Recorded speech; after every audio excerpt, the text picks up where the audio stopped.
Friday, 9th of May 2026. Let's fighting go with the fundamentals. Let's fighting go. Live sales call that follows the process. Let's fighting go. What is it that kind of brought you to the call today? So what brought me to the call is he reached out and asked me kind of what my goals were. And I just started in sales 2.5 months ago with a digital marketing company. And so very brand new and wanted to get a good foundation. So I joined his course because I like the idea of NEPQ because I'm not a very pushy person and I never liked those sales tactics. Okay. So in the beginning of his course right now on the engagement stage modules, and he reached out because I commented on a post and asked how everything was going. I have a goal of increasing my salary through commission to $100,000 a year by the end of this year. Okay. And he asked where are you at the moment? Right now, I just made my first sale yesterday. Awesome.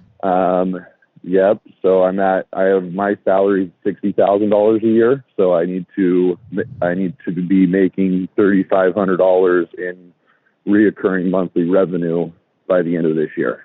Okay, so you're a salaried. I am. sales I'm guy. very fortunate. I am. I'm very fortunate in that regard. Okay, so you have a $60,000 salary, and what kind of comms do you get when you make a sale?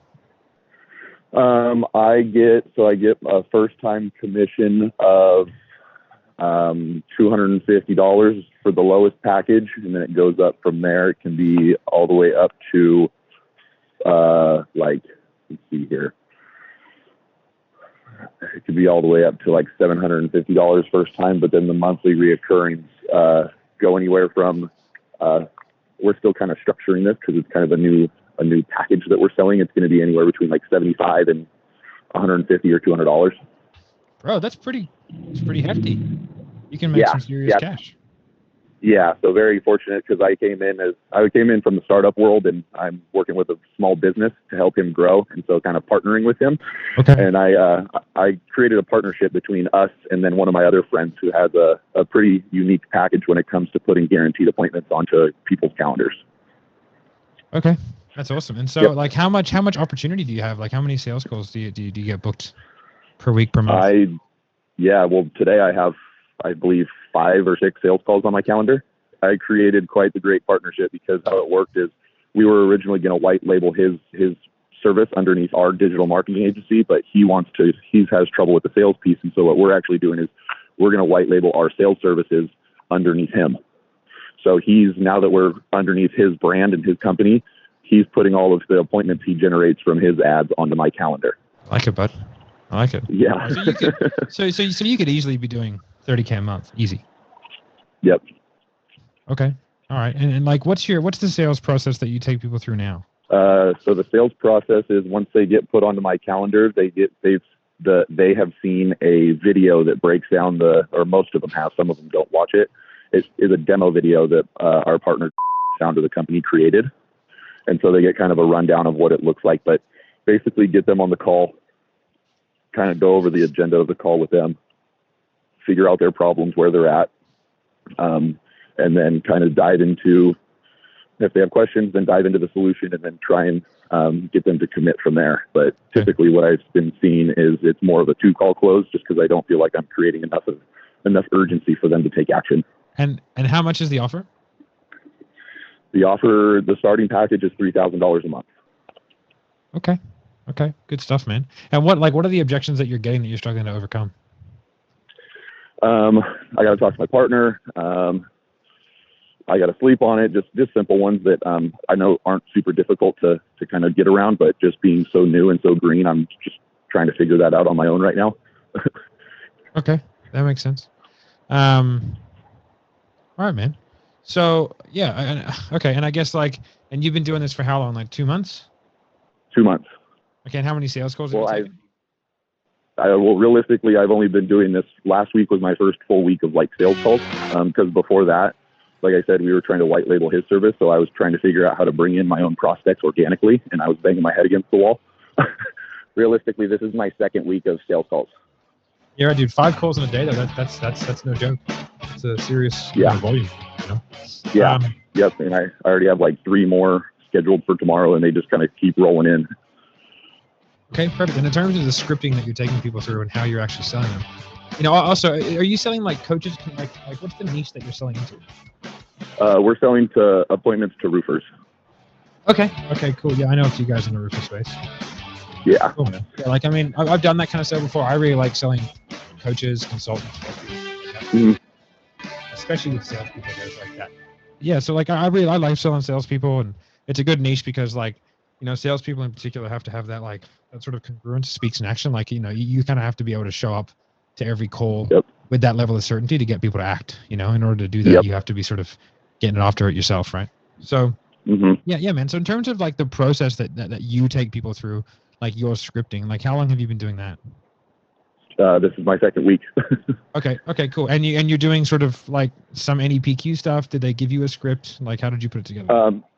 So the founder of the company kind of put together a script. He follows, and he's the one who actually turned me on to stuff when I started selling. So he has a script, and it has NEPQ aspects to it, but he's never taken the course, so it doesn't have like the actual situation questions, problem awareness questions. So it's not your typical old style of selling, but it's not NEPQ. Okay. Do you like the scripting you have in place now? I would say it's a good start, but it definitely needs to be fixed. What do you like about it? I like that it creates a conversation. It makes it, I feel what I've done pretty well is create kind of that conversation and have them not really feel like it's a sales call, but where it kind of lacks is, and I know was a little better at it because he had done it for a while, but it's where it lacks for me is to create that urgency and for them to really feel how bad their problems are and how bad they need to be fixed. Okay. And is that having an impact on the sales? I would say so, because they're just like, I'll think about it, or I don't know right now. I've had a couple people say, man, this is just too expensive, but other people I'm having to say, okay, well, when can we schedule another one so we can go over this again? So, and what do you say to someone who says it's too expensive, or it's not the right time, or they need to sleep on it, check to their partner? Like, do you have kind of any objection handling loops that you have that you can take people through? Not yet. And do you believe that those are reasonable? No, not at all. I mean, actually, one of them is just because if they really have a problem and they really want to have it fixed, or they're serious about growing their company. I mean, I know our solution is better than everyone else's out there, and it'll do that for them. Okay. All right. Well, just so I can understand the reason why you're looking to kind of do this, but what's sort of the main reason you're looking to kind of streamline the process now? Because we're looking to grow a sales team to grow this,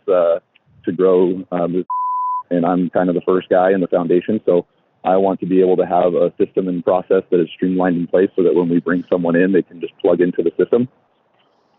Okay. So you're going to be like the guy who comes in and learns everything so that you can disseminate it to the team moving forward. Yes. Okay, that makes sense. All right. Well, I just want to make sure that what we do would actually work, but sort of, do you have like an ideal criteria of what you're looking for in a coaching or a training program from? No, I don't. I mean, this is all just so brand new to me that, I just joined NEPQ a week and a half ago. So right. I'm not even fully through the NEP virtual course. And I mean, I just commented on this post, like I said, and I kind of had a feeling that he was going to set me up with a call for some training, but I haven't really looked into what that would look like, or even really thought about it too much, just because I've been so into all my focus on the virtual training and just all these sales calls I have. Yeah. Well, I mean, the virtual training goes hand in hand with the coaching, right? It's just a much faster way of doing things. But like, what is it that you feel like you need to put yourself in the best position to be able to kind of, one, hit that income goal of 100K a year run rate as fast as possible, but two, also like be the guy that is going to lead this sales team moving forward. Like, I dare say access to a website might not give you everything that you need, but it might, but like, what is it you feel you really need? I just really need a structure underneath me and a foundation that I know works for me, and that I can have complete confidence in to go train someone else on. Also accountability. What do you mean by that? I mean that, just be surrounded by like-minded people, and also have someone who I can say, all right, here's my goals, and then have someone say, okay, how's it going? And kind of just be there, and kind of help me and hold me accountable to doing the things that I say I'm going to do. Okay. So you sort of mentioned getting to $100,000 a year. Is that like the ideal income, or would you rather make more? No, that's more. That's just the start, because that was kind of my stretch goal when I first started this sales, when I was like, okay, now, because my old job, I didn't have any way to increase my income. Okay. And now I do. So it's like, all right, I had 3 months when I said it. And so I was like, okay, I think that's a pretty good stretch for me, because I didn't even have sales calls on my calendar yet. And so I was like, here's my goal, and I'm going to find a way to do it. But that's just my short-term goal by the end of this year. Okay, that makes sense. And I suppose, like, so what's that? Let's just say a run rate of, say, 10K a month, right? Let's just say that. Yep. That's my number. Like, have you sort of thought about what you would do with 10 grand a month coming in? Yep. So, like, what would it do for you personally if you were able to do all those things? It would lift a lot of stress that I've had. What do you mean by stress? I mean, just because we've always talked about going and doing fun things. Being able to make that type of money would be just a relief, and it would honestly be really, really exciting to be able to do those things. Okay. And how long have you felt that way? Just this last month. Okay, that makes sense. For being excited about it, but about wanting the relief and not being stressed. I've known that for a long time, if I could get out from underneath it. Okay. Is that like, it sounds pretty, does that have an impact on you, man? Like, oh yeah, big time. Do you mind if I tell you a quick story? Mm-hmm. So, like, I used to be in the military. I was in special operations. And then when I got out, I became a personal trainer. I didn't really have any life skills. I joined the military at like 18, 19 years old, spent the whole time fighting in other countries. And then when I was 26, I got out. Then when I got out, I became a personal trainer, right? And then I was like, okay, I'm going to open a gym, because I'm always like looking for the next thing. Pretty driven guy. And then I opened up this gym. I had a fair bit of money saved up from the military, because like you don't really spend any money when you're overseas, and I was overseas a lot, right? Plus the Australian military gets paid very well, right? I think my salary was like 180, right? Okay. And so I had a lot of money saved up. Took a year traveling, burned through some cash, kind of lived it up, and then I had a fair bit of savings left over. But then when I opened this gym, I put all my money, and then I borrowed $90,000 in an overdraft facility, right? So I had a $90,000 debt with an 18% interest rate compounded monthly, and then yeah, it was pretty shit. And I wasn't married at the time, but I was with my girlfriend, and I didn't really tell her the full story as to how much debt I was in, because I was pretty confident I could get out of it. But like, I was 3 months into a 4-month rent-free period. The rent was $11,500 a month for that particular gym. And I had like 10 clients after 3 months of literally working 18 hours a day, trying to get people into that gym. And I guess it's similar to when you first started out looking to get your own leads, right? I just didn't know how to get leads, man. Like, I was just ridiculous. Yeah. And then so, like, I'd done everything. I'd worn a gorilla suit walking around with fat calipers, trying to get right everything, man. Like, you name it. There was no lack of hustle, but I just didn't sort of really have the skills. And you can work really hard. It doesn't mean shit, So I saw this ad on Facebook, and it was like, how to generate 100 leads per month in your fitness business, right? So I was like, well, I'll go to the seminar. I went to the seminar. Guy had, he presented a really good argument. And he had all the evidence of what he was doing in his gyms, and I was like, it was $6.5K for 8 weeks. And I was like, okay. So I nipped outside real quick, and I called my dad, and I was like, I was probably about 20. I would have been like 28, 29 at the time, I think, like 28. I called my dad, and I was like, this is it. This is what's happening. And he's like, okay, do you have the money? I was like, well, no, but I was like, I can get access to money. Do you know what I mean? Like, you can figure it out. I wouldn't be able to pay the whole thing, but I'd be able to payment plan it, right? And he was like, okay, what would you do if you knew you couldn't fail? I was like, I'd do it. And he was like, so why the hell would you act in any other way? Like, if you're not going to back yourself, who is? And I was like, okay, it's a pretty good argument. So I went up to the front of the room, and I was like, I'll do it. I can put like $3,000 down, and the rest of it is going to have to be over the next 8 weeks, right? Like, I'll pay you first, but I was like, just so you know, this is like my Hail Mary pass, right? I didn't tell my girlfriend, didn't tell my business partner, right? Came back the next day saying, hey, I've signed us up to this course. My girlfriend at the time, my wife, she didn't care. She was like, "Yeah, I trust you 100%. Like, I know you'll do the right thing." My business partner was not happy, but I was like, "Mate, we've been every single decision that we've made has led us to be in a position where we're ultimately going to fail no matter what we do. So this is the only option that we have to do something different that we don't know how to do." So I was like, we can keep doing the same shit over and over again, and we can, I was like, or we can just fucking do it. And I was like, we're in it now. We might as well just make the best of it. And it's really funny because me and him had that relationship, our entire business relationship, where I would act and he would think. Okay. And I ended up leaving the business about 5 years later, or 4 years later, and we built that to 18 gyms. And when I left, the business stopped growing because he stopped. He's just an anti-risk taker. So business is actually going fairly backwards since I left, but I don't think that's just due to me. I just think there's a multitude of factors, but it's quite interesting. But yeah, man. So, I understand where you're coming from. Like for a long time, I felt like, I couldn't get this right. And even when I got that one gym right, it took me a couple of years to figure out how to actually make it profitable, and then once I made it profitable, then we scaled it up pretty quickly because I was pretty aggressive with how I did things. But yeah, man, I totally understand, that feeling of having debt and, just not really knowing where to go. And then as soon as I went into the high ticket closing realm, that's really when I was like, yeah, I fucking found it. My first month as a high ticket closer, I did 25,000 in comms. Wow. But the reason why I did that is because I'd done 10 years of fitness selling every single day, so I had a pretty good grounding. But then I was closing really well, but I had a lot of opportunity lost because of the way that I sold. I did a 2-call close, and most of the people who I booked into the second call wouldn't turn up because I was selling in a very abrasive manner, right? And then what I did is I saw a training that we did, and on sales resistance. So I saw it and I was like, okay, I'll buy the course, whatever the NEPQ cost back then. I think it was like $3,000 or something. And I did it, and I consumed most of the course within the first week. And I was like, okay. And I started to apply it, and I was like, okay, I see how this works. And then I was like, I know I'm not going to figure it out. Right? I knew I wasn't going to. So I was like, I reached out to, he really didn't have a formalized inner circle. He didn't have a formalized coaching program at that point. You could just reach out to him, and if you wanted to give him money, he'd take it. He'd coach you. Okay. And then, so I paid him $30,000 for a year. I got 4 one-on-one sessions and Voxer access for the year. That's it. Okay. That was 8 months ago. And for the last 3 months in a row, I've averaged $110,000 a month in comms. Wow. And I had a pretty steady rise, but the reason is because one, every single second call that I book turns up because the way that I sell, you can attest it's pretty casual, right? Right. But also my close rate is over 90%. Okay. So I pretty much just get after every opportunity that I've got. And it doesn't mean everyone closes on the first call. I would say most do, because I'm pretty good at setting loops and tie downs at the beginning of the call, which you've already agreed to. So, we'll see how that goes later on. Right.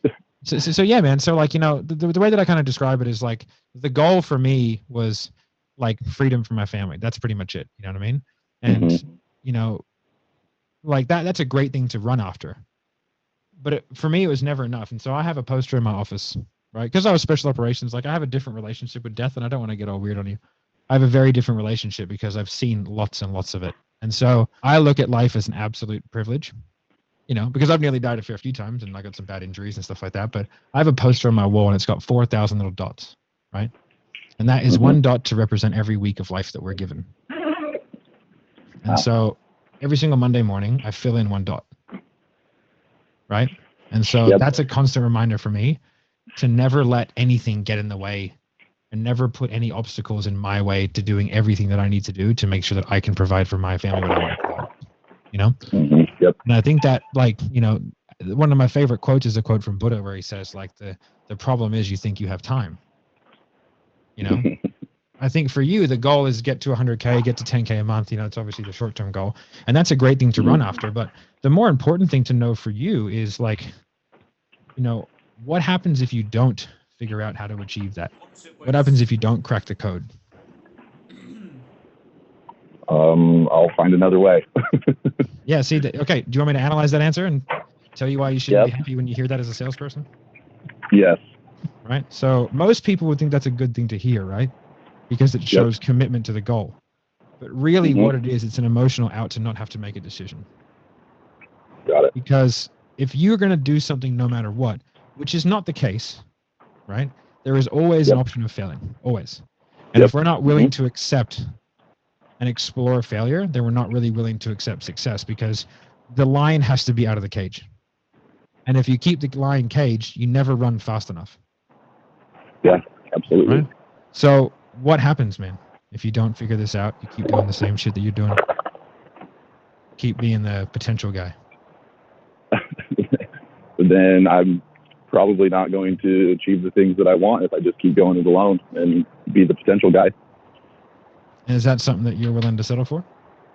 No. I've done that for too long. Okay. And whose choice is it whether you settle or not? Mine. And so why is it important to you now? Like, why not just do it later? I mean, I want to enjoy, because I want to enjoy my life now. I want to do the things that I want to do now. I want to have that freedom. I want to set up my life, and I also want to start setting up life for my future family. Okay, so is it time to make a change and start getting after it? Yeah, it is. Okay. All right, man. Yeah, dude. So, dude, based off what you've told me, I think that what we do would actually work. So, if you want, I can kind of take you through how we can help solve some of those problems and put you in that situation where you can achieve those goals in a really nice, quick, abbreviated time frame. Yeah, that'd be great. Sweet, man. Just as a side note, what do you think of the sales process so far? It's great. It's it's very casual. It's you're pulling on all the right strings in order for me to make a decision, because right now, I mean, I don't even know. You threw out the $30,000 for a year, and that made me clam up. But you're pulling on the strings enough to keep me interested in listening and more open than I would usually be. Okay, that's good to know. So when I hear big numbers like that, and it's just like, okay, well, how am I going to pay for it? But that's kind of what I used to say. And if I can produce the way that I know that I can, and with this program, then I should be able to pay for it. Okay. Well, the good news is I'm not going to ask you to drop $30,000. Right? Phew. Okay. All right. I did that for a reason. That is what I paid, but I needed to set a higher expectation in your mind so that when I told you it was $15,000, you'd be happy about it. Okay. All right. Yep. So that was there you go. That was very intentional. Okay.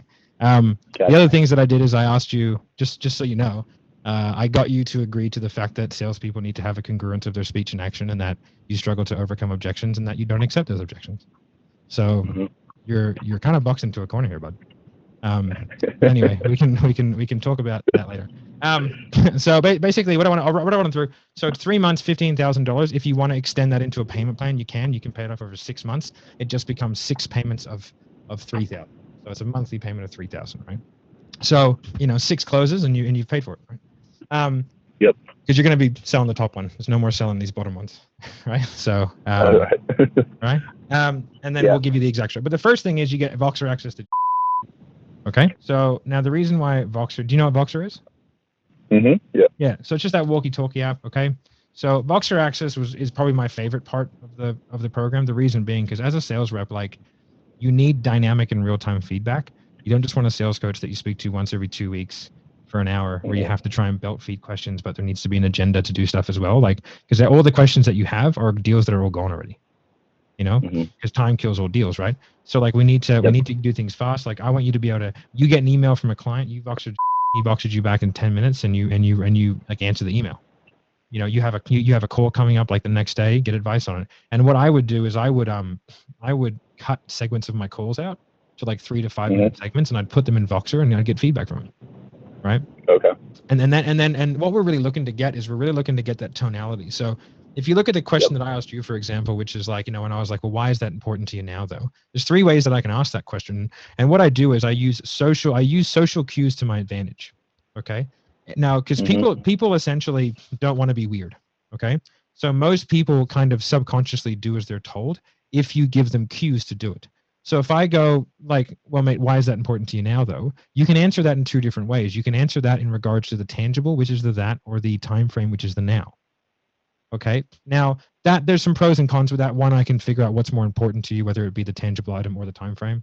But in reality, it sort of doesn't really serve me very well because at the beginning of the call, I want to find out more about the tangible, which is how I said it the first time. The second time I asked you that question, I emphasize the now. It's because I want to dictate how you answer the question. So I go, well, why is that important to you now, though? Right? So, or I go, well, why is that important to you now? So I can either inflect or I can do a pause, right? And that's going to dictate that you do the nat. Or I can go, well, why is that important to you now, though? And just that simple pause, you know exactly how to answer that question, right? Yep. So then I know what your answer is going to be, so then I know where to go. So my calls can be quick, and they always stay on task, right? And tangents are unproductive almost all the time. And the longer a call goes for, the more chance you have of getting a think about it. Yep. Okay. Right. So that's what Voxer does. It gives you that real-time dynamic feedback where you can get highly nuanced feedback very quickly. Right. Next thing we do is we do a scripting session every single week. So we give you a script. If you're selling digital marketing, we give you a proven 7-figure digital marketing selling script, right? Written by Jeremy. Right. Then what we do is each week we do a group session where we go through that script in depth. Now, getting a script is great, but I can give you Monet's paintbrush. You're not going to paint for shit, right? So, like, what we need to do is like you need to have a very good understanding of why things are laid out in the way they're laid out. So if we take this call, for example, because and I'll send you this call if you want, man. It's being recorded. So essentially, we start off with connecting questions, right?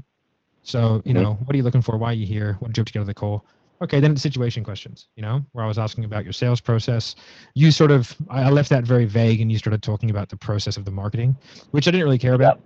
It's like, you know, I was like, okay, sweet. And then I kind of went back to the scripting because that's sort of where I can provide the most value. Then I asked the first problem awareness question, which is, do you like the sales scripting you have in place now? Right? Yeah. And then I took you through that. And really what I'm trying to find out is what's your problem, how long it's been going on for, what's causing it, and what impact it's having. Right? I keep the impact at the beginning very general and very business-like. I haven't earned vulnerability from you yet, so I can't ask you a personal impact question. I have to earn that. Make sense? Right. So then I go into a little bit of goal setting, like a very, very minor goal, and then I go into solution awareness. Okay. I skipped a bunch of this because you answered it for me, so I didn't have to ask you. And then I went into the whole, like, you know, what's your ideal criteria? Okay. And then went into your future pacing. Right. So really what I'm trying to do is like, what's a goal look like for you? What do you want out of a solution? And then what does a solution mean for you, both tangibly and emotionally? Okay. Then what I'm trying to do is do those probing questions, which is designed to really pull the emotion out, which is around, you know, the stresses and the impact. And in between that stage, I did what's called, it sounds bad, but it's called tactical vulnerability. Right. So I knew the next series of questions that I was going to ask was going to hit fairly hard. So I told you a story that opened me up emotionally to you so you would feel comfortable enough to do the same. Makes sense? Yep, absolutely. Right? Okay. Then from there, we went through that whole piece. I sort of really dug in on that point. Then we went through the consequence questions. You gave me an initial non-buyer signal, which was saying that, you know, and then I explained that to you. So, you know, and then as we really start to explore failure, that's really when the urgency solidifies within your brain. And I have to get that. If I don't get that, it's going to be, yeah, man, this sounds great. Send me an email. Yep. Okay. Then from there, it's about going to where we are now. Okay. And by understanding that sequence in depth, you can play around with it. You can skip things, but you always know what boxes you need to tick. Right. And then as soon as you ticked all the boxes and you're happy with the answers, you can move on to your presentation. Make sense? So every single week we do a real deep dive on scripting so you can really have a deep understanding. Then every single week we also do a role play session and some call recording reviews. Okay? So role play is great. Role play is the fastest way to get good. Okay? So once you have a good script, okay, then it's just about role playing it. And by having me moderate the role plays, right, you get very, very high level feedback. Plus you hear the feedback that he's giving other people, which is going to benefit you as well. Okay. And then there's a Facebook group and there's a few other little goodies in there as well. Like you get access to every script he's ever written. Plus you also get access to live sales calls that he's done. Nice. Right? Okay. So there's no lack of material, but does that structure that I've laid out, does that make sense to you? Yes, it does. Okay. Does that feel like it can help you get from where you are to where you want to go? Yes, it does. It's just still that money piece that gives me a little bit of that fear and anxiety. That's all right. That's a good thing, bro. What I've always felt. That's a good thing. Is there anything in particular that you feel like is going to be of most value to you? Probably, it's probably going to be initially it's going to be the script because I don't have one that's proven, but going to be that in-depth dive of the script. Really all of it, because the in-depth dive of the script, always changing it depending on what I'm hearing. getting feedback about it. The role playing with being there is crucial, and I mean the boxer as well. I mean, definitely. Okay. And how do you feel at this moment right now? I feel, I feel like where I'm at financially, it's $15,000 is a lot to swallow because that's exactly the hole I put myself in. But I got to realize that this is an investment, and I have a way to make it back. And like if I do this, then it's, like you said, letting the line out of the cage. Okay. And do you feel like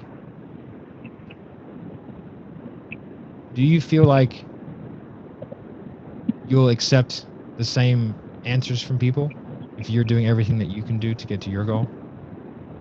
No. And do you like the reason why I think I'm particularly good at selling this is because I have a lot of conviction around it. And even though I'm a pretty casual guy, I think the things that I say, like I have a high level of confidence because if I'm perfectly honest and very, very cheesy, doing this program completely changed my life. And I consider myself quite an ethical and moral person. And I will never, and I told came on when he asked me to work to sell for him, I said, mate, I will do everything I can to get everybody that I think has an opportunity to get a tremendous ROI into this program. But if I don't think someone has the opportunity, I won't sell them. Right? Because I know how scary this conversation is on the other side, because when I did it, I only had like 40 grand in the bank and I gave him 30. And that sounds like a lot, but I got 2 kids and a mortgage, right? So, and in Australia, 20,000 a month is not much money. Like it's good money, don't get me wrong, but like the house that I was living in was 6,000 a month rent. Holy fuck. And it wasn't even a fucking crazy house, dude. It was just a 4-bedroom house in a nice area. That's it, right? So, and the mortgage on it would have been about 14, right? That's why I rented it. Okay. So like, it's the equivalent of like living in New York, right? And so I was cash flow positive, but not by much. And I saw this as an opportunity because I'd had good wins, and I was like, okay, if I can figure this out, this is my opportunity to be able to, like, and on a personal level, man, to be perfectly real with you, like my parents have no money. And like, when I was in the Army, I paid their mortgage. And so like was an opportunity for me. Like I have my parents on a $5,000 a month retainer these days. I pay them $5,000 a month to cover their living expenses so that they can be happy, and I like to be able to do that for my family, and I pay for my nephew's private schools and all that kind of stuff. To be able to do that is like, that's the reason why I'm up at 9:20 p.m. at night talking to you. Yeah. Because like, I know that I need to go to bed every single night knowing that I've done fucking everything that I can do to get to where I need to go. Because like, I know more than most that I'm not promised the next day. So what do you feel like you need to do to put yourself in the best position possible to be able to achieve your goals? Yeah, I mean, it's basically taking that risk, because that's the one thing I haven't done. I've bought a few online courses, but like you said, they only get you so far. But pulling the trigger means there's no option of failure. Is that a bad thing? No. But all you need to do, man, is put yourself in the best position to be able to achieve your goal. That's literally all you can do. What will happen will happen. And like one of the things that I like to look at, the way that, like, I like to use analogies, right? Because if I say pink elephant, you don't see the words, you see a pink elephant in your brain. Painting pictures is a very powerful way to convey concepts and ideas. And so if you look at the way that somebody makes decisions, you can imagine an island surrounded by water, right? And if someone's on a desert island that's surrounded by water and they can see nothing but horizon and water, then every single decision they make is going to be based on the fact that they are surrounded by water. But if they want to see the world for what it is, then they need to be on a mountain. And so the hard part is, how do you get the perspective of the guy that's on the mountain when you're the guy on the island? How do you make the decisions, the same decisions that guy made to get there? Because you don't even know the island's there. You don't even know the mountain's there, right? But the only thing you can do is strap your boots on and pick a direction, right? And then what happens a lot of the time, every now and then someone drowns. I'm not going to lie, right? But most of the time, what ends up happening is people realize the water was only ankle deep, and the only thing holding them back was the perception that it was deeper than it was. So, sometimes you just got to fucking jump and hope that you grab the vine on the way down. But like, or you can just stay on the edge and fucking hope for the best. So what do you think? Have I done enough? Have I made you believe in you as much as I do? Yeah, you have. Okay. So what's the best way to proceed from here? You know what? Oh gosh, this is How good is it? Now you know how your prospects feel, right? Right, exactly. It's going to give you a whole different level of conviction because you would have been there and you can tell the story. And telling stories are powerful and people know they're true. Yep. You can't lie to people. It doesn't work, right? But that's why, like, my life, I've been lucky enough to be put in circumstances enough times that give me a very high level of conviction on the importance of acting now. And so, like, and I don't believe the excuses because I know that you could probably go to your house right now and sell $2,000 worth of shit on Facebook Marketplace. I know that you could Uber Eats at night. There's no lack of fucking ways to make extra cash, right? So all we have to do is put, the pedal to the metal, press the go button, and then we'll just make it work. And I'm here to help you if you need it. And so, but all you have to do is just put yourself in that position where you have, a high caliber of people that want you to win. Because it doesn't make sense for me to sign you up and have you not get a result because that second payment's going to bounce. And to be perfectly crude, I get paid as cash is collected. And I'm not here for, 1/6 of my commission. I can tell you that right now. And the reason why we allow people to do 6-month payment plans on a 3-month course is because we know it works and everybody pays it early. All right. I'm in. You got me. How'd that feel? That feels good. I mean, it's scary, but it's probably one of the best scary things I've done. And I'm in the whole $15,000 from not something that's bettered my life. I'll tell you that. Okay. Well, dude, I'm here for you, man. Yep. Yeah. Do you have any questions for me? No. Or so you said when does everything get started with the first meeting and kind of how does the orientation or onboarding type start with the group? Yeah, for sure. So what we'll do is I'll get everything scheduled, right? So on the 30th, we'll do that first payment. Once that goes through, you get automatically sent all the onboarding stuff, and then you'll be added to the Facebook group, and you'll be like, you still have your logins for any PQ. So over the next 10 days, just dive balls deep into that. I'll make sure that payment is canceled, and then it just sort of changes over, but you'll keep your NEPQ access. Okay, cool. Okay. Happy with that, awesome, brother? That sounds good. Yeah, I am. I'm going to go make sure I finish the NEPQ course before the 30th. Yeah, awesome, dude. And yeah, man, I'm excited for you. It's going to be rad. Thank you. I am too. I'm nervous, but it's a good nervous. This is going to be a giant leap towards my goal. And I'm actually really excited to be surrounded by yourself and other people such as yourself.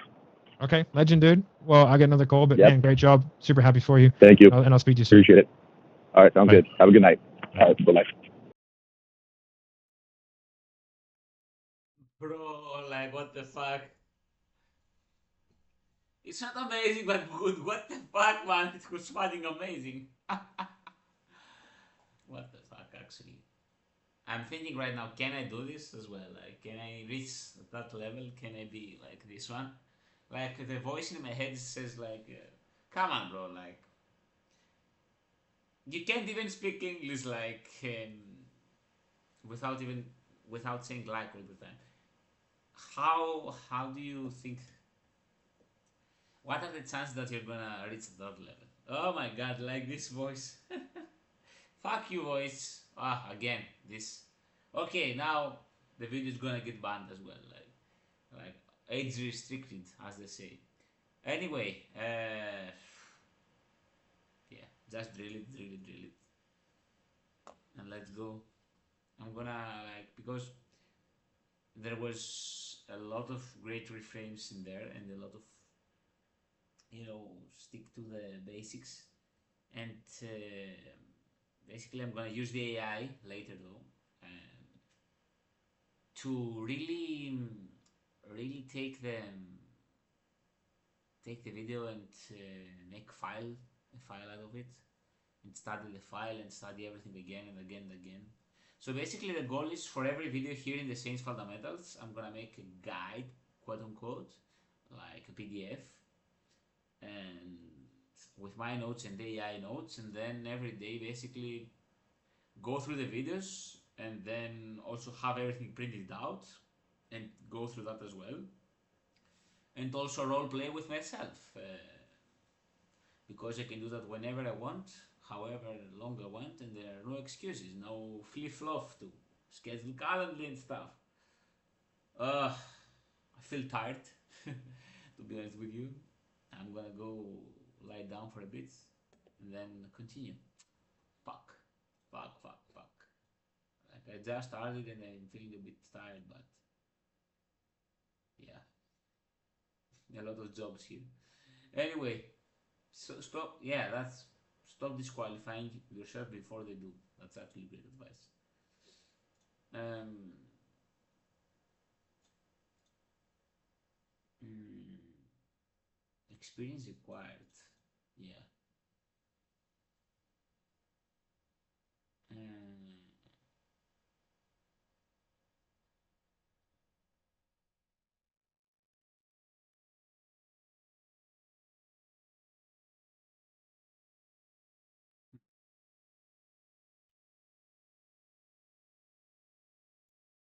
it is actually a great advice.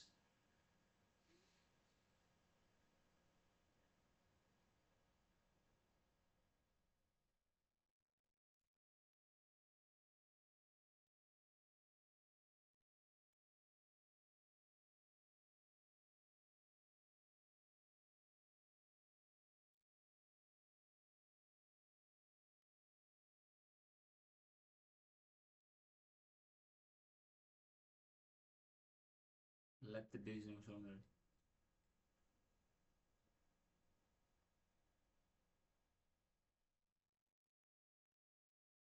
This is the premium, right? Yes, this one.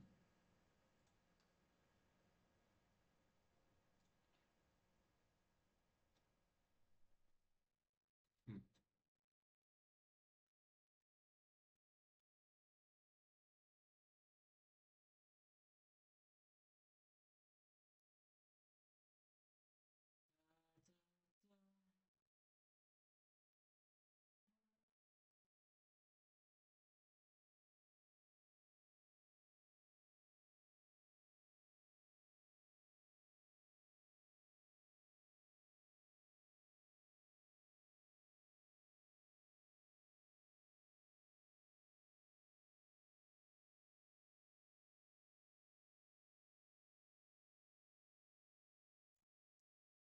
US, Canada.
Like, if I don't believe in myself because I don't have the skills yet, so I'm not confident yet, how can I even apply?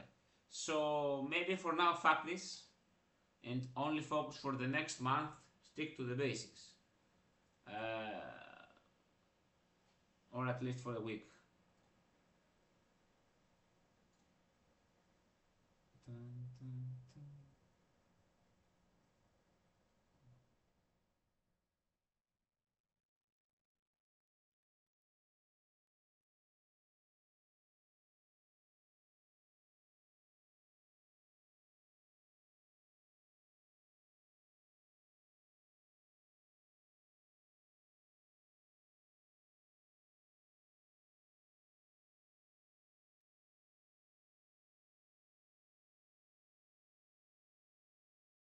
actually helping people. I like this.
Maybe I'm gonna do this, but another time. Like, fuck. Okay, this is gonna be age restricted. Like, focus on the basics, focus on the fundamentals, do your role, please. Do your job, work your hours, and everything else will come. I may not have the the skills right now, the required skills right now, but, and actually speaking in English is still kind of a challenge for me, and it makes my brain hurt a little bit. So my main thing is go over the fundamentals, go over the script like a bazillion times, and fighting role play with myself, with someone else. Write it out, speak it out, write it out, speak it out. Okay, let's focus on that. Okay, let's focus on that until the next. Okay, let's say until the next Sunday. Okay, I'm making a pact now until next Sunday. Okay, fundamentals. No jobs, like no nothing. Focus on that. Focus on that. Have a confidence, build the confidence. Speak a lot in English. Focus on that, and then start applying. Start applying basically from like 18. 18 of May. Start looking for job, basically. But now, like, give yourself 10 days, okay? 10 days. 9 days, basically. Give yourself 9 days to master the script and go through it like a lot of the times, again and again and again, and build up that work capacity, because yesterday I worked uh, basically 7.5 hours and I wasn't speaking, I was consuming. So build it up. I'm so torn. Like, on one hand, it's like go do it fast, like urgency and all that stuff. On the other hand, it's like, because I've done this before and I burned out, and I don't want this to happen again. I can't afford to do that. Okay, again.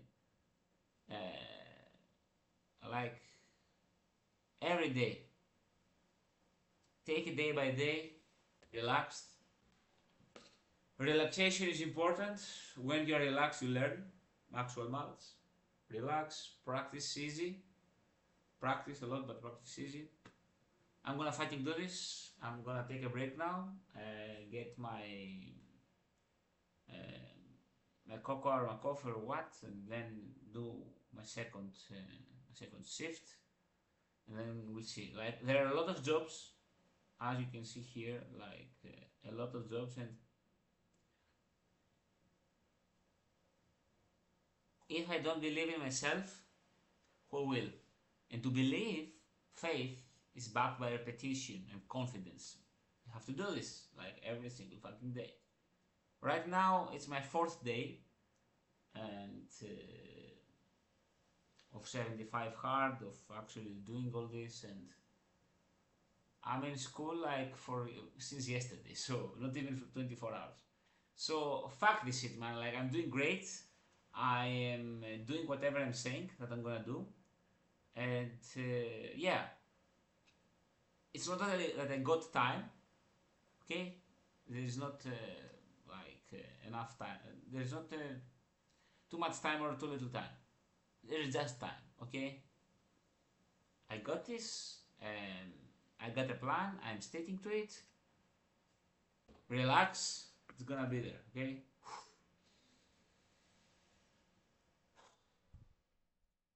Nice. Practice it. Not for now. Not for. Not for. Not for now. Here. Here. Here. Here. I'm gonna go get a break and then come back. Let's go. Okay. Let's continue. Let's continue. Pandora's box that all the sales guys really want to open up, but they just don't know how. So. All right. Well, okay. I don't know if that's. I don't know. If I kind of danced around your question. That makes total sense. I think, I guess what's the main reason you're looking to kind of streamline that process, be able to kind of go deep, fix up some of the objection handling things, like what's sort of the main reason you're looking to kind of streamline that now instead of just doing it the way you've been doing, because it's been working. So yeah, it's been working. I want to make more money. Okay. And how much commissions are you making a month right now? I would say minimum is about 12 up to about 20. Okay. It's pretty good. And so it's all right. How much commission would you want to be making? I want to do, I want to, I mean, gosh, you kind of like, when you had that interview, I mean, I would love to be kind of in that 30 to 50 range. I mean, there's no reason why, I've got the skill set to be able to do it. And now it's just, and I've got the leads to be, the opportunities that are coming in. Now it's just a matter of just fine tuning my process to get to that point. Okay, that makes sense. And so I don't know exactly what that process looks like, to be honest. Okay, that makes sense. That makes sense. And before you started talking to me, were you kind of out there? Have you been out there looking for ways to kind of get from that sort of 12 to 20 to 30 to 50? Yeah, and what I've found, Matt, is it's not working more leads. It's just being more effective with the leads that I do have. Mm-hmm. Because one of the offers actually both of the offers, super good fulfillment. That's so important, man. That's so important. It's huge. And for me, I have people contact just like you did in that interview. You got a ton of people who are contacting you because you're good, right? And so as a result of that gets out there in the ether of the universe. And then I have people probably to the tune of 2 or 3 a week contact me and say, "Hey, Darren, what's your bandwidth look like? I'd like you to work some leads for me." And I just, and so I get really selective on the offers that I want to take a look at, because I want to make sure that they've got the fulfillment and they're congruent with my value system. And and then also that their funnel is actually going to create an environment to where we can actually close. We can actually. It's funny how when you've been doing it for a while, you can figure that out better than marketers. Right? You can just look at it and go, "That's not going to work." Yeah. And you're like, "Sorry, buddy." I had one guy that I just fired or got rid of because I kept telling him exactly where his process was broken. And he just, we're just going to keep on doing what we're going to do. Okay, I'm done. I can't. I just turned down a 2 comma club guy. Because that's a good feeling sometimes. Yeah, well, I just went through his. I made him show me some of his fulfillment stuff, and I said, "Oh, bro, this is garbage." Yeah. I was like, I'm gonna get refunds here. I don't want to. Right. I don't want to play. Well, see, it's just kind of like what you're talking about. I mean, I've worked on floors where I have just done things. I think I've got about I don't know, over the years, probably about a 3% cancel rate, which I'm totally cool with, because that means that I'm pushing them. Yeah. But I'm getting enough refunds that I'm pushing them just enough where they, you know what I'm saying? But when you and Jeremy are talking about is just about having this real authentic, kind of this heart-centered conversation. and, you know, creating that environment to where they make their decisions on their own as opposed to you embedding it into their brain. Mm. You Well, know? it's that Dan Carnegie line, right? A man convinced against his will is of the same opinion still. So, you know, the way that I look at it, man, is everything I say is garbage. Everything you say is gospel, right? So Right. if I want to have you, like, if I want you to be in this program, which, dude, I do, like I love this program. Like, I do, man. Like, it fucking changed my life. Like, no doubt, like, no shit, right? So, like, I think it's in everyone's best interest to do it, but, like, it can't be my idea. It has to be yours. Right. It just has to be. Otherwise, like, you're in there begrudgingly and you're not going to get the most out of it, and that doesn't benefit anyone. Like, Right. You know what I And mean? another part of it, Matt, is also kind of that balance between asking a bunch of questions and really kind of getting to the root cause, but then also knowing that balance between, okay, how much of kind of the fulfillment you have to go through, you know, to maintain that excitement so that they go, yeah, this makes sense. This, and where they come back to you. And I mean, I had one couple on the phone last week where she started crying because she was just, her and her husband were just completely dialed in. They were ready to go. And, you know, we got them done. And, you know, That's awesome. right there. So, Yeah. Well, that's sort of a good segue. Like, I just want to make sure that what we do would actually work. But, like, besides, I guess, the process, the object, like, besides some of the things that you've mentioned, right? Like, what's an ideal criteria for, like, a coaching or a training program for Darren right now?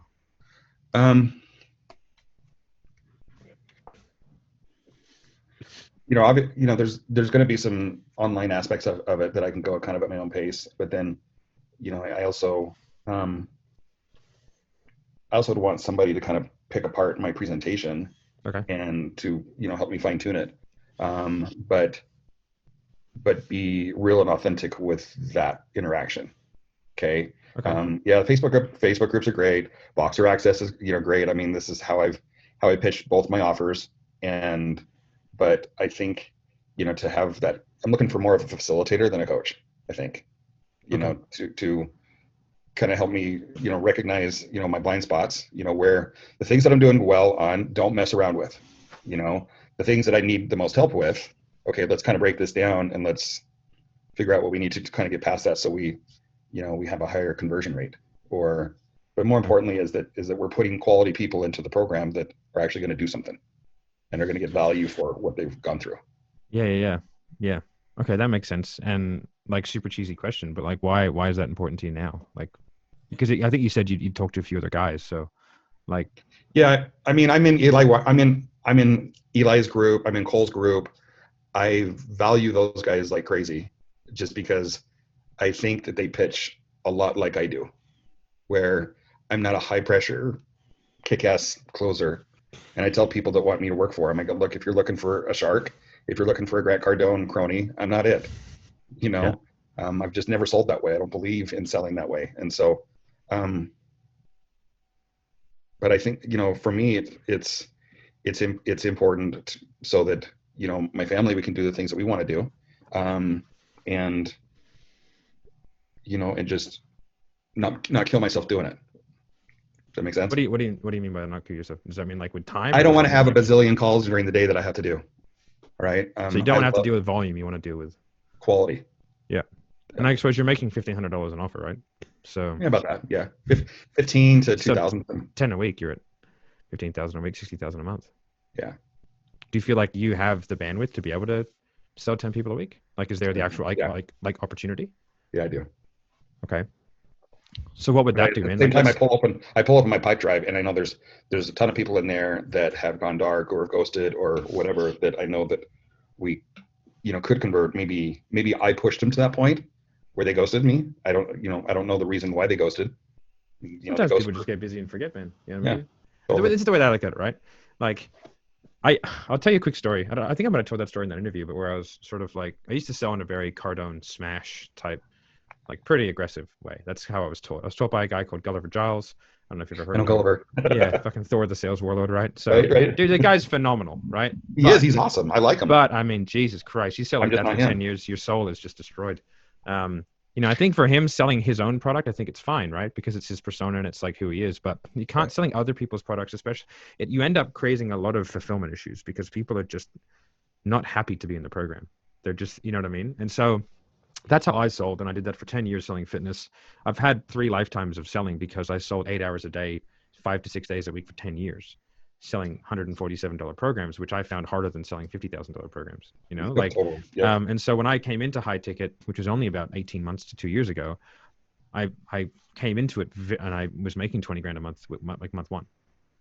But it's because I used to pay for the leads. So my mentality is very different than most salespeople, because I consider all the leads that I follow up with everybody forever, always. I never stop. I got guys from 2 years ago I'm still sending emails to, right? And you never know, they might they might buy at some stage, right? But yeah, like the whole, you know, just being able to take people through kind of a process and being able to kind of create people who want to do the program, you know. And then I found that, like, when I was able to start adapting some of that stuff, like, it made my life a lot easier, because the way that I was taught was just smash bang. You know what I mean? Mm-hmm. But in terms of, like, you know, and again, I always find, like, this is a good analogy. Have you ever watched somebody run towards an ice cream truck? Yeah, I mean, I remember as a kid that I used to do that. Yeah. Yeah. You ever watch somebody run out of a burning building? Uh-huh. It's a different type of running, right? Completely different, yeah. Yeah. So, like, I suppose the next little sequence of questions is designed to sort of figure out both, right? So, like, what is it that's going to allow you, what's the ice cream truck for you? Like, what are you running towards? Like let's say 10 sales a week is possible given what you have in front of you. Like, what does that do for you to be able, like, if you're able to do that for you, your family, that kind of stuff, to make that, say, $15,000 a week? Like, what does that allow you to do now that you couldn't do? What does that allow you to do then that you couldn't do now?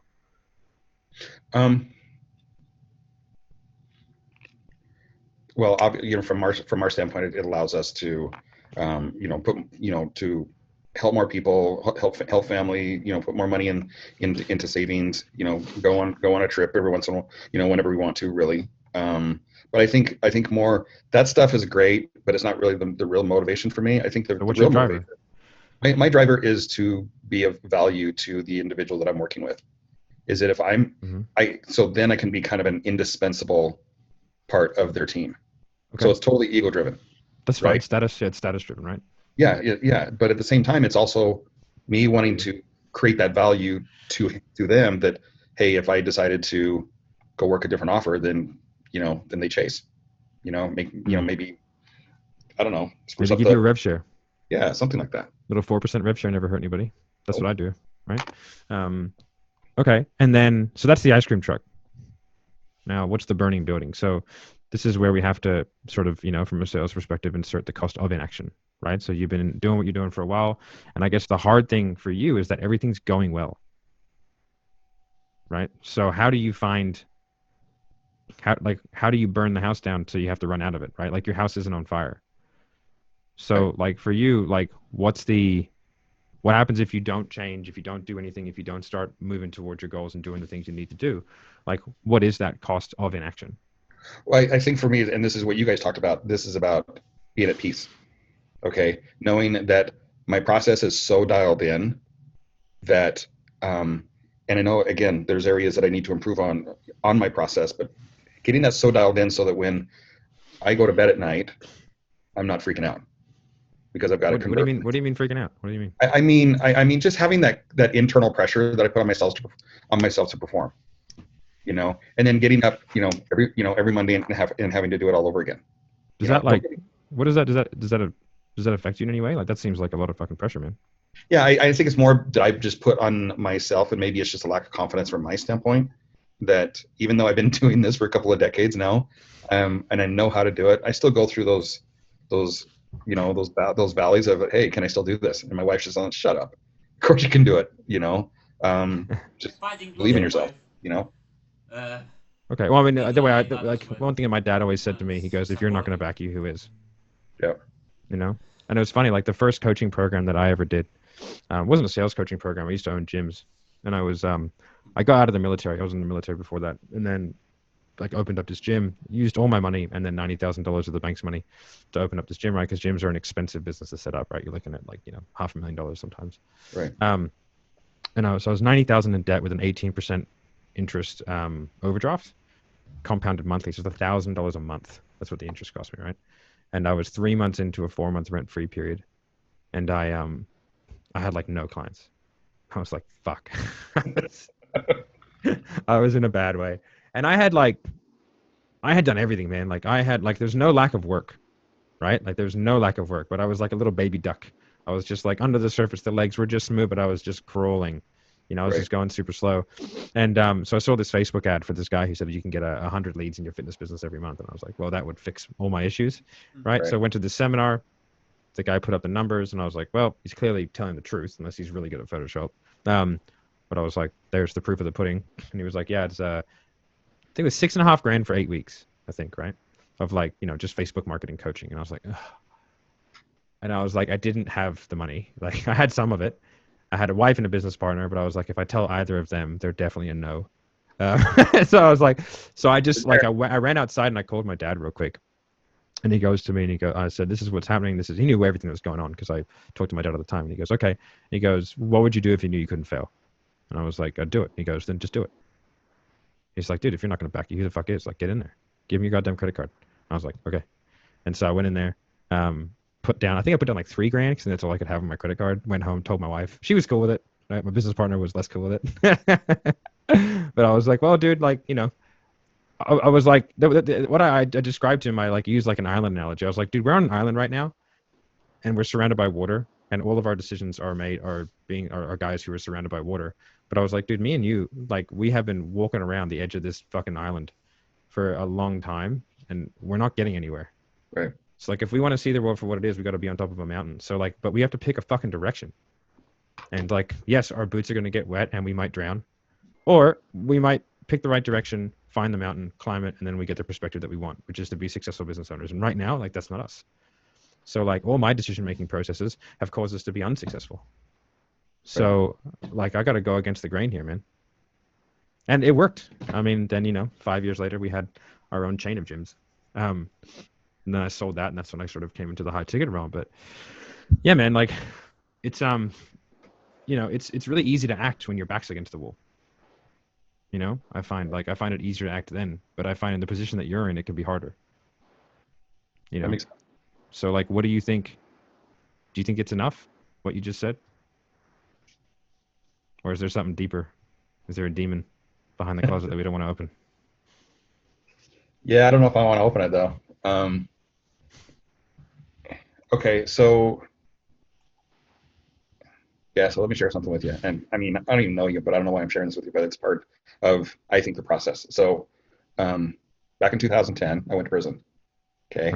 Had a Forex fund that blew up in my face, and, lost about $1.5 million for people. And as a result, I went away for 2.5 years. And my wife stayed around, and she just kept everything together. Right. And I just think that, one of my greatest fears is, not that I'm going to do anything wrong like that again, because that was the best, worst experience of my whole life. Right. Where I just learned a ton about myself. I learned a ton about human behavior, about people skills, about all of that.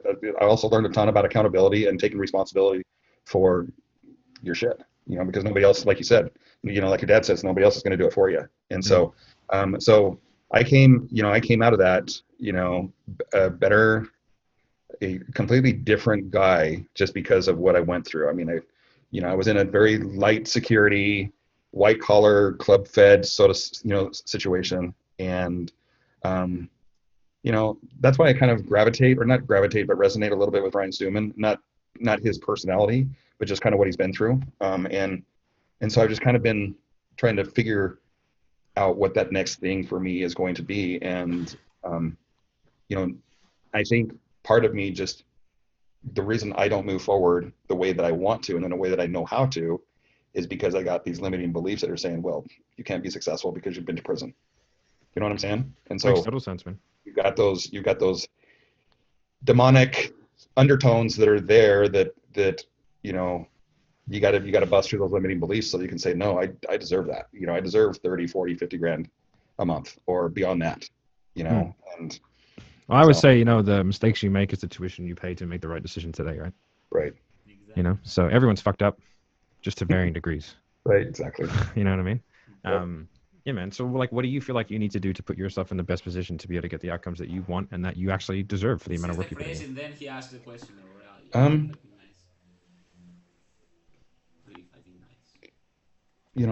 I just, yeah, I don't know.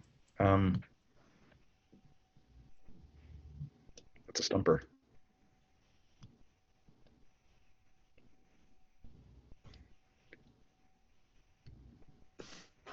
I don't know. That's all right. That's a great question. You don't have to know right now. I haven't told you what we give you yet. Yep. All right. Well, dude, I think that what we do would work. I think it would help you.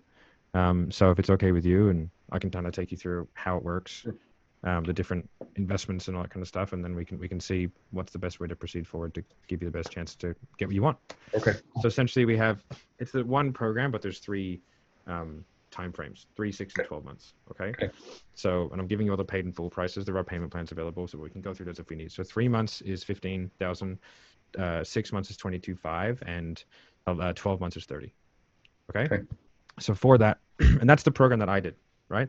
Although this is a modified version, because I wanted to come when I came in, I told them to make it better, right? So, so it used to be, the way it used to be is just 4 one-on-one sessions, and that's it. And then Voxer for the rest of the time that you're in it, right? So when I did it, I did 4 one-on-one sessions with Jeremy and Voxer for like a year, although I'm still in that year. So, but the way that we do it now is, so the reason why Voxer is so handy, as you know, is because as salespeople, everything's so dynamic and quickly changing. Right. Having just like a set time once a fortnight, like doesn't really, it's not that great from a coaching perspective. So this is what I did, and this is what I recommend everybody does, is you take segments of your calls, you cut them up, right? Like, so you cut up your pitch, right? Just put it in Voxer. It's a 5-8 minute clip. He listens to it, gives you exact feedback. Okay. Right? And then you can ask all your questions during business hours, and you can ask them 20 a week. It doesn't matter. There's no limit to it, right? Most people use it a lot in the beginning, and then it tailors off. That's what mostly happens. Right.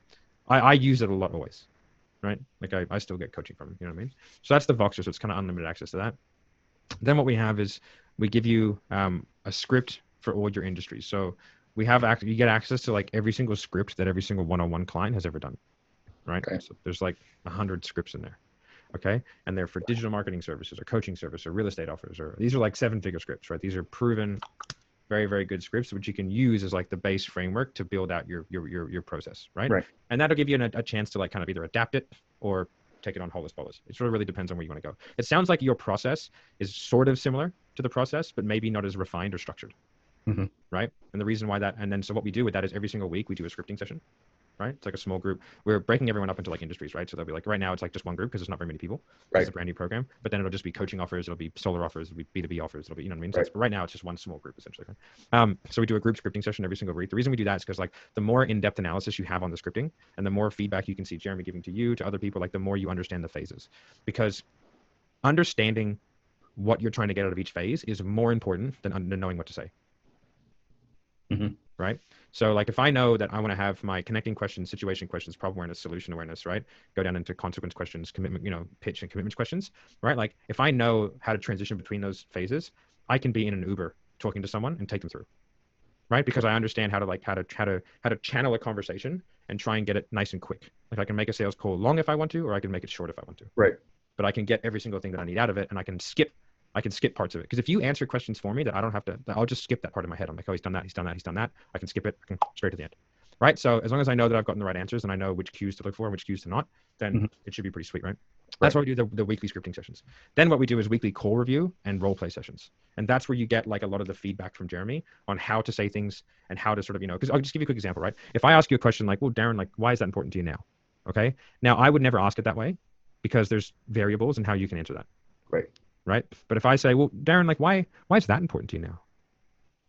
You're going to talk about the tangible. Well, not only that, but also it's a different inflection in the question. Yeah, so the inflection dictates which part of the question you hook onto, which is the tangible, which is the that. So if you just said something like, oh, I really want someone to give me feedback on my calls, then I can say, well, why is that important to you now, though? Right? And you're going to talk about it. But if I say, well, why is that important to you now, though? Then you're going to talk about like the urgency and the time frame. Right. So I want to control the answers. And I do that through inflection. Okay, makes sense. Okay, so that's how I can that's how I can stop people from going off tangent or going off into the weeds a little bit, right? So it keeps it nice and quick. Now, why is being quick important? Because one, my memory isn't that good.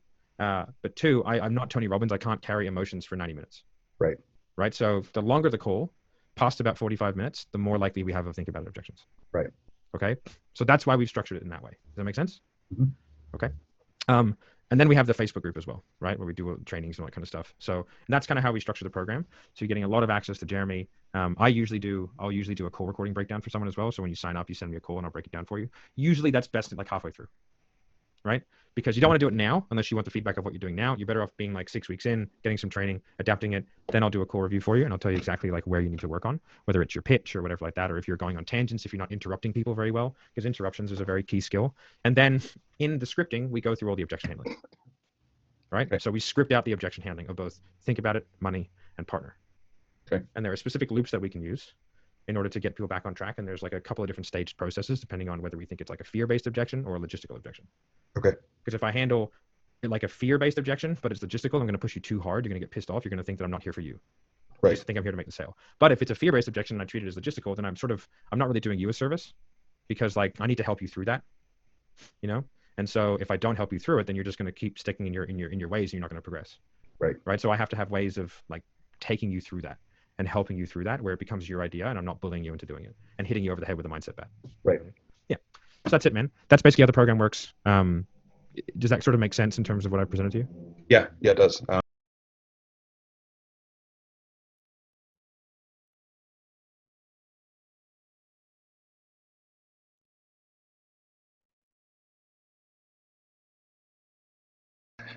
All right, buddy. So I have a brief synopsis of you and obviously why you're here, but you know, what are you really hoping to get out of the call today? Well, I would like to know what it looks like, the more one-on-one support. Okay. I have the training twice. I tuned in yesterday to that to the $97 call, whatever that thing was, the scripting one, and it's like it's awesome. Now I just see, I know I just need to go out there and just do more conversation with people, and I have that system I'm building for one of my businesses. But I'm just generally curious of what that support looks like. What do the calls look like on the Mondays and Thursdays or whatever it is? Yeah, so that's my main thing. Okay, cool, man. And in terms of like the sales process, like the scripting, that kind of stuff, like what does that look like for you now? The scripting, I got enough of a script down. I got it where it's like, I know enough of the questions and the way to lead people through it. The business that I work with does have a main presentation of how the selling is done. Yeah. I don't always use the presentation. Are you like a commission only rep? Is that what you do? Yeah, like I have my own business. It's direct sales. Okay, cool. So do you own the business or do you just I am a distributor of the business. So I have my own business, but I'm a distributor of a specific product. Okay, cool. Yep. All right, so you're just kind of responsible for your own lead gen and sales, essentially. Yep, exactly. Yeah, and I see what, with NEPQ, ever since I got exposed to it, I was like, there's some gold in here with the ability to ask questions, pull out the emotion. So I've implemented that into the normal presentation I do, but now I just see there's just so much you can do with NEPQ. It's like I want to have that confidence in just learning it as fast as possible, because I see how it works. Okay, perfect. And so I guess the scripting that you're using, like how long have you been doing it that way? The current scripting I'm using is like a year, pretty much. Okay, yeah. Is that just kind of like a bit of a hybrid of stuff that you put together, or like what is it? Yeah, it's basically a hybrid of, up until I found NEPQ, it was just its own thing. It's just like a presentation. It's like a full-on binder. It's a bit more old school sales, but it works. Yep. And then I found NEPQ. It's education software, so it's like a learning technology. Okay, so like you're doing SaaS. Sweet, yeah. Yeah, pretty much. Yeah, okay, cool. Yeah, it's a software. And then, so it has a presentation. It works. I've been successful with it. Yep. But I see that there's the questions that I heard from NEPQ is like kind of questions that I was using, but NEPQ puts it in a really succinct way to lead people through it. So I was like, that's gold. So I took it on, and then I've kind of started implementing it into what I do, and it's working. What does that mean? It's working? Like I'm getting sales here and there. And now with my business, my next level to it, because I've just been the main salesman. So now my next level is recruiting salespeople. And that's, it's like a process to build a team. So I see it as I need to, one, I always want to sharpen my sales skills because I'm always going to keep selling it. But two, I want to be able to support my team so they know how to just basically close more of their leads. Okay, cool. And dude, it sounds like it's going well. Like, what is it about the process that you've got now? Like what would you change if you could, I suppose, in terms of whether it's outcome or whether it's process? It would just be higher closing ratio. Okay, so what's the closing rate now? It's like 1 in 10, roughly. Okay. And it's a bit more high ticket item. What's that? So like sometimes It's like what do you mean by high ticket? High ticket, like it's it's like several $1,000s to buy. It's not like a little one-off $100 thing. Okay. And so when I share with families, it's a bit more of an investment than so they have to like think it through. So sometimes I will do a whole presentation, and then they will end up like a month or two later, they'll reach out to me and then they'll buy. But yeah, on average, I'd say it's probably 1 out of 10 people buy that I fully present to. Okay. And do you feel like that's like kind of on par? Like, what are you sort of feeling there? Is it like a good close rate for an expensive product, or?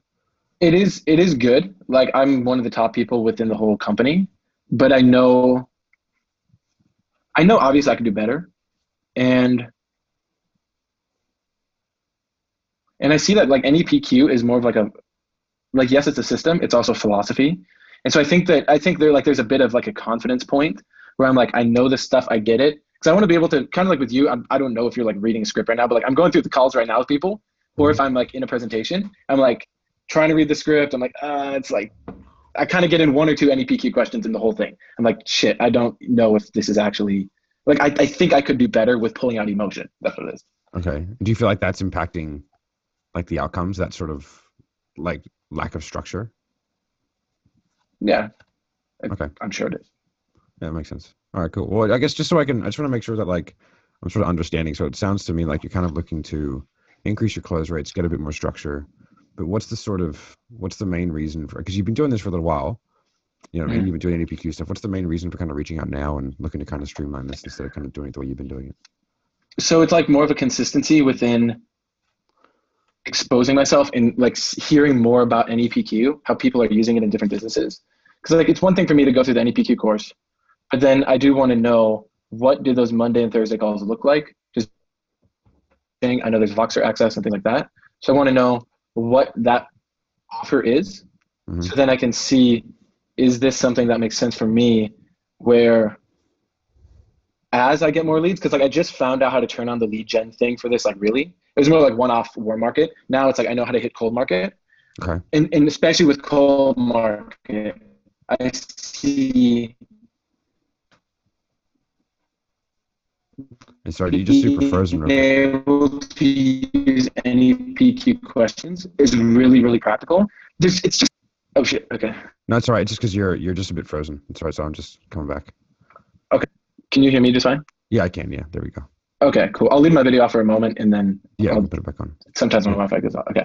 So with NEPQ, it's like, you know how there's like problem and then problem awareness, solution awareness, clarified, probe.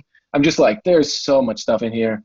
Like realistically, I just go into a presentation, I just talk to people, and then I just kind of, I'm still working on implementing it into my business. And so I see that there's potential.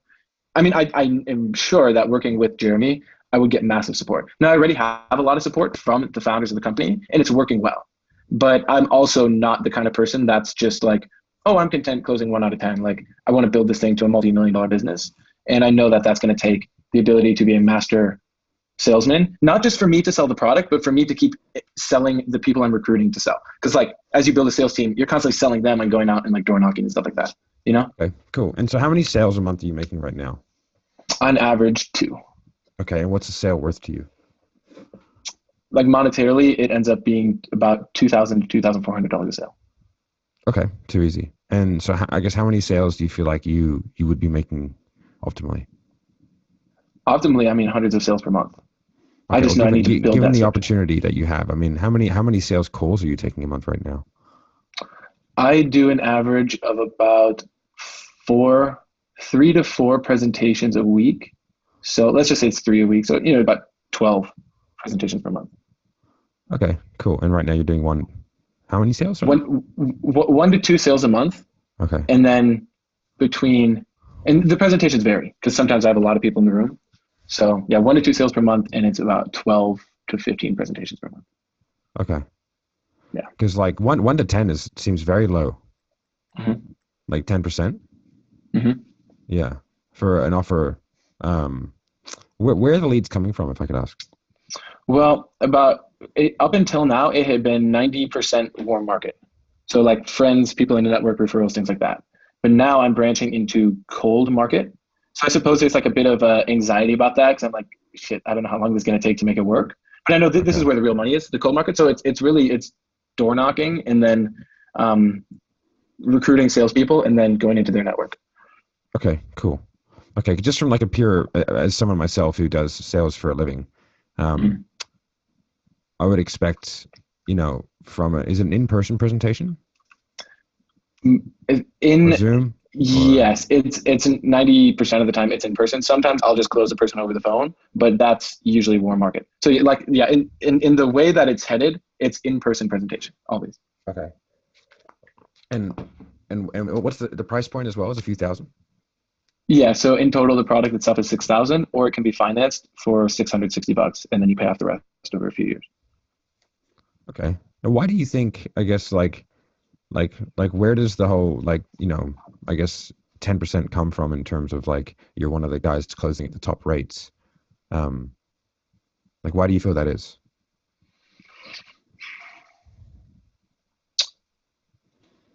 Well, because to be honest, 10% is like, I've been asked to come in to sales teams to help manage and fix them. And that's I'd have to be having some conversations with salespeople converting even cold market at 10%. Yeah. So I guess I want to make sure that I guess before we move any forward that with 12 opportunities, I would expect no less than a 40% conversion rate. Mm-hmm. Yeah, I don't know why. I don't know why it's so low. I guess part of it is some of the presentations I'm doing is to people who want the sales opportunity to join the sales team. And so I'm not necessarily selling them on the product. It's more like I'm demonstrating to them how we go do the sales. And then sometimes those people are like, hey, I have a kid, I want to get this product. So it's kind of a skewed number, but I'd say even how often is that, realistically? Is it 5 and 10? Half the time you're doing that? Yeah, for sure. Okay. Right. So because it's kind of like a different starting point with why they're seeing a presentation. They're just looking for a job to sell. Yeah. Is it a network marketing type thing? It's direct sales, but yeah, I'm recruiting salespeople, and then I'm open to selling those salespeople on the product itself.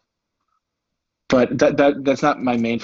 So the real focus is get it in front of families and just people in general who want to use the product. Okay, too easy. And I guess before any PQ, or what have you been doing to, I guess, try to increase that sales percentage? And what do you think is a realistic good percentage to sell? I'd say realistic to cold market would be 1 in 4. 1 in 4 to 1 in 5. Okay. And what I've been doing before this is nothing. I mean, I just read books and I just go talk to people. Okay. Is there any particular reason why you've never sort of reached out and gotten any sort of real involved help? From any PQ? Or from anything, gotten any sort of coach in this space to try and help you kind of get to that level where you want to be?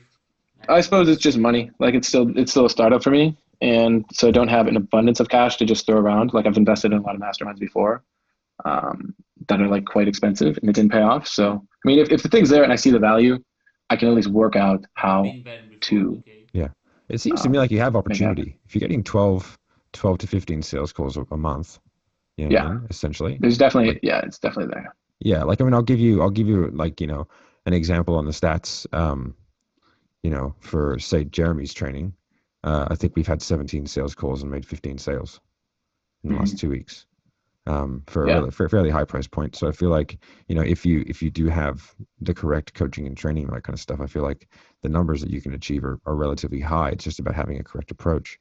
But I can totally understand sort of where you're coming from. But I guess, what are you sort of looking for in a coaching or training program? What's the ideal criteria of what, you've done masterminds in the past that haven't sort of panned out? What is it you feel that you need in order to ensure that you can be successful this time? Yeah. Love the questions, by the way. Genius. It's like therapy every time I'm doing any PQ. I practice with a friend. It's you learn so much about yourself. The ideal thing I'm looking for is that just that in a reasonably quick time, I have confidence that I'm actually properly taking people through the 7 stages or whatever. Because right now I kind of just show up and do my thing, And even with the script, even with all the stuff, I'm like a little overwhelmed by it. Because I still don't fully comprehend like, oh, problem awareness, solution awareness, and then and like really pulling out that emotion. So that's just really what I want, whatever it takes. If I need to Voxer Jeremy, a couple times a week or really quick, like I don't know to what extent I could be available, but if it were the ideal, I would have Voxer access to Jeremy, where once a day after my sales meeting or sales conversation, I send him a message of like, hey, I did this and this. What did I do wrong? And he says, hey, you totally did that wrong, or you could do this or whatever. Because I learned fast, but that one-on-one support from him, because it's kind of like a little nuanced business where it's like there's a proper presentation where we do need to demonstrate the product and all that. But I do realize like most of the sale happens just right when I walk in the door and I build a rapport with the family or whatever. So yeah, having that assuredness, if that's a word, that Yep. Jeremy knows my business. He understands I'm doing the presentations, but I'm also recruiting salespeople. And then I can get this script down to mastery where I'm like 100% confident, like, yep, I know how to do this. I know how to do NPQ. And then I can share that to my team as the team grows. Okay. And so, why is that important to you now, though, in terms of like growing your business? Well, because I see how it's like like you said, the opportunity is there. It's right in front of me. I want this thing to grow fast. I want it to grow sustainably. And I know that if I don't actually know what the offer is for the Inner Circle. Mm-hmm. I'm guessing it's at least a couple months. And so to have that, or maybe it's a year or whatever. So to have that knowingness, like through the ups and the downs, the different seasons of the business, so to speak, Mm-hmm. that I get to have that connection to Jeremy where he's able to Guide you through it. basically. Okay. All right. So in terms of the money, so right now, I guess you'd mentioned that you're doing about 1 to 2 sales a month, so around that $2,000 to $5,000 a month. Yeah. Like, and you wanted to be, you sort of said making hundreds of sales. What's sort of, I guess, a realistic outcome that you kind of want to achieve over the next, say, 3 to 6 months that you feel like you can achieve given the opportunities that you have? Yeah. So in the next 3 to 6 months, I would say the business making 10 sales per month. I know that's possible because I know I can really turn on the lead gen systems and all that. It's going to come down to me really empowering my team though, because I can't do that all on my own, nor do I want to, but to train my team to be able to do that. And I see how using NEPQ with my team, training them in it, like, yeah, that's the next step. Okay, that makes sense. And in terms of like your long-term goal, like where do you want to be in, say, 12 months time? Yeah, I mean, it would just be sustainably growing it. So if it's to 10 sales a month in 3 to 6 months, I'd say 20 within 12 months, and then just doubling that consistently over like 6-month timelines. Okay, that makes sense. And so I guess with the sales, I don't know, prowess or processes that you have in place, how close do you feel like you are now to being able to hit that like 10 sales per month, that 20K? I'm not very close right now. I know I'll eventually hit it. I know I have enough stuff to do it. It's just like I don't want to just wait around though. Like I really see the value in what we offer. I see the timing is like perfect. So if I could, what do you mean the timing's perfect? What do you mean by that? well, it's like learning technology. Every kid is home from school right now. Parents don't know what they're doing. Kids are have to wear masks in school. Like parents are looking for solutions. Okay. And so we have the solution. And so I see that like cracking the code on this will just make everything grow exponentially faster. Where like what I guess would take me like a year, I see it could potentially take 4 months, with more one-on-one support. Okay, that makes sense. Okay, and so I guess it's always important to have like an emotional tie down to every goal, right? So in terms of getting to that sort of, say, 10 sales, we'll use the first goal. Like, what would that mean for you personally if you were able to get that kind of 10 sales rocking in every single month? I mean, it'd be great. It sounds a little stressful. Why does it sound stressful? Because it's like managing it's like a whole different skill set. It's like I'm good at the one-on-one selling. I'm good enough at it. But now it's like I got to get good at recruiting and like keeping people come through. So I know once it gets to that point where there's the 10 sales a month, I mean, on one hand, it's awesome because that's my goal. Like I know it's going to be great. And also it's like, it's just a lot of expansion is required. So there's like a little bit of anxiety with it, but it's what I want to do anyway. So like, I think it's going to be cool. I'll learn a lot. I'm dedicated to it for sure. Okay, that kind of makes sense, man. All right, and what happens? The old consequence question, right? What happens if you don't fix this over the next 3, 6, or even 12 months? I mean, I know I'll eventually figure it out. I'll probably just be a little more pissed at myself that it took me so long. It's like I basically I want to weigh the cost benefit analysis, so to speak, Yeah. where like. Well, how long have you been in PQ? I have been in it for like 3 months. Okay, and how? Okay, and so when you say you'll eventually figure it out. Yeah, like what do you mean by that? Like I know that I'm moving steadily in like building the business, and like I have other people up in like Vancouver per se that have the same business, and it's working with them. So like I'm following in their footsteps in a sense, but I'm also totally responsible for like this market, building the team and everything. So like I know it's gonna work. It's just like I'm kind of an impatient person, and so I would much rather just like I'm the kind of person who likes to jump all in and do it. So like when I got NEPQ, the initial course, I like went through it all like twice in like 2 weeks. Like dosed myself in it and then went out and just started practicing. So see, it's cool. But now it's like, wait, if I could get even more support from Jeremy, I think that could be really helpful to have that kind of support. But I also am not totally sold on it. I guess hence the purpose of this call. Where like I don't necessarily know. I would want to know what the support actually looks like and to what extent it would be like one-on-one through Voxer or whatever. To make sure like I don't just invest in a thing because I think I need it. When in reality, like I said, I know I'll figure it out. It'll probably just take me a lot longer. If the inner circle with Jeremy is what I think it is and what I hope it is, I will most likely dominate and move really fast. So okay. So if we want to be analytical about sales real quick, we can break down your answer, right? Okay. Because from a sales perspective, that puts alarm bells in my head as a relatively good salesperson, because you're not willing to explore failure. And if you're not willing to explore failure, then you're not really willing to it leaves a massive hole open when it comes to urgency in order to act, and it's exhibiting what I would call non-buyer language. You ever heard that term? Non-buyer language. Yeah. I no. And could you also elaborate what you just said something right before that? You had said what did you say? You said the alarm bell's ringing, but then you said something. Because you're not willing to explore failure. So yeah. What do you mean? You said two things. You said when I do something, I do it 100%, which is never true because nobody can do anything 100% at any time. So that's a perception thing that people tell themselves in order to give them an out because they don't have the right time right now. That's a subconscious thing, right? So it's not, and people think that, but like it's not true because you're better off doing something 70% than 0%, right? Mm-hmm. And then also like I'm going to figure out no matter what. So which is like maybe not, so you have to kind of be willing to explore failure. So when I ask the question, what happens if you don't fix this over the next, and get better close rates and figure this out over the next 3, 6, or 12 months, the only question you didn't answer was the one I asked. So what happens if I don't figure it out? Yeah. So essentially like, as a salespeople, right? Like the big thing with salespeople, there's sort of two things. There's like, I guess there's process and skill and all that kind of stuff. And then there's a congruency, right? And congruency of speech and action is super important when it comes to salespeople.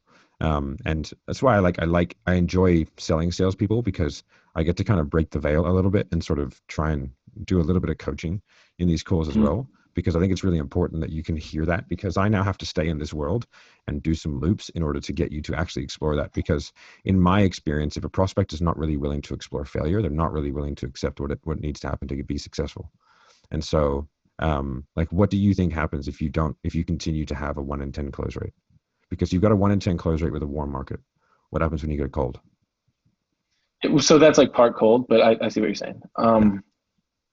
Yeah, that like, so what happens if it doesn't improve at all? Well, then it's fucked. It's like I'm gonna regret massively that I didn't figure it out sooner. also see how my success in what I'm doing is leading the way for tons of other people. So I see that by me not figuring this out sooner than later or at all, I'm doing a disservice not only to myself, but to tons of other people. So it is in my best interest to figure it out. Because if I don't figure it out, it has like massive consequence. Okay. And are you okay with that? No. Okay. And whose choice is it whether or not that happens? Yeah, I mean, it's my choice. Okay, cool. So, like, why fix it now? Why not just fix it later? We'll fix it now because the time is of the essence, and I definitely intend to fix it. Now, what I still don't see, which I hope to get from this conversation, is how can how can Jeremy guarantee or help me fix that? Okay. Well, Mitch, based off what you told me, I think what we do might actually work. Okay. So if you think it's appropriate, I can take you through exactly what happens, how it happens, and why it happens. Perfect. Do it. Cool. So we have essentially one program. It's the Inner Circle program, right? Mhm. I'll try and put my video back on because I like to use Cool. I'll do my best as well. Let's see. There we go. Cool. So there we go. Essentially we just have time frames, right? So we have 3, 6, and 12 months. Right. And there are payment plans and all kinds of stuff available for each. But essentially the 3 month is 15,000, it's 22,500 for the 6 month and 30,000 for the 12 month. Okay. And with that, what we do is first and foremost, we'll talk about that first because you like it, is the Voxer. Okay. So now the Voxer kicks in once, like if someone's doing a payment plan, it kicks in once they've hit $5,000 in payments, but we can cross that bridge when we come to it. But essentially you get unlimited access to Voxer. Okay. So I was a one-on-one training client with Jeremy. That's, I don't know if you've ever seen my testimonials or whatever with him, but I was a commission only sales rep. I was doing fairly well. I was doing around 25,000 a month in commissions. Right. And then I did an EPQ course. Right. So I saw a training that he did on sales resistance. I should have been making a lot more money than what I was. Let's put it that way. I was closing very well, around 70%. That was my close rate. But I had a 2-step close, and I was losing a lot of people between step 1 and step 2 because I was getting ghosted. They weren't, and it was all because like I was inducing a lot of sales resistance, right? So I saw that as an opportunity. Did the NEPQ course, struggled to put it all together. All right, which is why I say like, yeah, I understand that. I struggled to put the whole thing together. Some people can. I'm someone who likes getting coached through things and Q&As and stuff like that, right? And so once I understood the structure, I was like, okay. Then I reached out to Jeremy and I reached out to him and I got a year of coaching. Okay, that was about 8 months ago, right? Maybe. Wait, that was when? Like 7 or 8 months ago. Okay. Right. So and then I quickly, once I got the coaching, I saw I would say about a 25% bump in sales when I did NEPQ. So I went from about 25,000, I think it was about $35,000 to $38,000 a month. And then I did the coaching and I grew at 66% nearly every single month for 4 months. So I ended up averaging around 105,000 a month in commissions, right? That's pure commissions in my pocket. I'm a commission only sales rep, right? And so once I started averaging that, Jeremy offered me a job. So now I do his sales. I do sales for a couple other people. I do sales for a guy called Ryan Serhant as well. I don't know if you follow real estate, but I do his coaching sales as well. So I'm lucky I've got pretty good clients, right? Yeah. So the Voxer access to me, like back in the day when I did it, like it wasn't that long ago, it was essentially like it was a one-on-one every week, like only for like 4 weeks. That's it, right? And then after the 4 weeks, we got access to Voxer, and I actually found that the 4 one-on-one sessions were okay, but like I had lots of questions, but the Voxer access is where I really came into its own. And so what we decided to do when I came in and started helping Jeremy with the sales process is let's alter the program to make it better. And so what we did is we gave everyone Voxer access. That with that, it literally is like as much as you want. There is no limit, right? It's just ask him as many questions. I did it in a couple of different ways. I would also like record my conversations and then I would cut them up and send him like little 5-minute segments. I wasn't going to send him half-an-hour segments because I knew that he wasn't probably going to listen to a half-an-hour rant on, you know what I mean? But I could cut little bits and pieces up.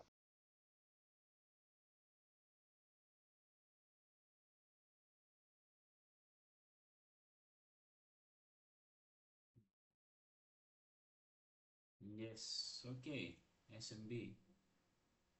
Another call for another. Now I'm gonna take a break. Okay, so basically, I'm finishing this call and then it's finished. That's what I think, at least in the fundamentals.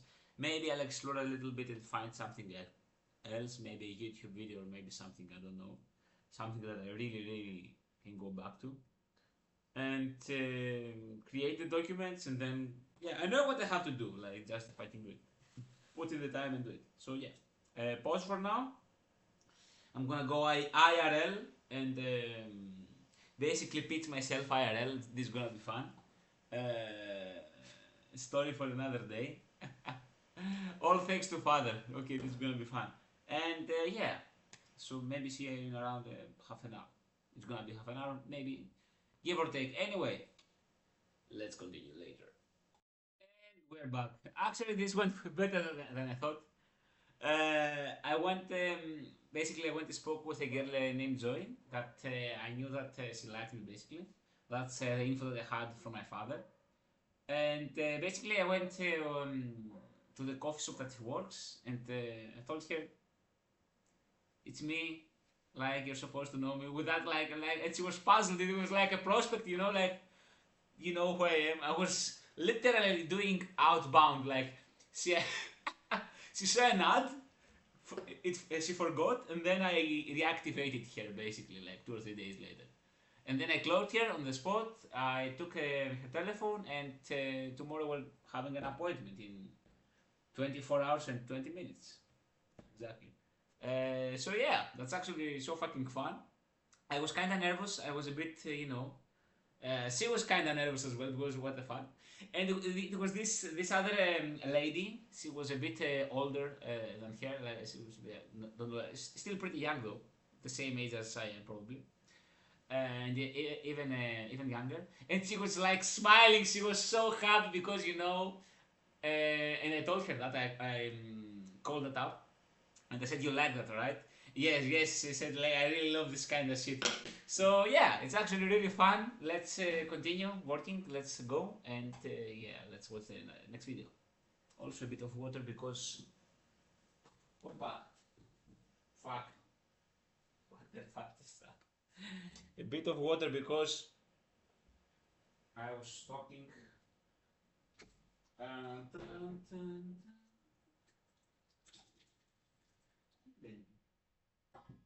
In.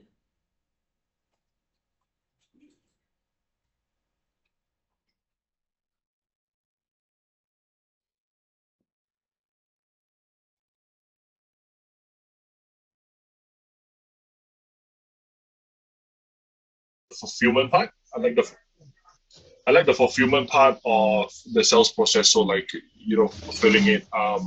What I also like is we notice that we have a structure there, which is the sell by chat structure. That a lot of people are talking about, like how to sell by chat. So we have that structure there. So that's what I like about it. Just two things. Okay, perfect. And you guys are doing 2 to 3 million a year. So obviously some things are going well. Do you know what I mean? Yeah. You like some of those structures. I guess what would you change about the process if you could from a sales perspective, whether it's the methodology you're using or the outcomes that you're getting? I think would be me because I'm the only person bringing to the female into the business because I do webinars and then we try to automate it, but the conversion rate just drops. So every week I do a webinar and then we close, we break, and then we just bring in the money. But the problem right now is I want to fix that where they can either watch a video or they can either do watch a content piece and then book to a strategy call or something like that, and then remove myself from the sales call. Okay, so having, I guess, you being the main income generator, the main income generator of the company, how long has that been the case for? I would say 3-4 years. 3-4 years. Okay, and I guess is that impacting the ability of the business to expand, or is that kind of? Yes. Okay. Like I can't focus on marketing. I can't focus on content creation. I can't focus on scaling because I'm the only guy that does the sales also. So, okay, well, I just want to understand, I guess, the rationale behind why you might be looking to, I guess, bring in a more structured sales process. I guess what's the main reason for wanting to do that rather than just like, I don't know, go and just fill more closers or whatever?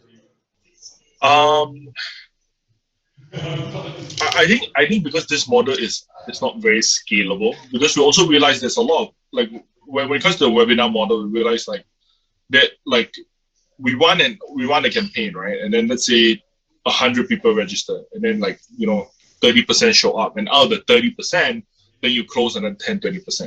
And then we feel like there's a lot of these lost leads that, like if we could do something about them, if our outreach team is strong enough, they could do a customer service call and then disguise it then lead them to a strategy call and then close them, that kind of thing. So it's that there's a lot of process things that are missing, not only just a skill set, but it's a process. Right? Yes. The referral process, the no-show process, the the internal sales rep lead generation. Okay, that kind of makes sense. And you mentioned that before you talked to me, you did Dan Locke and you also did Belfort.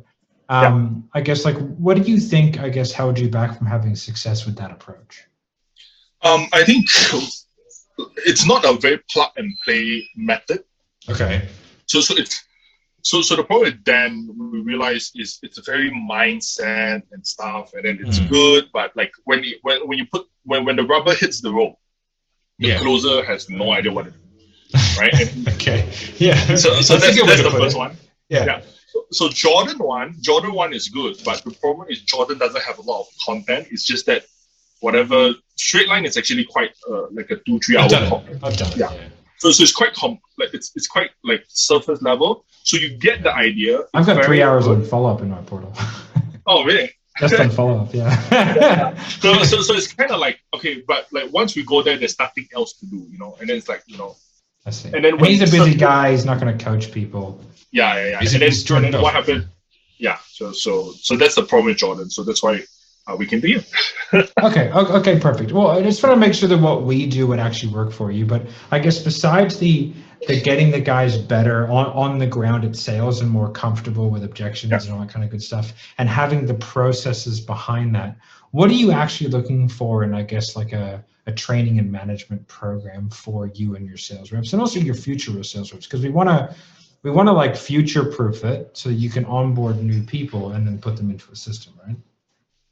I think for me, it's whatever you just said. You just hit it on the nail. It's like, how can we create something where I don't need to be part of it? Because right now I need to spend a lot of time with the salespeople, right? And then it's like, how can we hire a salesperson, they go through our interview process, and then we just plug them into this pipeline of trainings, and then they come out, they know what to do, they can do the thing, and then that's what we want. Just keep it simple, keep it clean, and if we can do that, that's we're pretty happy.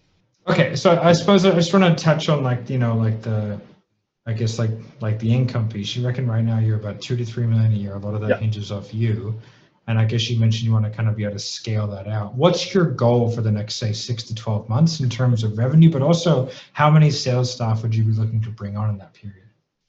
We want to break. Like if we do 2 to 3 million, like I'm actually happy if we can do 2 to 3 million, but I don't need to sell a single thing. Okay, so for you it's about. And then maybe a sales staff of like 3, 4. If we can do that, that's already godsend. And then the second piece would be then 5. We've been trying to break the 5 mil mark for some time, and then I realized I am also the problem because I'm limited to whatever I can do. So I think I love working with guys as there's a transition, right? Like guys who go from making like early 7 figures to making like a late 7 figures and 8 figures, where it's like there's that transition of like business owner where it's like, okay, I'm starting to understand like I need to separate myself out a little bit so you can focus on like the big picture stuff. I really enjoy that because I work with a lot of people as they make that transition. I've grown a few 8-figure businesses myself. And so making that, it's a very interesting time. And I think sales is one of the key components, which is why I like having these chats. Okay, so let's just say we are able to, I guess, if you're able to get to that point where, let's say you're doing 3 to 5 million without doing the sales, like what do you do with that? Like what's kind of vision for yourself in the future if you're I would say content creation, do more videos on Facebook, that kind of stuff, and then spend more time with I would say half. It would be first half would be content creation, creating more assets so that it's easier for the closer to close in the future, get the brand out there, get the name out there. I would say second half would be client legacy building.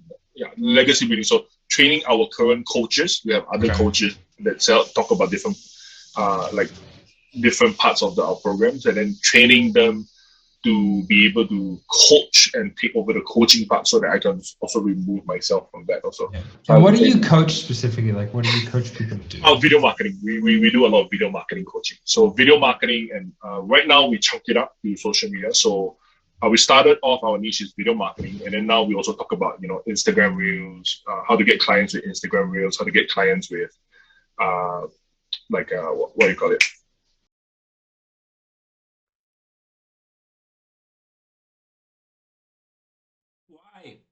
TikTok, those kind of things, video stuff.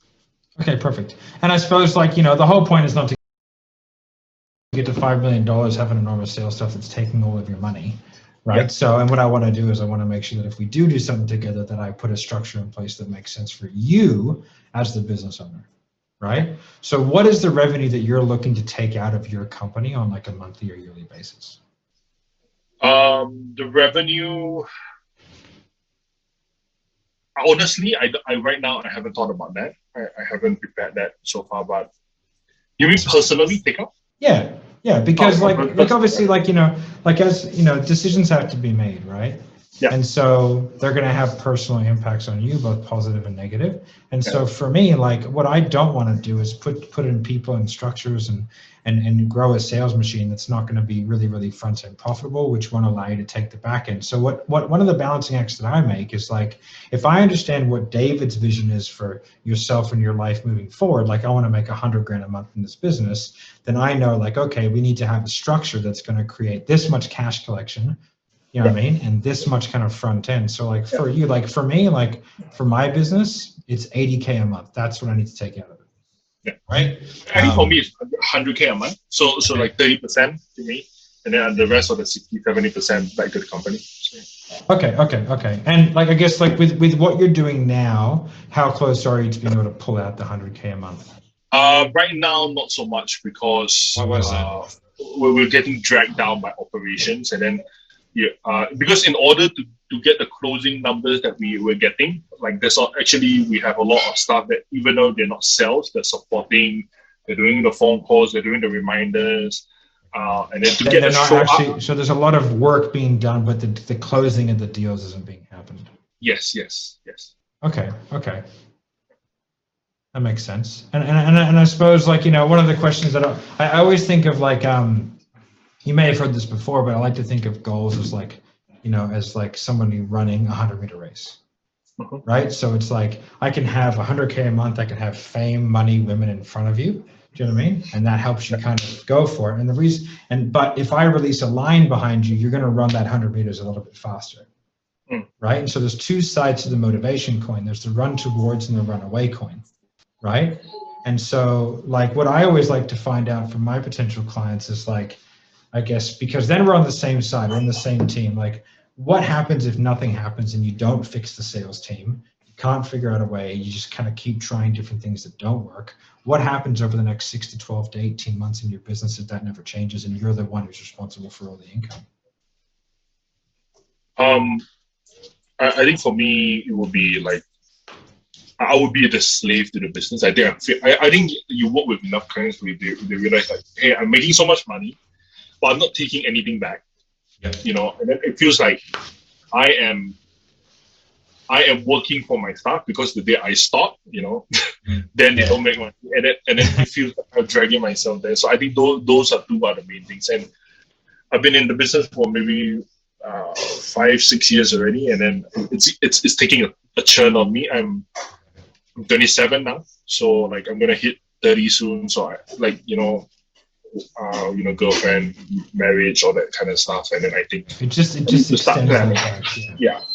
And then I realized there's not enough to take home, because everything is distributed to the team. And then I realized personal finance wise, it's not gonna be the strongest. So I need to build that personal finance for me. So that's the consequence if this continues. So yeah.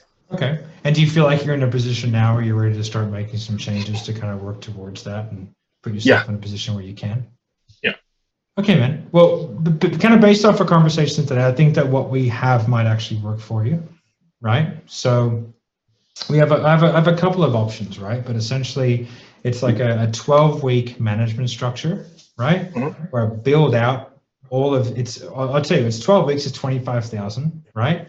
And for that, we do a couple of different things for you. Okay. So the first thing is that I'm going to show you the portal because the portal is the first thing which you're probably curious about. Okay. Yeah. Right. So if you allow me, I'm just going to share my screen and I'm going to take you through like a daily training portal that I put and expect and I put the KPIs in. Okay. So what we're going to do is this. Okay. So here it is. Here's the portal. It's in a platform called Kartra. Super, super simple. This is just a welcome video. Okay. Essentially, when I was a commission-only sales rep, I was earning $100,000 a month commission. So the whole way that this portal is themed is this is how you make a shitload of money as a sales rep. Right? Okay. So the first thing, we go through some planning. Okay. Ideal income, what's close rate mean, show up rate, understanding commissions and like how to not use comparison is a thief of joy, right? So we want to keep good people long term, building a gap of like what you can offer. And this is where I really change their mindset. And I go like, okay, what can David offer you from a lead perspective? And how do we compare that with the opportunity that you require in order to get your income? So if let's say they make $1,000 a sale, I'm just going to use round numbers, and they want to make 20,000 a month, then they have to make 20 sales. In order to make 20 sales, how many need to show up to a sales call? They need, the city close at 50%, 40 need to show up. Now, how many do they need to book in order to get 40 to show up? They have an 80% show up rate, they need to book 50 calls. Let's say that given the warm leads that you have, they can book 35.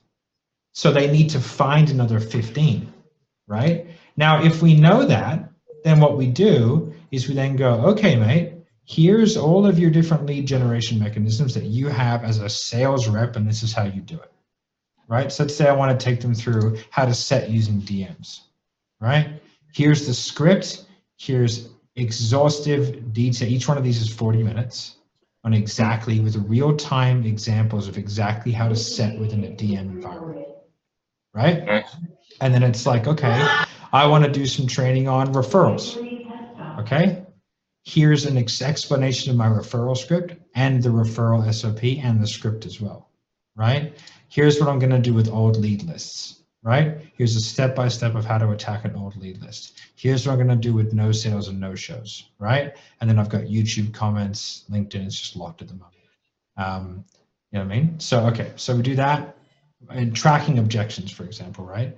So it's like if you have the 4 main objections, by tracking the objections, we understand what the person is good at and what they're bad at. Then from there, we can create a customized development plan based off the actual numbers the guy is spitting out, right? Then we're going to go through, okay, triage, sales call, follow-up referrals. How do we structure our diaries to maximize success, right? And we go through some mindset stuff. As you can see, it's not long. We have some health and fitness stuff in there as well.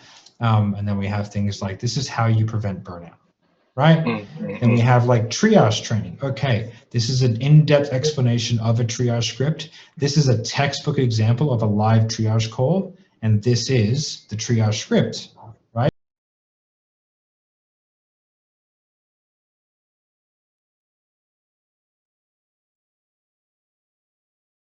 The video is fucking lagging.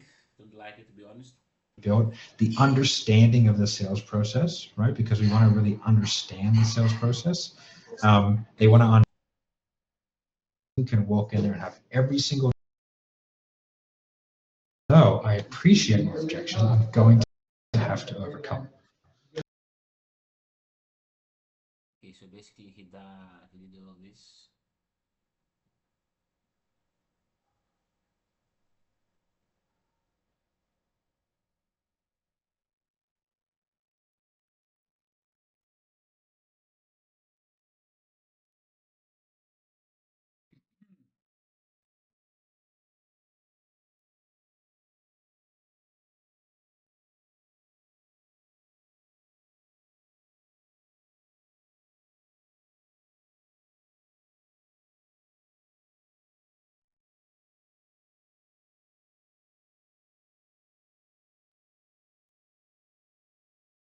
Objection handling, yeah. selling with stories.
Welcome to the show.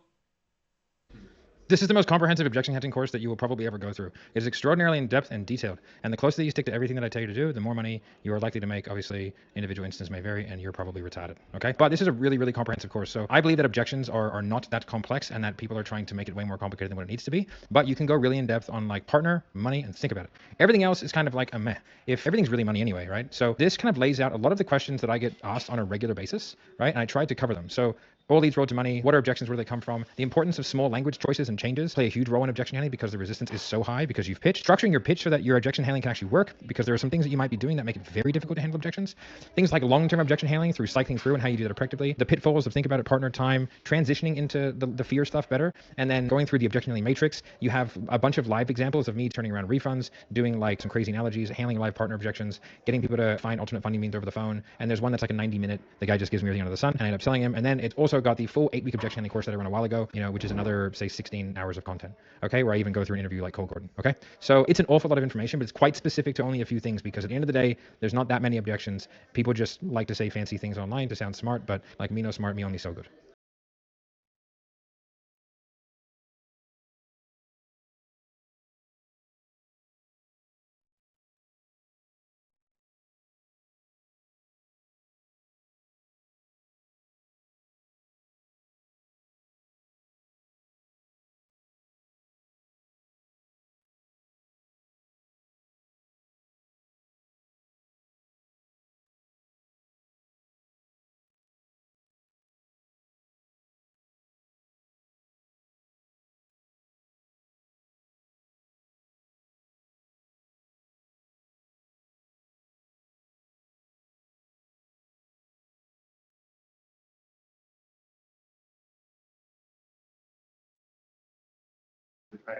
Yeah, man. And sleeping with a heater on. What's the temperature?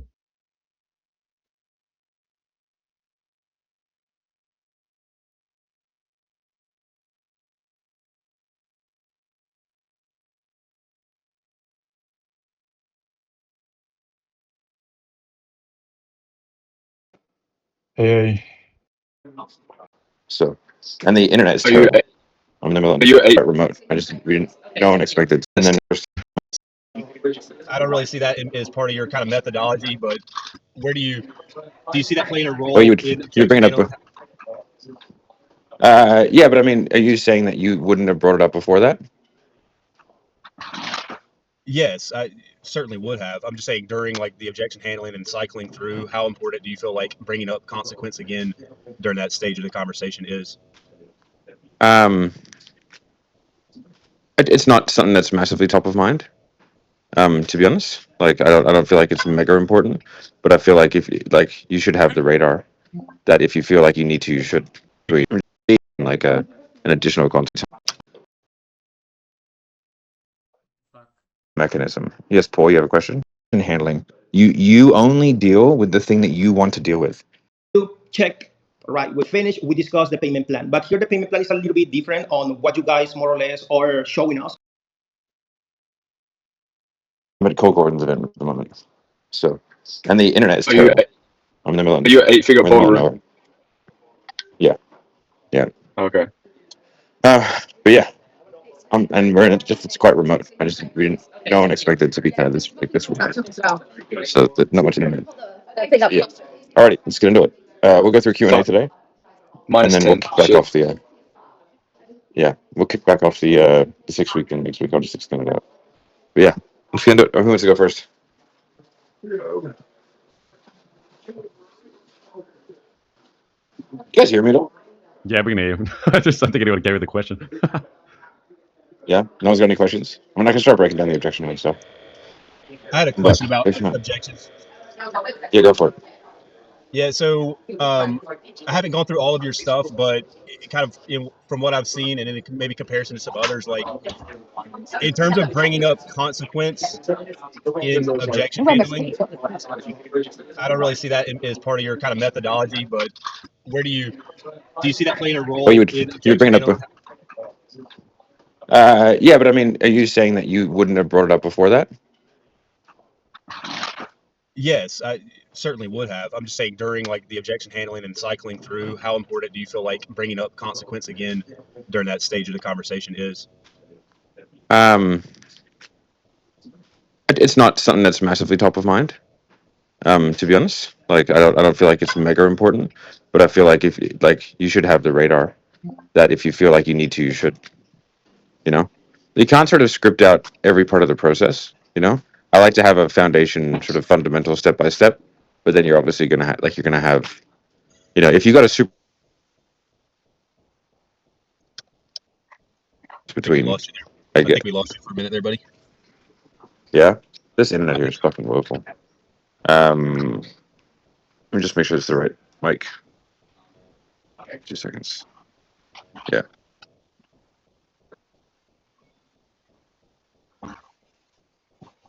I just changed the microphone. Is that all right or no? yes, sir. Yeah. Okay. So the like you can't script out every part of the process. So you want to have like a step by step kind of thing that you do. But then if you get the feeling like you need to add in like an additional consequence question, then you should. But you know, you don't want to be you want to have a process that you follow, but it doesn't want to be like you don't want to have to ask your consequence questions every time because it can get obnoxious if you've done a good job of it in the actual sales call, and it starts to become quite an obvious tactic, Yeah, that makes sense. right?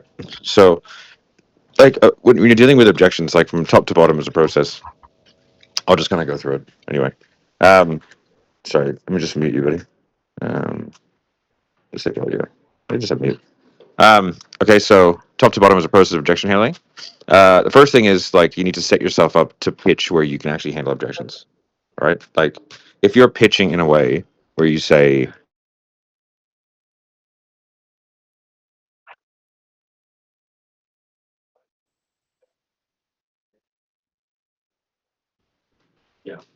Dropped out again there. Yeah, the internet's woeful, Matt. You're right. He's gone.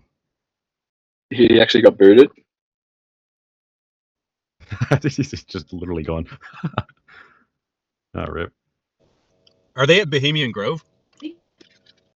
down, and then you prevent inane questions. So you can't be pitching like Eyes wide shut. You and eyes wide shut, Matt.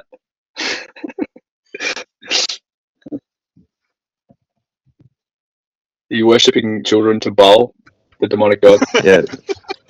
Yeah, that's why no. If I would have done that, the app wouldn't have crashed if I did that. Um, okay, so when you're dealing with objection handling from top to bottom process, all right, the first thing is that if you're pitching in a way that doesn't help objections, so you can't be pitching like if you have a weird payment structure, you can't be sort of going into that. You can't be going into financing options. We have multiple payment ways. You know, we have payment plans available, right? You want to pitch like the highest iteration price of what you sell, and then you just want to say the number like first and foremost. If you're not doing that, then you're going to end up in situations where the person just goes, oh, like what payment plans or what financing or like whatever the equivalent is, right? You want to sort of get somebody bought in on the full amount. And then you prevent inane conversations about payment plans that are never going to happen. And what, because people think it feels better to do it that way, like, oh, I get less friction. No, you don't. You're just not, no one ever comes up. Nobody ever actually gives you a concern. And the hardest objection to overcome is the one that you don't get. Right? So you want to kind of invite objections. Like they're gonna be there anyway.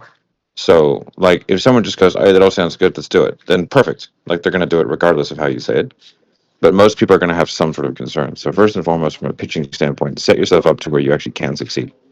Right? So that's kind of like your stage one. Then from there, you want to have the ability to only handle one objection at a time. Right?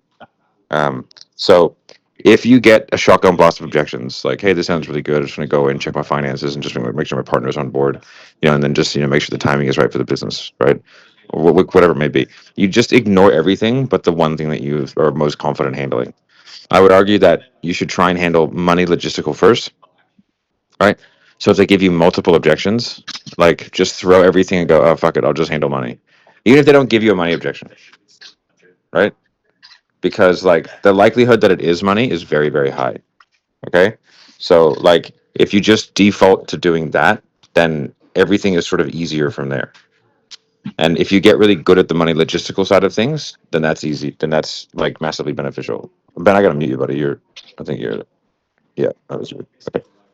Right. So this is a common problem that I see a lot of people. They'll get a lot of objections and they'll start like just like talking through each one and they'll try and handle them all at once. And it's very difficult to do. So the easier way is just to ignore everything and handle money.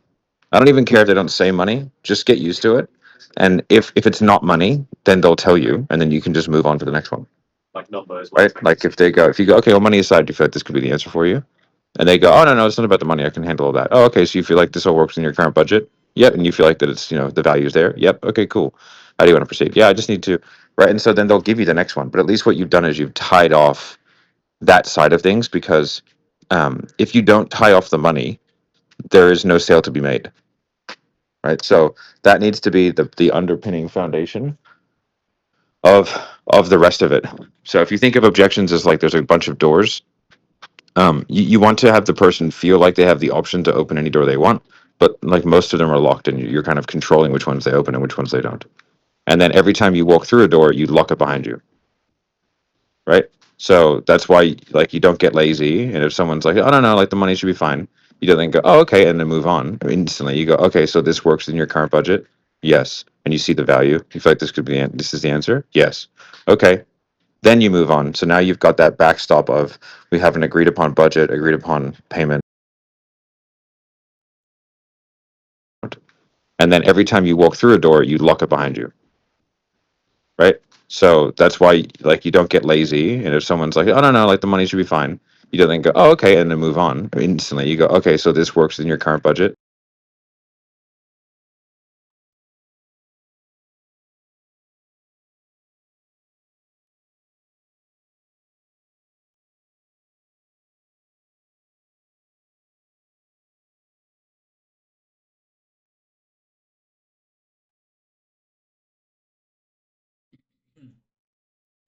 Yes. And you see the value. You feel like this could be this is the answer? Yes.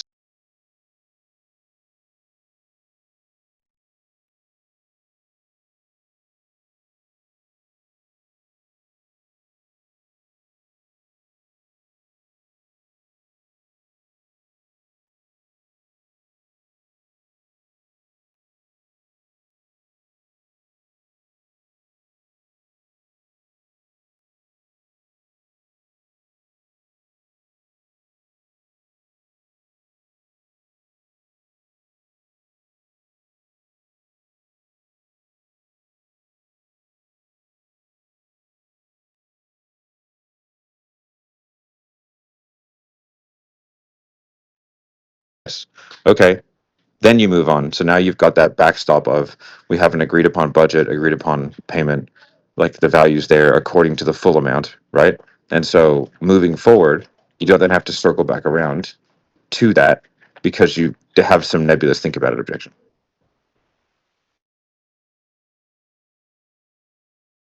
good habit is just have money logistical first.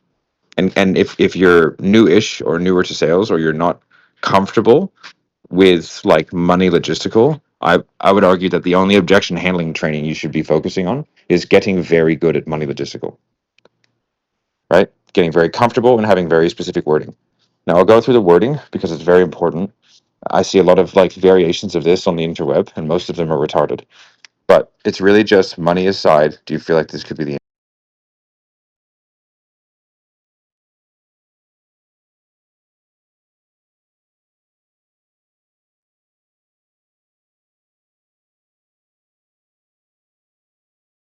answer? Now, what that isn't is if you had the money, would you do it?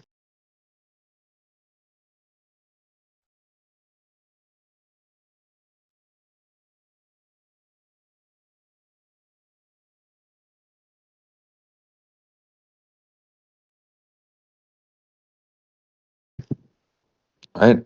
And it's not like, it's not any variation of that. And in similar ways to the openers in like outbound, that initial thing that you say should be very, very consistent to give you the most highly predictable results. Right? And the word choice is important. So if I say money aside, do you feel like this could be the answer for you? Okay, we're going money aside. So it's like, it's not if you had the money, if it was free. It's none of those things. It's we're parking that for a second. Do you feel like this could be the answer for you? I'm not saying would you do it. Like, it's a very different proposition.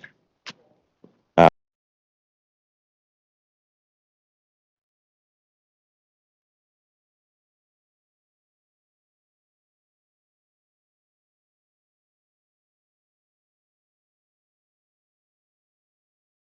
um, okay, does everyone make sense to that? Everyone see why that's like very different? Because when we're doing objection handling, I don't want the person is in a state where they are a little bit concerned about the transaction element.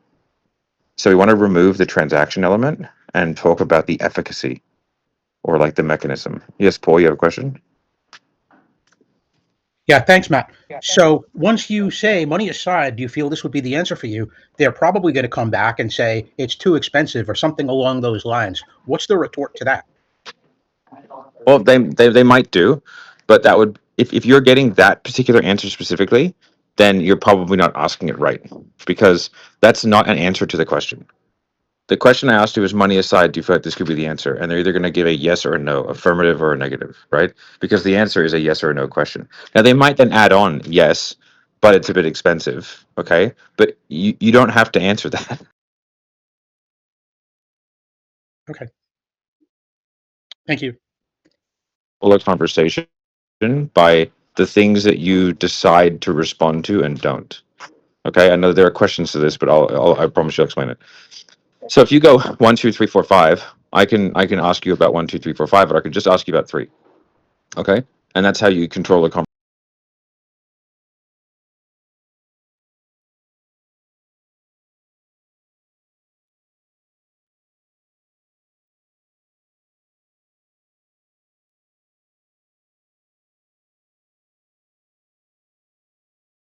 conversation by asking questions. If someone goes money aside, do you feel this could be the answer?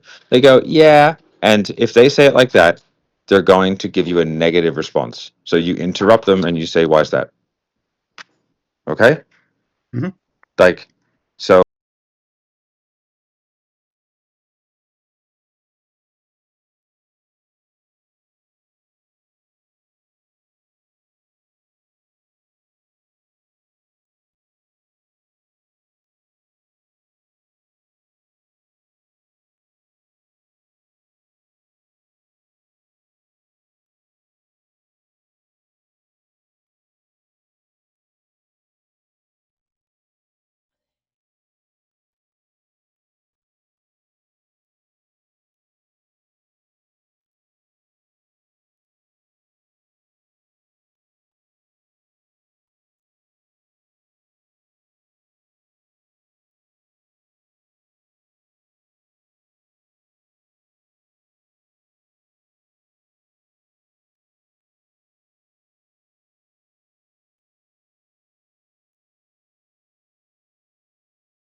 So if someone goes So if someone starts more negative, it will end more positive. If someone starts more positive, it will end more negative, right?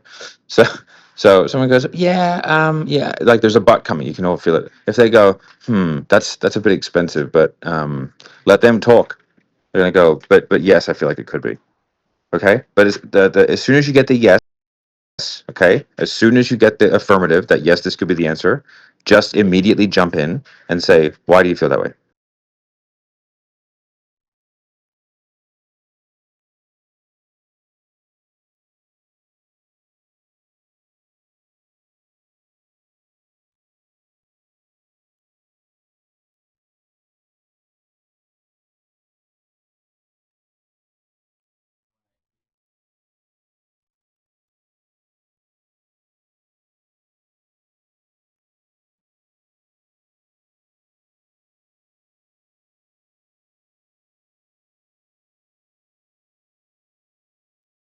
Opinas de Matt.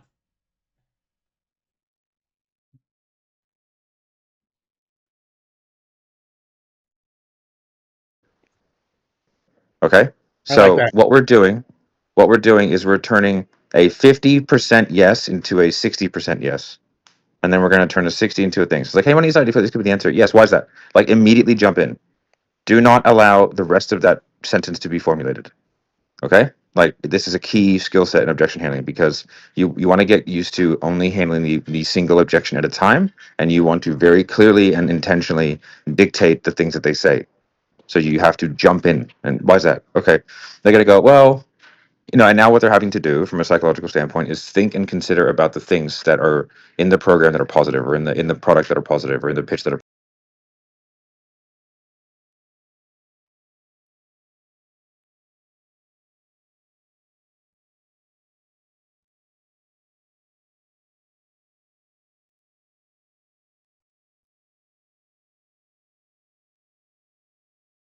positive, okay? Which is nothing but good things for us. And they go, well, yeah, I suppose it's this. And you go, what is it about that specifically that you feel like could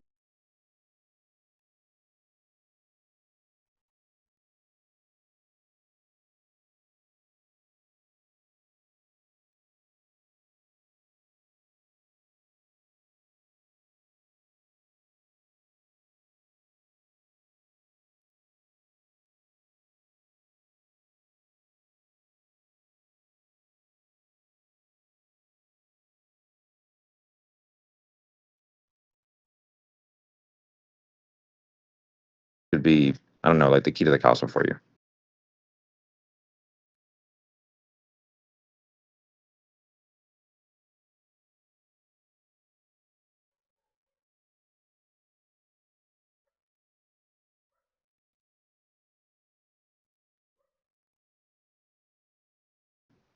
Right? Or some variation of that, right? Now, what you don't want to do is like attach it to the transaction. Oh, like, why do you feel like, that would have you move forward or something stupid, like whatever these 20-year-olds are teaching, right? So you're like, but you just want to, like, again, what you're trying to do is just nudge them forward. It's patient, right? You've got the chick, she's at the bar, she thinks you're cute. You know what I mean? It's like, don't go, all right, so like, how about we have 14 kids together? It's like, how about I buy you a drink? How about we have a conversation, right? Like, you gotta have some patience. Somebody decide if this could be the answer for you?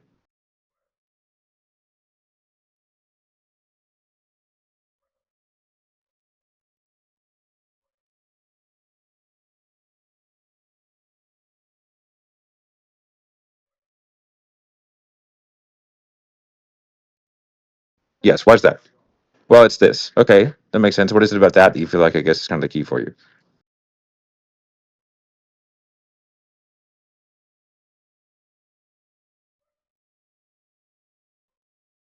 Well, I suppose it's this. Oh, okay. So what are some ways that we can come up with the fun?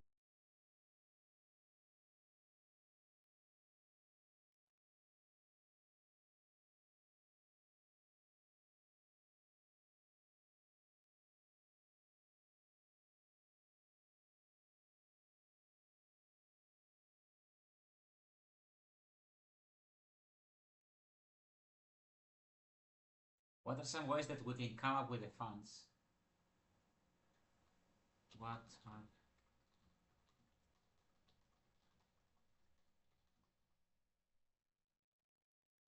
funds to where you can get that thing that you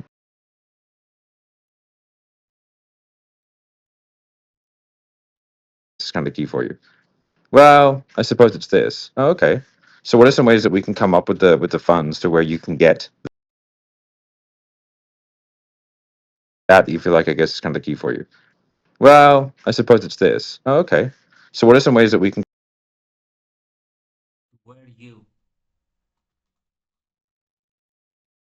come up with the funds to where you can get that thing that you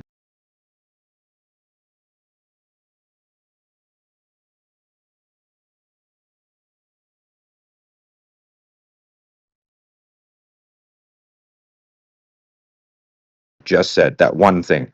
We don't talk about the program. We don't talk about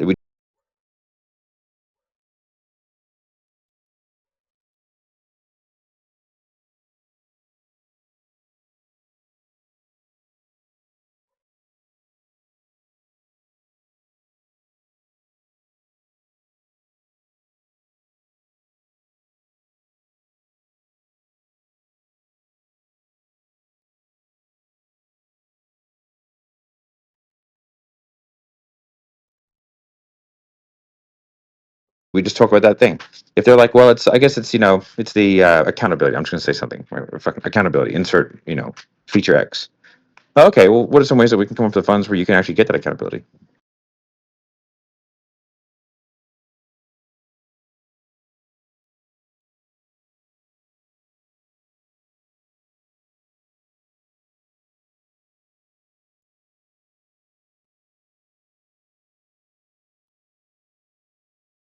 Right? Because now they said that that's the key for them. So how do you get it, motherfucker? Right? And then it's like, and then you can jump in. There's a couple different ways to do it, but it's like, hey, like, so like what you're trying to do is get on the same side of the table, right? So now what you've established, and this is why this part is so important that you do it very, very specifically. It's because you want to establish that one, if money was not the issue, that this would be the answer. Two, the specifics of the program or the mechanism, whatever you're selling, that gets them to their desired outcome, the one specific thing that is a big standout to them, and then how they go about getting the funds together to achieve it. Right. So now what you're doing is from this point on, like we are both in agreement that this is the way forward. Right. And so then what we're going to do is like, okay, well, can I make a suggestion? And this is where, depending on what you sell and how you sell it, this is where you can go down a number of different paths. One is like, okay, if I broke it up for you, would that help? This is why you have to pitch the most expensive iteration of whatever you're doing, because it's very difficult to push a rock up a hill. Okay. If I tell you, hey, like let's just say it's 10% or 15% more expensive if you break it up, and I'm going now from $10,000 as a one-off to a $15,000 five pay, whatever, right? Like, just I know there are there's so many different industries in here, but the you have to like not look at the specifics, but look at the principle, right? So it's like now I've gone, hey, Brokey, you know how you can't afford it? Yeah, well, it's more expensive for you. Yeah, not good. Yeah, sweet. Now if I go to a two pay or I break it up, however the things allows me to do it, it doesn't get more expensive. It just becomes more accessible.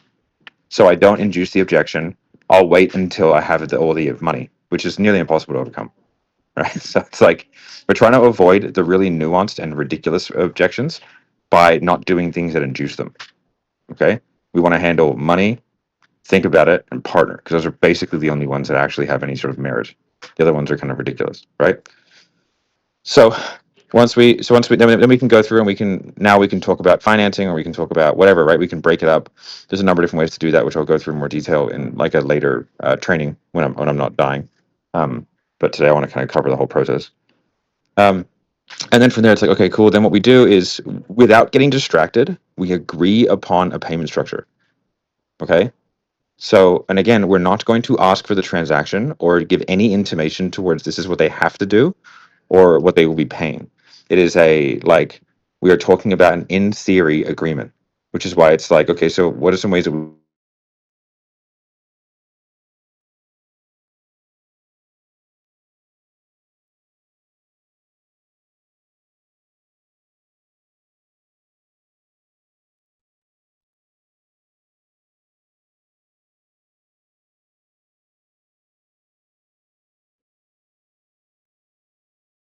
breaking up. Can you guys hear? I think we lost you again. Yeah, it's lost.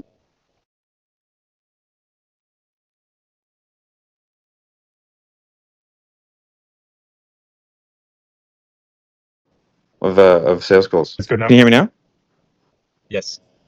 Yep. Bro, we're getting taken down. This is the 9/11 of sales calls.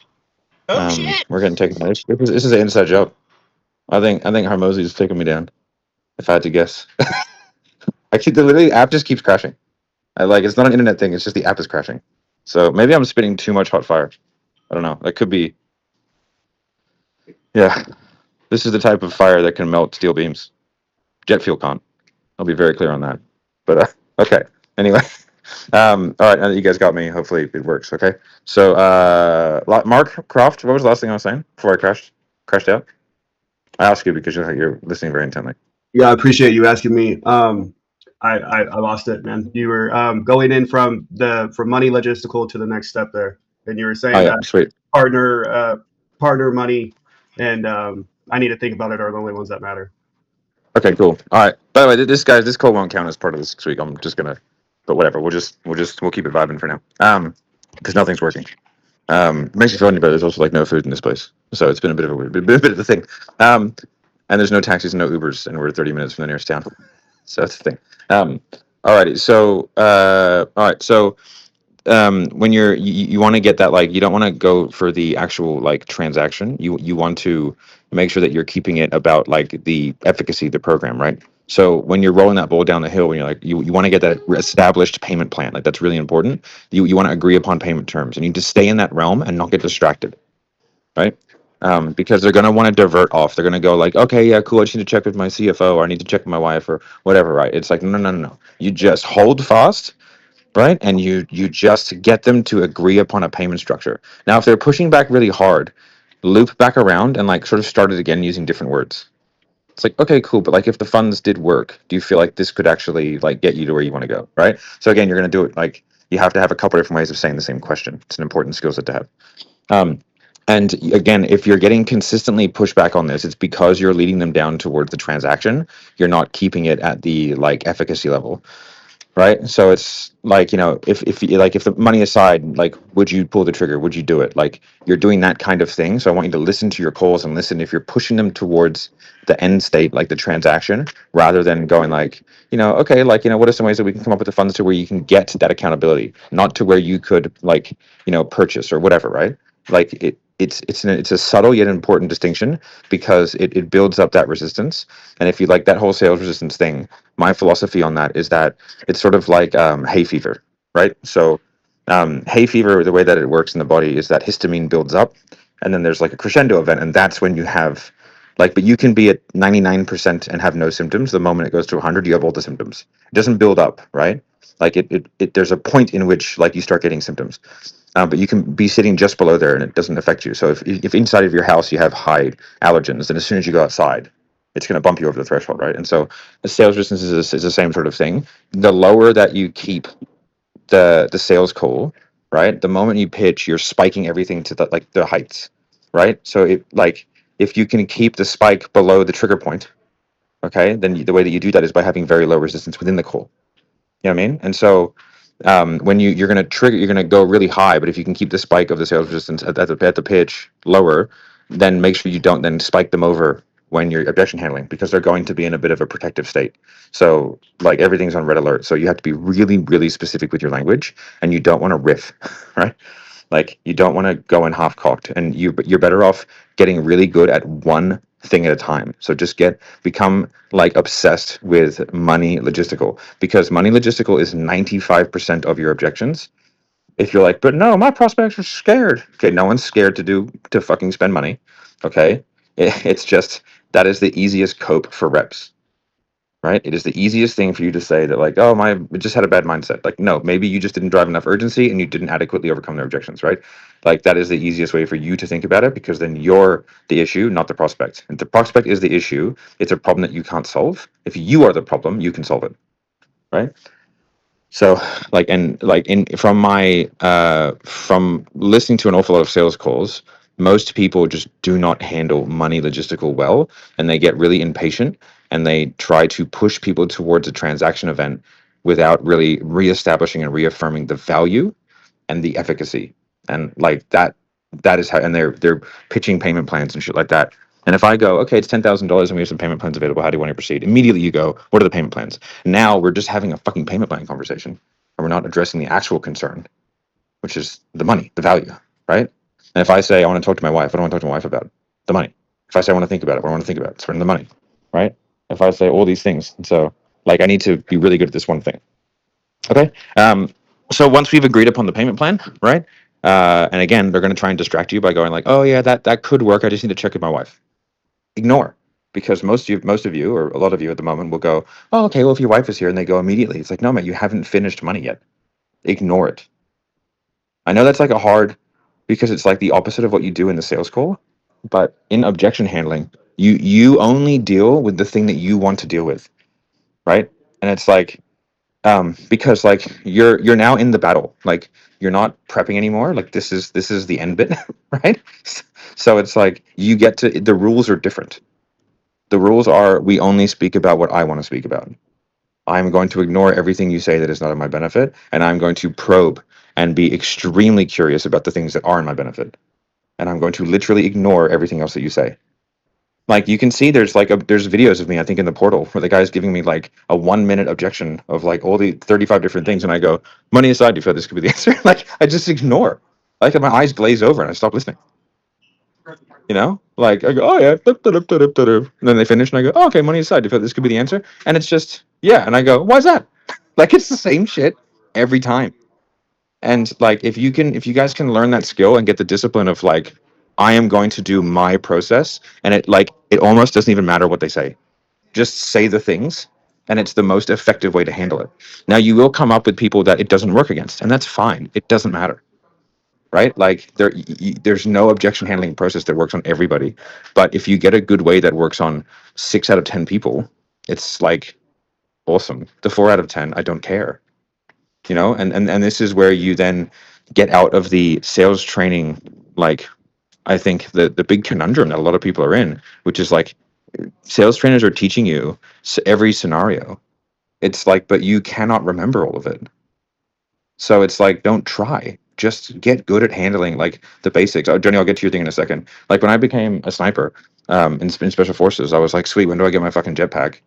Yeah, man. And it was like, I remember I did basic training, and they were like fieldcraft, shooting, navigation, right? And it's like, okay, cool. And then uh, and then I got to infantry training, and it was like, sweet, what are we gonna learn? They're like fieldcraft, shooting, navigation. And I was like, sweet. I got into special forces training. They're like, what are we gonna learn? They're like fieldcraft, shooting, navigation. And I was like, okay, now I'm gonna be a sniper when I get my jetpack. They're like, oh, guess what? We're just gonna do more fieldcraft, more shooting, and more navigation. I was like, what the fuck? It's just all the basics done to an extremely high standard, right? And so like that is like, don't worry about all these like random things. Just get really good at the basics, because that will handle like 60%, 70% of what you actually have to handle. And then you don't have to worry about have all this like wasted training trying to get through like the 2 to 3 to 5% of the times. But that shit sounds really good on Instagram. You know what I mean? And it's like, it's so alluring to have like a frame for everything, you know? But like it's not required, you know? Johnny Darwin, mate. Yeah, hello, hello. Can you hear me? Unmute, buddy. There we go. Yeah. You can hear me? Yeah, yeah, yeah. Okay, great. Yeah, just following on what you were saying right now. So, how do you know once you, I guess, are ready to move on and not do logistical anymore? So, like, because So that's once you've agreed upon a plan, right? So it's like you go through, and then that's where you just gotta like just sit in that saddle and go, okay, like and you gotta read people. Um, a really good skill in objection handling and in sales in general is to be able to sit in silence. There's an old adage in sales, which is like, he who talks first loses. Now, there's always an element of truth to things, you know what I mean? Especially things that have been around for that long. But I think it's kind of a gross way that they put it. But you want to allow people to finish thoughts that you want to allow them to finish.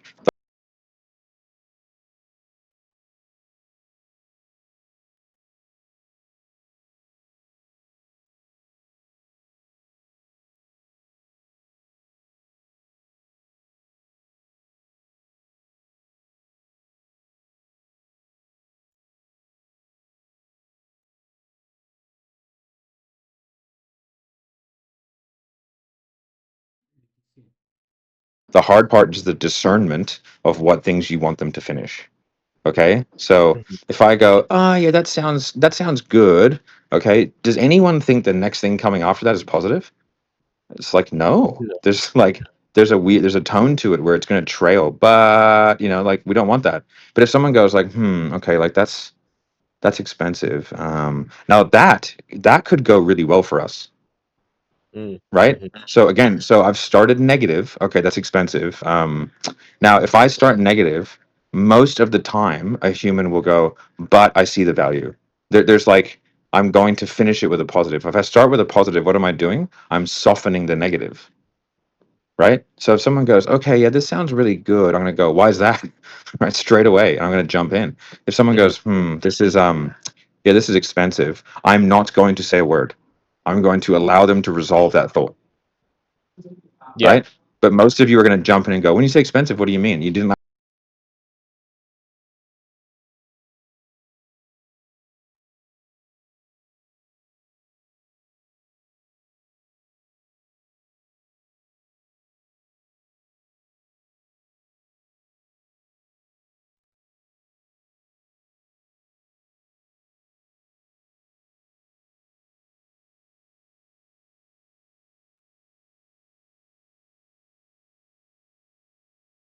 allow them to resolve it.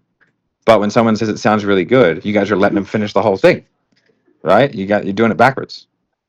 Okay, so like Yeah. that is a skill set in and of its own. That you want to like you only really get that from listening to calls and really understanding like just communication. You know what I mean? Yeah. Um, Because and then right now, so when you finish it, yeah, you finish the plan. So you're like, okay, so this works with so payments of this, and this work within your current budget. And they might go, and then you might. That's why you don't like immediately drop your pants and go all the way to the bottom.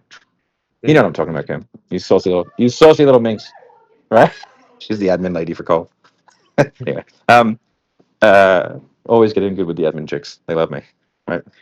They're all like in their 60s. They're great. I call them sauce little minxes, and they love me, and they give me free shit. Anyway, so where's I going? Fully autism out on that one.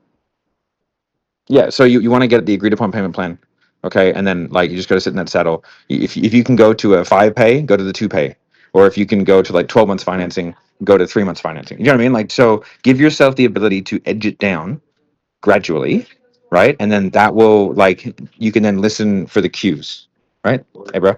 Um, you want to listen for the cues, and if they're like it's like then drop it to the next one real quick, right? Don't just drop your pants the whole way to the bottom immediately, okay? Because like then like you've got nowhere to go. And so many people they think that they kind of like pitch a payment plan, they pitch this long financing thing, but then it's like now you've got nowhere to go, and it's easier to roll a stone down a hill, right? yeah. This is why we try and set ourselves up for success in the beginning. And then it's like, okay, once we agree on it, okay, so that works in your current budget. Yes. How do you want to proceed? I don't care if they've already given you other objections in between and you know it's going to be a partner objection. Just resolve the melody. Okay? You started on C, you finish on C, it resolves the melody. Okay? Like, just don't leave it. Okay? Does that make sense? Yeah. Yeah. That makes sense. And that's kind of like where Yeah. I'm at. So I just get the affirmation, like, yeah, does that work between your current budget? Yes, that works. But then I'm stuck. Perfect. And so they're You like, just go, can I? you just go, how do you want to proceed? And then they might give you another objection, and that's fine. Yeah. Right? So again, like okay, because now we've dealt with the one.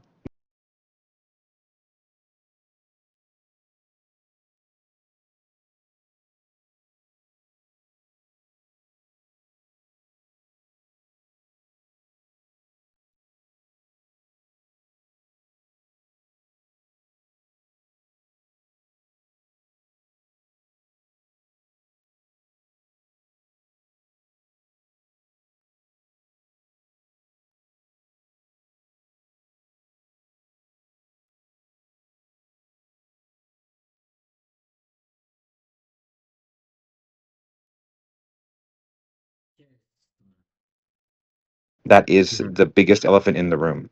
It's the money logistical. Okay, Yeah. then we can move on. So like again, there's no cure all, right? What we want is we want to just give ourselves the best opportunity, and it doesn't mean that we're going to overcome a rejection. But if you can get through and create a plan, it's like all right, cool. That works in your budget. Yeah, perfect. Okay, so now that door is now locked, and you don't get an hour down the track you've gone through all these fucking bullshit reframes mindset. You've talked to them about their entire family history, right, and their generational trauma. Yeah, and now it's like, okay, but I just got to go and figure out the money. You're like, fuck, right? It's like the lack of patience and the trying to take the open goals and then not following a diligent process causes the doors to not be locked. Okay. I'm going to do this. I'm going to go through some. So that is, I'm going to just finish off. That is money logistical. Okay. Like the process that we use for it. It is the most important objection handling skill set. It's very simple, but it's like there are some nuances in there of like making sure that you can ask things multiple times, right? Making sure that you have the discernment of when you probe and when you don't, right? And then being able to like just sit in the saddle and ignore a lot of things that they say. Those are like the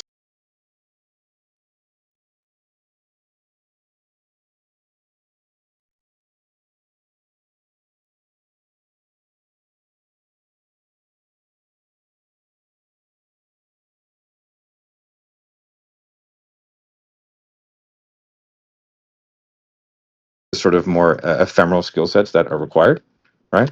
You know what I mean? So we'll go through now. We'll do some Q&A. I'll go with Juan first because I saw I put his hand up ages ago. This hand up system in here sucks, but yeah. Juan? Yeah, hey Matt. Listen, I don't frequently receive this objection, but this week I received twice. Let me give you a quick context. I'm a real estate agent in Dominican Republic. I sell pre-construction residential. The average ticket is pretty much under 300K. And my target are in the States and in Canada, right? So that being said, when I do my discovery call, I already ask for the budget, right? Let's say they have 250, and I send them some couple options over and under that range so they can compare between the location, designs, value, etc. So after everything, we jump into a Zoom just to do the presentation about the location, etc. Can you hear me? Yep. Okay, so I asked, all right, is this in your current budget? Yes, I have to check. Do you feel like this can be the answer for you? Check. All right, we finished. We discussed the payment plan, but here the payment plan is a little bit different on what you guys more or less are showing us, because normally during a pre-construction, let's say it's going to be done in 2 years. So you don't have to pay the 100% upfront. You have actually a payment plan through those 2 years. And that's pretty much how the Dominican Republic works, right? But after everything looks good and they say yes, they can just leave the call and maybe the next day they say like, hey Juan, I just saw this project that is cheaper. So after we already jump in the sum and I have all the check, they start like more focusing on just the lower price, even though the previous one has all the check boxes. So in that scenario, how do you suggest I could handle it better? Because in my head, it's like, oh, I already have all the check locked. But the next day, they just came with a different story. I You know what mean, I'm saying? like, yeah, for sure. You're not gonna like my answer, but I'll give it to you anyway. First of all, if you're getting the people to like commit to it, like as much as what you can, given the context, then like you're doing the job. Now, if a cheaper and still adequate solution pops up, like, mate, like that, like suck it. Do you know what I mean? It's like this is just the things and hours of sales, right? Now, if there is a difference between the thing that you're selling and what they're looking at, then like that is what you talk about. You talk about the difference, yada yada yada, right? But like I remember I had a person come to me and they were like, "There's a gym down the road from the one that I'm selling, and it's better and cheaper. What how do I handle that objection?" I was like, you go work for the other gym, mate. Like you can't counteract. This is a better or a same and cheaper product, right? Like it's the same thing but cheaper. How do I overcome that? You don't, mate. Like they should buy the other thing. Do you know what I mean? Actually, I So feel like, like go ahead, sorry. yeah, so I don't want to go into too much into like minutia. So I'm gonna like wrap it up. But if there is a difference between the thing that you're selling and what they're looking at, then you establish the key differences and you use that as the linchpin, right? If it's happening like sporadically, I wouldn't worry about it. It's annoying, but like you're in sales, you're in like an annoying job. It is what it is. If it's happening consistently, then you should come up with a way to pre-handle the fact that they're likely going to go and see that, and you're going to have to put something in your sales process to counteract that specifically. But if it's only happening, if it like you can you can throw darts randomly at a dartboard, hit two bullseyes in a row. It doesn't mean anything, right? So just the fact that it happened recently isn't really any relevant information, right? If it's happening a lot, do something about it. If it's not happening a lot in the grand scheme of things, I wouldn't worry about it. So thank you for Right? that. And to finish, I mean, Yeah. am I wrong if when they start with this type of objection, I can be like a little bit not rude, but sometimes I say like, hey, this type of projects are too risky to me and for my clients, so I'm not going to play that card. I Yeah, mean, you can or say that. let That's them. fine. Yeah, that's fine. Yeah, if that's true, yeah, absolutely, you can do that. You'd be like, yeah. So, but I would, if it's happening a lot, again, do something about it in the process. If it's not, then just kind of like don't worry about it. Hear me? Okay, thank you, Yeah. man. Appreciate it. All right, cool. I got about like a few minutes for a few more. Mark, I think you had a question, Yeah, appreciate it. and then So Robin, and then Tim. Yeah. after money logistical, like I only the offer I'm on, we only offer like a paid in full. So like if there's no other option to like, I guess, work out a payment arrangement with them, like what's the best way to handle that? Like what's the nuance there? Yeah, that is difficult. You could start more expensive if you wanted to. Okay, just Um, charge it more expensive. I like that. yeah, to be honest, if I was going to do a quick and dirty solution, I would do that. Okay. The other option is like a high price anchor on the pitch. Okay. Oh, okay. Like usually people spend around 10K for something like this. Yeah, exactly. Like, or even like, depending on what you're selling. But when I've sold some more expensive sort of things that do get like ROIs, for example, like I'll do things like, okay, man, like, and if I was able to get you all this, like, you know what I mean? Like, this is like during, I'll be like, like, would 50 grand be crazy if you could get X, Y, Z? Do you know what I mean? They'd be like, no. And they'd be like, well, it's not going to be 50 grand, so don't worry about it. You know what I mean? It's only going to be X.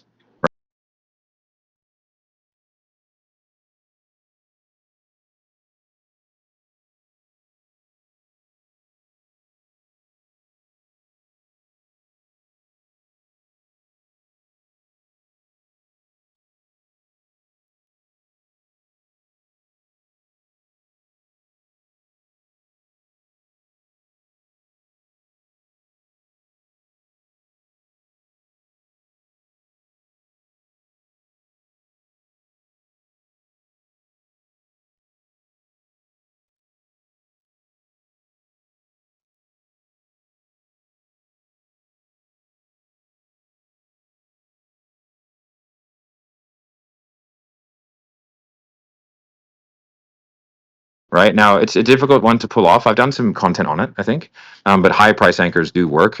But you have to have like a bit of a, like, it's a charismatic way of doing it because you've got to be able to pull that off. You know what I mean? For So sure. if I could get you all that, would like 50 grand be crazy? They'd be like, well, no. And it's got to be like, you've got to set it up so it's a definite, like, no, that's not crazy.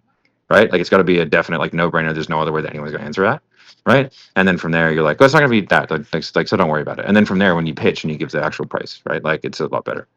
So Those you are would do kind of that before the pitch then? Like you would insert you that do in it like, the pitch? yeah, you do it like sort of at the very beginning of the pitch, but you need to have had a really good like solution consequence commitment. That, Okay. you know what I mean? Make sense? Yep. Makes Yep. sense. Makes sense. All right. Thank you. Cool. No worries, dude. All right. Robin. Hello, Matt. So I'm just getting into the content really. So I've got a question it's kind of like that adage of give someone a fish or teach them how to fish kind of thing. And so if this is included in the content, just point me over to where to look. So it's really regards to the understanding or the rationale behind sales in general, but also objection. So you could understand maybe a small maneuver, but maybe not be able to replicate it in different contexts. And that's kind of what I'm going for. So I think you mentioned about like an objection matrix. Is that kind of the thing with that? Or I'm gonna be honest. I don't actually understand your question. say that again, please. Yeah, I think you're on. I'm disabling your audio so that I can speak because you're obviously on some sort of speaker. I don't really understand your question, but if I'm trying to discern it, so the objection handling matrix has like a hierarchy of objections, right? So when you get a shotgun blast of objections, like there's like you have a decision making process to be able to discern a hierarchy, right? Now the sort of I've shortcutted it by just saying just handle money logistical. Okay. If you've got like logistical and sort of fear-based objections, I used to call it fear. I sort of regret that. I would say, there's probably a better way to put that. However, it's simple enough. So it's like logistical and fear, and then from there you've got money, you've got partner, right, and then you've got like think about it, and you've probably got time. But time is actually far less common. It's more of a seasonal objection, right? So you want to sort of be able to, if someone gives you like 4 or 5 objections in one, you want to have a hierarchy. But in reality, probably these days, I just tell everybody, I don't care what they say, just handle money, right? Like it's just a much easier default. Does that answer your question, Robin? All right, cool. Come back to it. Let me know if in the chat. Johnny, and then so Tim. Yep, Tim, then Johnny, and then Victor, and then we're done. Cool. Thanks, Matt. Can you hear me? Yeah. Nice. This will be a quick one. So I guess just like the beginner newbie line of questioning is whatever objections they throw up front, 95% of the time, it's fine. You just ask. Yeah, money aside, do you think this could be the answer? and whether they say yes or no, you just say why is that, and then once that's handled, Well, if they say no, you're fucked. Okay. So So say they you've say done something tragically wrong. Yeah. Okay. Do you? I guess you just do more digging to see where you went wrong and obviously try to fix it. Well, they're just Obviously, saying like this isn't for me. got Right. it. Okay. So say that they say yes, then Yeah. I guess the last question would be like, okay, cool. How do you want to proceed? Yep. Okay, So cool. if they say yes, you would ask why. So go Mhm. yes, because they're always going to say yes, right? They're always going to say yes. Like it's very rare they say no. If they say no, they're not. You're not going to sell them. If you Okay. go money aside, if you give the answer, they go no, not really. You like okay, have a good day, right? Like Sweet. that's because like they don't think that the product will solve their problem. So you just haven't done a good job. Or to be honest, which is the thing that most salespeople don't like to think about, is like maybe they just don't need it. Oh no, you're fine. I'm sorry. My headphones just aren't working. So yeah. Does that make so? Money aside, if you answer, yes. What's that? You know, yada yada yada. Okay, cool. Is there anything specific that kind of jumps out at you as being like the key to the castle? Yes, this. Okay, why is that? Okay, well, what are some ways that we can come up with the funds to get X, Y, Z? Okay, like Yep. you should be able to kind of spit that out. You know what I mean? Like whether you're asleep, awake, whatever, it's like automatic. You know? Yeah. If they say no, and you can't say like, okay, have a great day. I guess just for like debriefing and kind of learning where you went wrong, can you ask like, oh, okay, like totally Why is understand. that? Is Yeah. there a Why is specific that? reason? Okay, sweet. Yeah, Because because like they're maybe just not. They're just misunderstood. they. Yeah, they might have misunderstood the question, but the chances are that they're just like I'm not interested. Turned Essentially. off. Got it. Yeah. Okay. Okay, sweet. All right. Thanks, man. Cool. Yep. Johnny. Yeah. So basically, I'm already, I'd say, decent enough with the money because we always agree on like a payment plan or like the full amount. Yep. But then for me right now, like the biggest bottleneck is like all the reframes. I kind of like just wing it, like with the Iceland analogy. I just kind of like I just made it up, like kind of like on the go. Yeah. But my biggest objection that I get is trust. So I guess like what would be the best way to handle that one, like trust? I mean, trust is built on the call, right? Mm-hmm. So like and again, like the money logistical is just designed to handle that, and then from there they might have other ones, and Yeah. then if it's like a think about it, which is more of like an urgency objection, but if it's a trust Mhm. objection, there could be like a number of things. But I would like it could be a ton of things, like a really quick sales cycle, or there's a number of different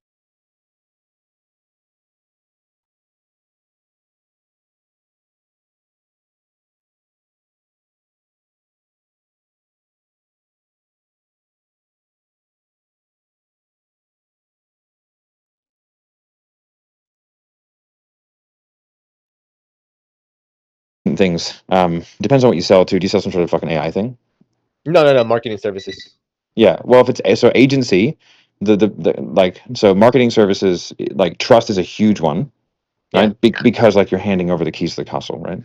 So, like cold traffic, short sales cycle for agency work, that is a very common objection, and you can't really overcome it on the call. You've got to set up a sales process that builds more trust, right? Mm. So, case Mhm. studies, testimonials, you know what I mean? Like you've got to sort of like build a case because if you're especially if you're doing cold traffic, like you're handing over the keys to the castle. You know what I mean? So, but that's where there's nothing wrong with like that's where follow up and pipeline come into play. If someone's like, okay, this sounds really good, but like, I'm concerned about a few things, and it's like if you're handing over the keys to the castle for marketing, it seems like pretty reasonable. You know what I mean? So it's like, well, what do you need to see from us to give you that confidence? It's like, well, I'd love this and this and this and this and this.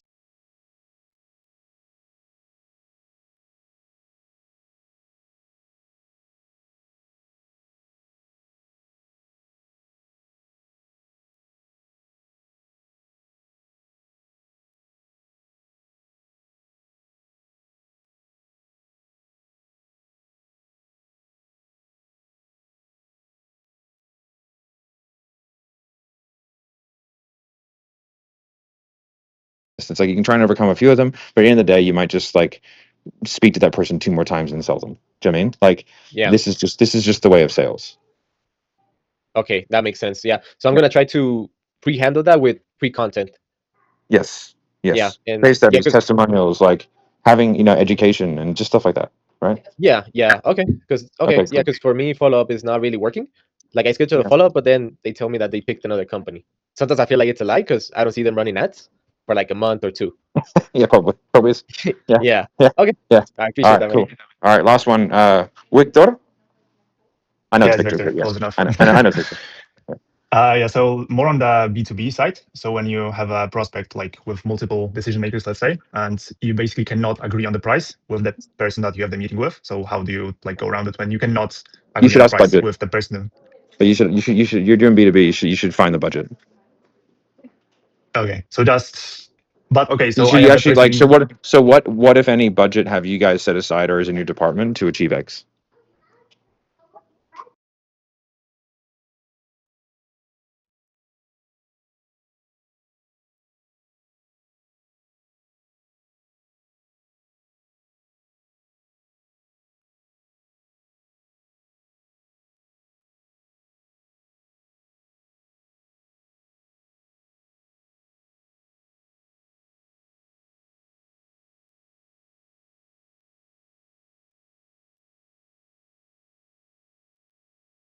Okay, Like makes that sense. should be part of your sales process because you require a budget.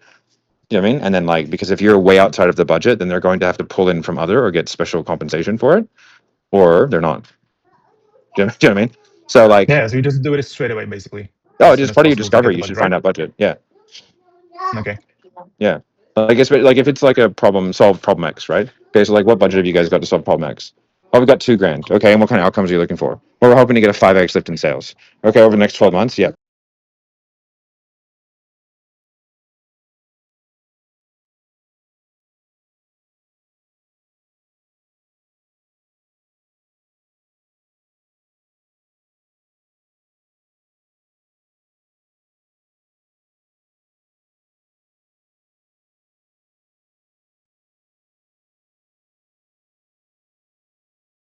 Sweet. And how many do you do now? 100K a month. So you want to get a 500K. So you want to get a $5 million return and you have a $2,000 budget.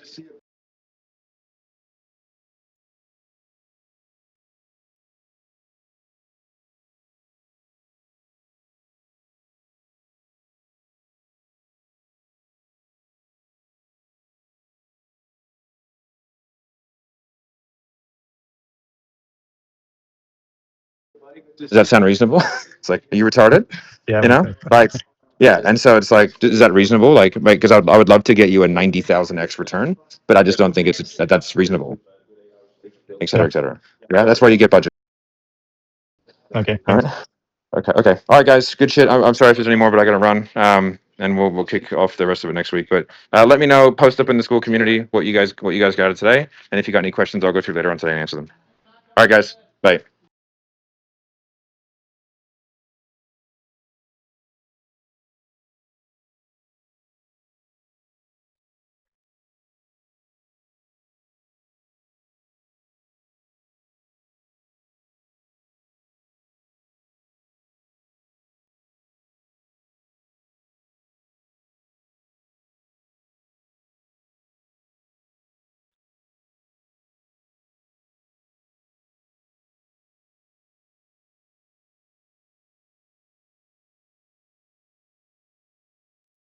Okie dokie.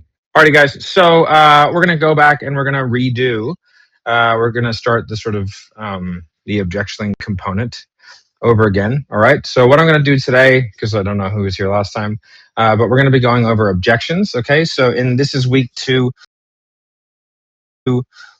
technically week 4, but week 2 of the 6-week of the 6-week bonanza. Okay, and we're going to be covering objections this week. So what I want you to do this week is I want you to focus on the objection handling course component. All right, we're going to keep. Pause and then we'll do that. Slide pause, not small slide. Just a tiny one. Oh my god. I just went to close my eyes for a bit and I slept. Probably I needed that, so because yeah, my mind hurts after a while, after studying, and really because I'm very concentrated on that, and I haven't built my work capacity. But that's why I'm here. Let's go. All of the questions locked into objection handling. Okay, so like let's keep it tight, people. If you start asking me about your sales process, okay, I am going to be bringing in a sales data call. Okay, but we're going to keep everything everything about objection handling this week. Okay. And then next week, we're going to go through a different subject. We're going to go through scripting. Okay. So week 1 was foundations. So go back, go through that, go through the sales foundation course. Week 2 is objections. Week 3 is scripting. Okay. Alrighty. So what I'm going to do today is I'm going to go through like objection handling 101. And I want to talk about the overall process of objections. If you guys do have questions about the specifics of what I'm saying at the time, feel free to ask. Again, as long as it's about the specifics of what I'm saying at the time, because if you have the question, maybe somebody else does as well. Okay, so it's always good to clarify. All right. But one of the first things we want to sort of set the scene is that there are certain things that are required or best practice in order to get the best possible kind of results or outcome from objection handling. The first is that we're going to make the assumption that the way that you pitch, okay, you're going to pitch in terms of like you're going to pitch like the full price, and you're not going to say things like payment plan, financing available, stuff like that. The reason why we do that is because it makes it significantly more difficult in order to effectively objection handle if you're doing that, right? You end up going down inane rabbit hole based conversations, okay, which are quite kind of difficult because you've gone like, you know, it's $10,000, we have payment plans available, how do you want to proceed? And then from there they go like, well, what are the payment plans, right? Like that's not an objection. That's just a random question, and it doesn't really allow you to go through the process. Okay. So that's really important that we do that way because it puts us in a much better position to be able to handle objections. We're not looking to avoid objections. We are looking to get them. Okay. Now, if it's an objectionless close, fantastic. But what you don't want is an objectionless no sale. Okay. So if you don't do things to try and bring out the concerns, then you'll never get the concern. The issue with never getting the concern is that you don't get a chance to overcome it. Okay. So, like, by trying to avoid them, you end up doing yourself a tremendous disservice and you make it far more difficult to actually make the sale because these concerns are there. They're totally fine. They're valid. They're normal. We don't need to run away from them. So we do want to make sure that we kind of like go in and like attack and get the concerns out from the prospect. Okay, so that's a really important concept. The next one is that we want to follow like the hierarchy of the objection handling matrix. Okay, so if you haven't got the matrix, it's in the course material. Okay, essentially what the matrix allows you to do, and it's the document that you should study the most if you are looking to get better at objection handling, which I think is probably why you're all here, right? But the thought process of what objections to handle, when, and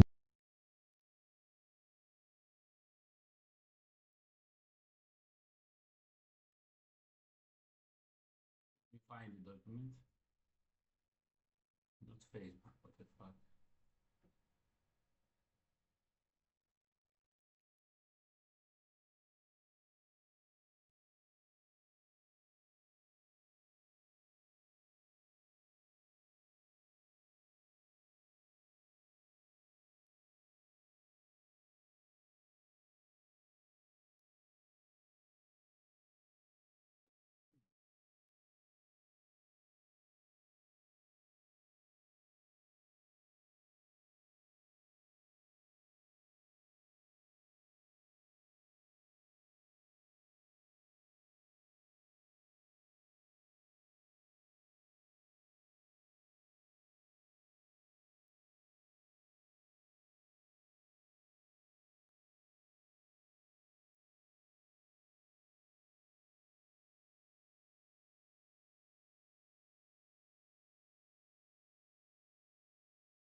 why and how is all explained in that document.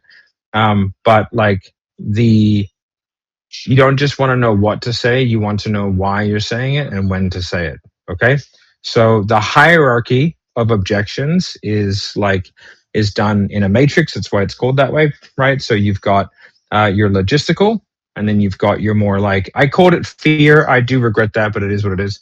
I would say more like ethereal, ephemeral, right? It could be fear, it could be something else, okay? But you've got like your straight logistical is always going to be more important than anything else, okay? If you divert, okay, as a principle, and if you're like, if you start assuming people have like mindset issues, okay, that's going to be very detrimental to your ability to handle objections consistently, because like the chances that that's what's going on is not that high, right? The chances are that one, you just didn't drive enough urgency, right? Two, your value proposition just wasn't there, and you probably didn't handle the logistical concerns very well. Okay, like that's more likely than them being afraid of making money, right? Or being afraid of losing weight. Okay, but the fear is a good coping mechanism for sales reps to use to justify why they don't close people, right? So it's like, I don't like that framework because it sort of allows it to be their problem and not your problem. And if it's not your problem, then you can't solve it, right? So if everything's on you, then you can make the solution, right? So it's just an easier way of being. Okay, so those are your two like sort of left and right categories. Then from top to bottom, because you can have these in both categories, okay, but we're looking for a system where we can create a hierarchy so that we can quickly identify which things we deal with and which things we don't, okay? Because we cannot handle two objections at a time. Can everyone like say that back to themselves? We cannot handle two objections at a time, okay? Unless you're some sort of fucking wizard, okay, which none of us here are, you can't do that. So trying to is like an inane thing. It's just overly complex and not required.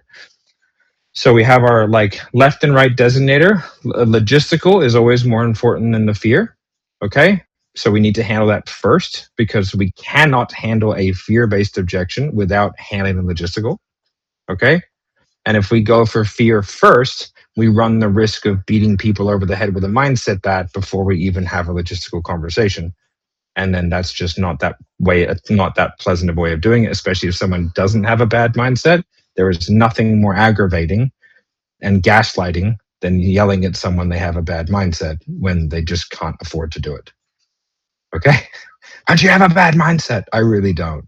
This is your problem. It's a very frustrating conversation, and you will never get follow-up sales. Okay? And we're also going to go into like how far is far enough? How do you maintain good quality objection handling while still being able to get follow-up sales, but pushing hard enough, right? Because there's fine lines that you have to kind of learn.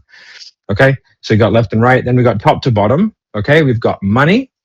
Okay, and then we've got partner, and then we've got like timing, think about it, stuff like that. Okay, think about it is a throwaway because it's like, what do they want to think about?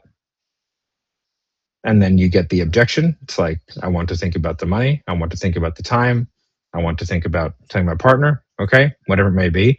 But whatever it is they want to think about is like the actual concern, but it's like wrapped in this kind of more nebulous, ephemeral type thing, okay? So money is the most important. So if we look at that graph, right, money logistical is top left. It is the most important thing to handle, okay? So when you're given like a shotgun blast of objections, hey, this sounds really good. It's going to want to go away, check my finances, make sure that my partner's on board, maybe check with the accountant. And then what do we do? Like get back in 2 weeks. Could you send me all this over email? Maybe connect me one or two clients, and then from there, like, is that going to be fine? Right? The answer to that is money aside, do you feel like this could be the answer? Okay. So the moment I hear anything financial, I don't have to think about anything else they say. Okay, and this is an important skill set when it comes to objection handling, is you have to like literally ignore everything else they say, throw it out of your brain, okay, and just focus on that one thing. Now, all those other things can come up, okay? It doesn't mean that they won't, and this isn't some magic wizard like they will no longer give you objections type thing. What it is, it's a way of discerning and giving you a system that you can follow that gives you the best possible chance of handling the objections. Okay? Like that's what we're doing here. So, and we want to avoid like having to do really complex if this then that frameworks. We want to avoid having to have it take a really long time. And we're not looking for the way to sell everyone here. Okay? If someone's selling you that, they're selling you snake oil. All right? So like there is no system that handles everything with everybody. What I'm looking for is a system that gives me the highest chance of selling the most amount of people, which means like that way may put a percentage of the people off and not make the sale. Okay? That doesn't mean something doesn't work. Okay? Like, and you have to sort of like realize that. Does that make sense? Right? So like if I shoot a gun like this and 8 times out of 10 it hits the center of the target, but it's guaranteed that 2 of them go way left, I don't really care because the 8 out of 10 is good for me. Right? But then you might make someone goes, "Oh, if you make this adjustment, you'll get those 2 back." But like what it will then affect the 8 out of 10. Okay? So like okay, is that clear for everybody? Right? Which is why like having a system and a process is important, and this is where like discipline comes into play, right? You know what I mean? It's like I need to do the thing. Okay. All right. So top left is money, logistical.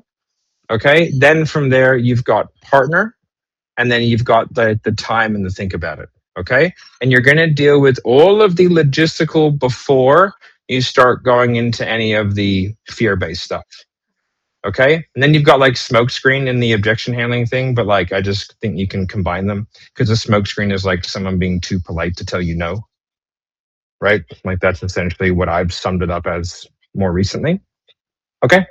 So we're gonna handle money logistical. Now, and then we're gonna handle partner. Now, if they need to like if they're gonna now we have to ask ourselves, if they have to go away and think about it, what are they gonna think about? Probably the money. If it's a timing issue, the timing is this a good time to spend the money? Okay. And if they want to speak to their partner, their business partner, their husband, their wife, they want to speak to them about spending the money. Okay.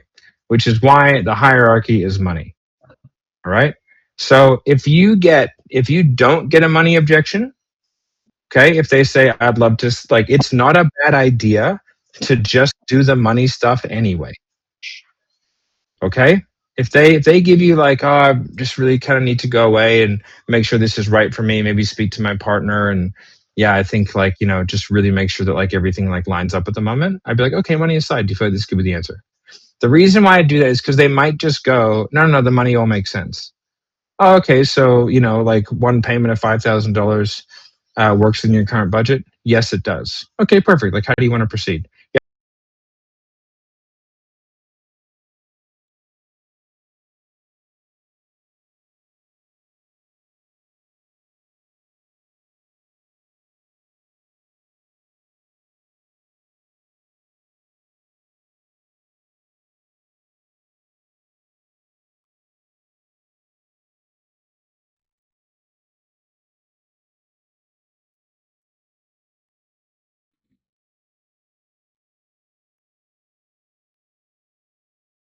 Yeah, I just really need to go away and speak to my partner, and maybe need to do this, and this. Okay, and if your partner was here and they are on board, okay. So I've very easily just gotten rid of, at least I know, because I cannot move forward, okay, without like the agreement upon a logistical money plan. Okay, which is why like it's not a bad default just to ask the question, okay, to get it out of the way. Because if it's not an issue, they'll just go, oh, no, the money's fine. But what they'll probably do is go like, yes. And you go, why is that? Okay. We're going to go through that in a minute. Okay. But I want to be like really clear on like, this is like, it's very important to like assess that you are like closing the door. If someone's like, even if someone goes like, oh, I really need to do this, but I'm really scared, like straight away.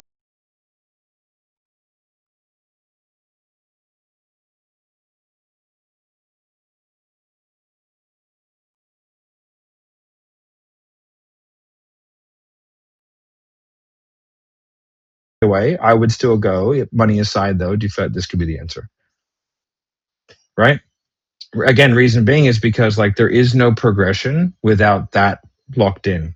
And in terms of like a default to where you can start to feel like you're in control of the process, because that's really important, right? You feel really confident in control. It's not a bad default place to be. Is it like the ideal, most optimal? Maybe, maybe not. However, if it gets you into a place that you can start your objection handling process and you can start like whittling away those little things one by one, and you know that money door is closed. I know that they can do it, they can afford it. This is the exact plan. It works within their budget, right? Because without those things, you cannot make the sale. All right. Sweet as? Okay, cool. Now I'm going to go into money specifically. Okay. And I'm going to spend a bit of time on that. Okay. The wording around money is very important. Okay. So I say, money aside, do you feel like this could be the answer for you? What I am not saying is, if you had the money, would you do it? Okay. Like that is a very different thing. Now, I have said in the past, like if I give you a duffel bag with $5,000, I'll go through the use case for that. That's like a secondary thing. You wouldn't do that first. It's more of like if they don't understand what you're saying or they give you a weird answer, right? But if money aside, do you feel like this could be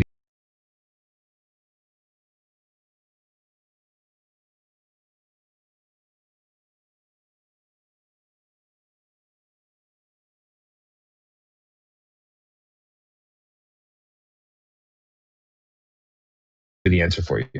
So what we want to do is we want to remove the transaction from the thought process. Okay. So I'm not saying if it was free. I'm not saying if you had the money, would you do it? Okay. Because again, like, would you do it involves a transaction. Okay. So what I'm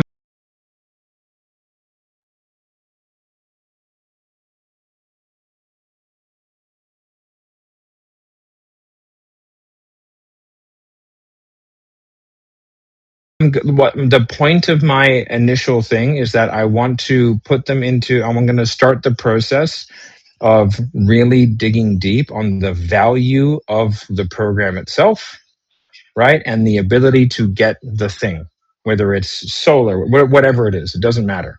Okay. It's we're going to reestablish the value of the specifics of the pitch and get them to tell us the most important thing.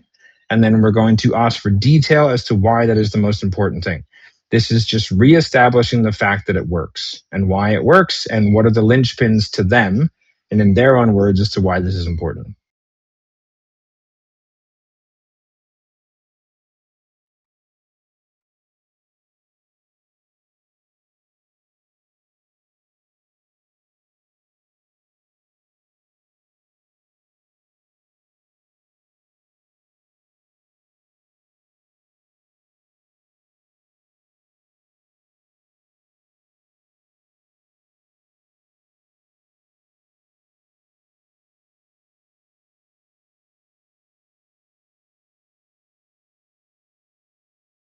Okay. So like that's what we're doing in this initial phase. Then, because I don't want a transaction to be involved in that. If I'm like, hey, you know, if you had the money, would you do it? It's a stupid question. Okay. So it's very specific. Okay, money aside, man, do you feel like this could be the answer for you? Okay. So what we're doing is saying if that wasn't there, let's not worry about that. But would this actually be the answer? All right. Then they go, yes. Okay. And then we immediately interject and we say, why is that? Okay. Like it's an immediate interjection. All right. So, yeah, why is that? Okay. Generally speaking, if it starts with a positive, it might trail off to a negative. Yes, but. Okay. So when they give us a positive, we interject. Okay. If they start off with like what feels like more of a negative statement, you kind of want to let them roll because you don't want to interrupt the negative statement because like it's likely to go positive. Okay. However, when you interrupt like a thought like that in the middle, they don't resolve the thought. So you don't give them a chance to go positive. They'll just dig in on the negative. Okay. Right. Because we think and speak in real time. We don't think through our thoughts and then speak them. It's all happening at once. So if I'm like, yeah, like that, and I go, why? And go, well, then I immediately have to shift to justifying my position. Okay? Now, if I go, I mean, I guess it could, like that, even that, I'm just like, why do you think it could though? Okay? Because again, I want them to justify it. Right? Now, if they start off with, it's expensive, right? Which isn't, you didn't ask that question, but they might do it anyway. Just let them roll with that, because if they go, it's expensive, but it seems pretty good. Why is that? Okay, so I need to be disciplined here to let them kind of, to make sure that I'm doing the right thing. 9 times out of 10, it's a yes. It's just a no-brainer yes. If it's a no, like a hard no, you fucked up something spectacularly. Okay, so like I just would cop that one on the chin and move on. Okay, so if money aside, you feel like this could be the answer to? Yes. Why is that? Well, this, and this. Okay. Then from there, it's like you take one of the things, what is it about X specifically that you feel like is, I guess, kind of most beneficial, or the key to the castle, whatever it may be. It's just like, what is it about that thing that they said, right, that is really beneficial to them? Okay. Then they're going to dig deeper on that. And then from there, I go, okay, so what are some ways that we can come up with the funds to where you can get that?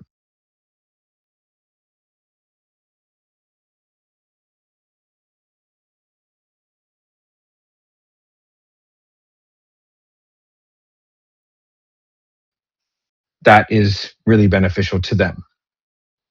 Okay, then they're going to dig deeper on that. And then from there, I go, okay, so what are some ways that we can come up with the funds to where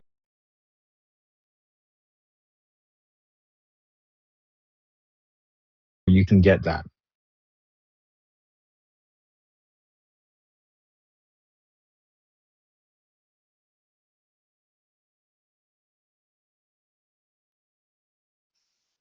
That thing they just said.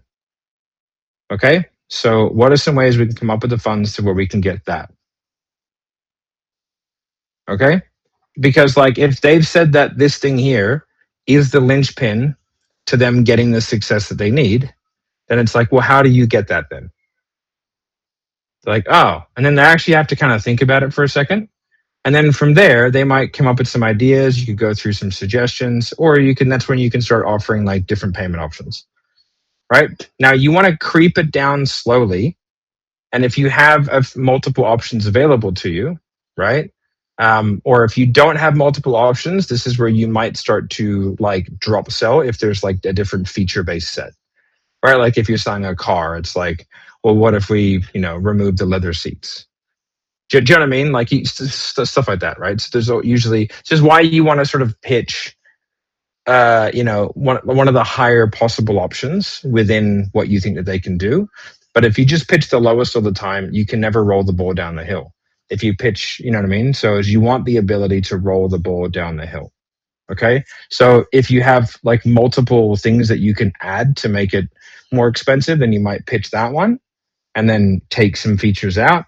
If you have payment plans, like it's more expensive to do over time, then you start off with like, let's say it's a 5 pay of 20, but it's a PIF of 15. I would pitch it at 20, not 15.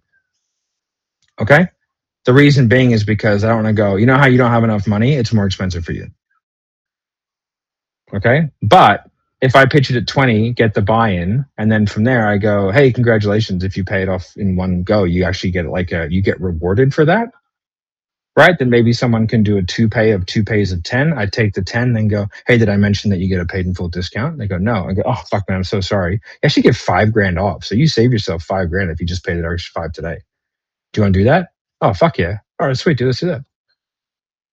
Right? So like, that's how you get that stuff done. And so like you want to have the ability to roll the ball down the hill. And so that way, if let's say in that scenario, I can go, yeah, it's 2 payments of 10. They go, okay, sweet. I get them. They go, and I go, okay, it's 4 payments of 5. Right now, I know if 4 payments of 5 is my max, right? But at least now it hasn't become more expensive, right? And then I can offer them a discount once they've signed or when they're like just about to, right? Like if they do a 2 pay and it's a little bit cheaper, whatever, right? So this gives me a little more flexibility, and it means that I never get the objection I'll wait till I have the money to pay in full. Because that objection is fucking difficult to overcome, right? It's really difficult, especially if like someone has a crazy type payment plan where like it's like vastly different, you know, like it's 10 if you pay in full and 20 over the course of the year or something like that. Like it's like the interest rate is outrageous. So it's like, well, I'll just wait, man. You know, so I want to put myself in a position to where I avoid that eventuality. Okay, which is why like I'm going to pitch without saying financing a payment plan. I'm going to pitch like an expensive version of it so that like when I space it out, it never becomes more expensive. Like I'm setting myself up to mitigate a lot of the issues that a lot of reps get, okay, because they think that pitching it at 15 makes it easier to sell than if you pitch it at 20. There's no fucking difference, right? It's easier to pitch it at the 20 and then drop it to payments of 20. It's significantly harder to pitch it at 15 and then make it payments that equal 20. They're going to be like, hang on a fucking second, this is $5,000 more expensive. That's 25% interest rate, dude. Be like, yeah. Is there anything you can do for me? You know what I mean? So you end up in these nebulous conversations, okay? So now this is where you're going to, so once you get into that, this is where you want to like, you are looking for something more definitive. Sweetie? Summer? Oh, okay. I thought she was eating a cookie. She's not. All right. It's like the morning here. It's 8:25. I was like, no cookies in the morning. Okay. Baptismed out. Where was I? Okay. So once you get that that sort of okay, cool, like money aside, you feel this could answer. Yes. Why is that? Okay. What is it specifically? Okay. What is it about that you feel like is most benefit to you? Okay. What are some ways that we can come up with the funds to where you can get X? Okay. If I broke it up, would that help? Okay. Or whatever version of that you can do. If we extended the payment plan, if we like, is that too much? Is there anything that like, if we were able to drop that price, maybe remove some of the features that you like weren't like war winners for you? Like, would that help you out? Yes. Sweet. Okay, cool. We can do that if you'd like. Do you want to have that conversation? Yes. Okay. So it seems like you're kind of overcomplicating that little say, but like, I want them to be involved in like the, if we had like, if I could break it up, would that help? Yes. Do you want to have that conversation? Yes. Hey, what we can do is X, and then I'm going to give them like the 2-pay, right? Or like the next bump down. I don't want to like drop again because I'm rolling in the bowl down the hill. I don't want to like just throw it at the bottom and then hope for the best, which a lot of people do. Okay. So it's like, all right, cool. The 2-pay. Then what you're doing is you're like reading them to see if you're going to keep dropping or what you're doing. If they go, like, it's like, I could do a 3 if that would help. Oh, you could do that? Yes, I can. Right. All right. Just make sure I'm the right one. All right, cool. Right. So you're looking for that, and it's like, yes, like that would work. And we go, then what we do is we get super, super clear, and we go, okay, so 3 payments of XYZ, 30 days apart, whatever it may be, that works within your current budget. Now, if they then go, yeah, I would just need to speak to my partner, you ignore that entirely and you come back and you make sure that you get an affirmative response. Yes, that works within my budget. Okay, because there is no point moving on until you get those words. Like there's 0 point. Okay, so if you need to like stay in there and loop around, okay, like you might need a couple different ways of answering. Like, hey, yeah, I understand that, but there's no point going to your partner unless we have this side sorted. So like, does that work within your current budget?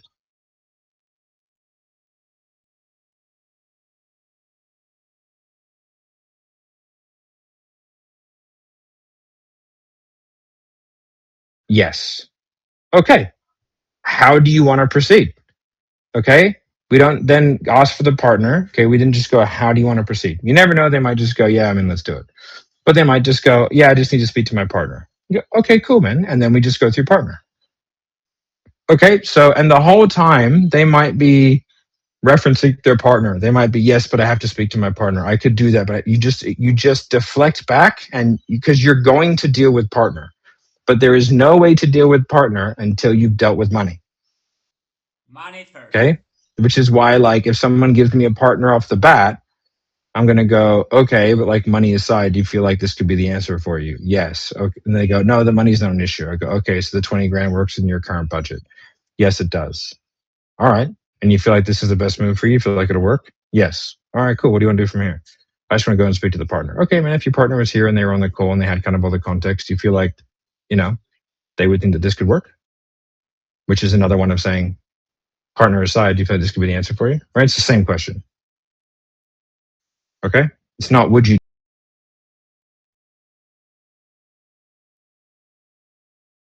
do it? They would think that this could work for you. Feel like it'll work? Yes. All right, cool. What do you want to do from here?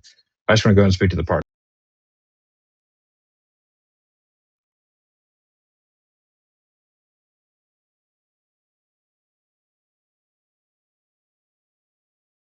Okay, man, if your partner was here and they were on the call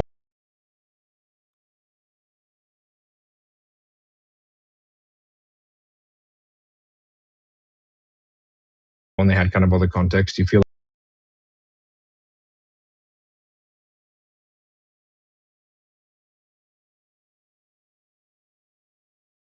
like, you know, they would think that this could work?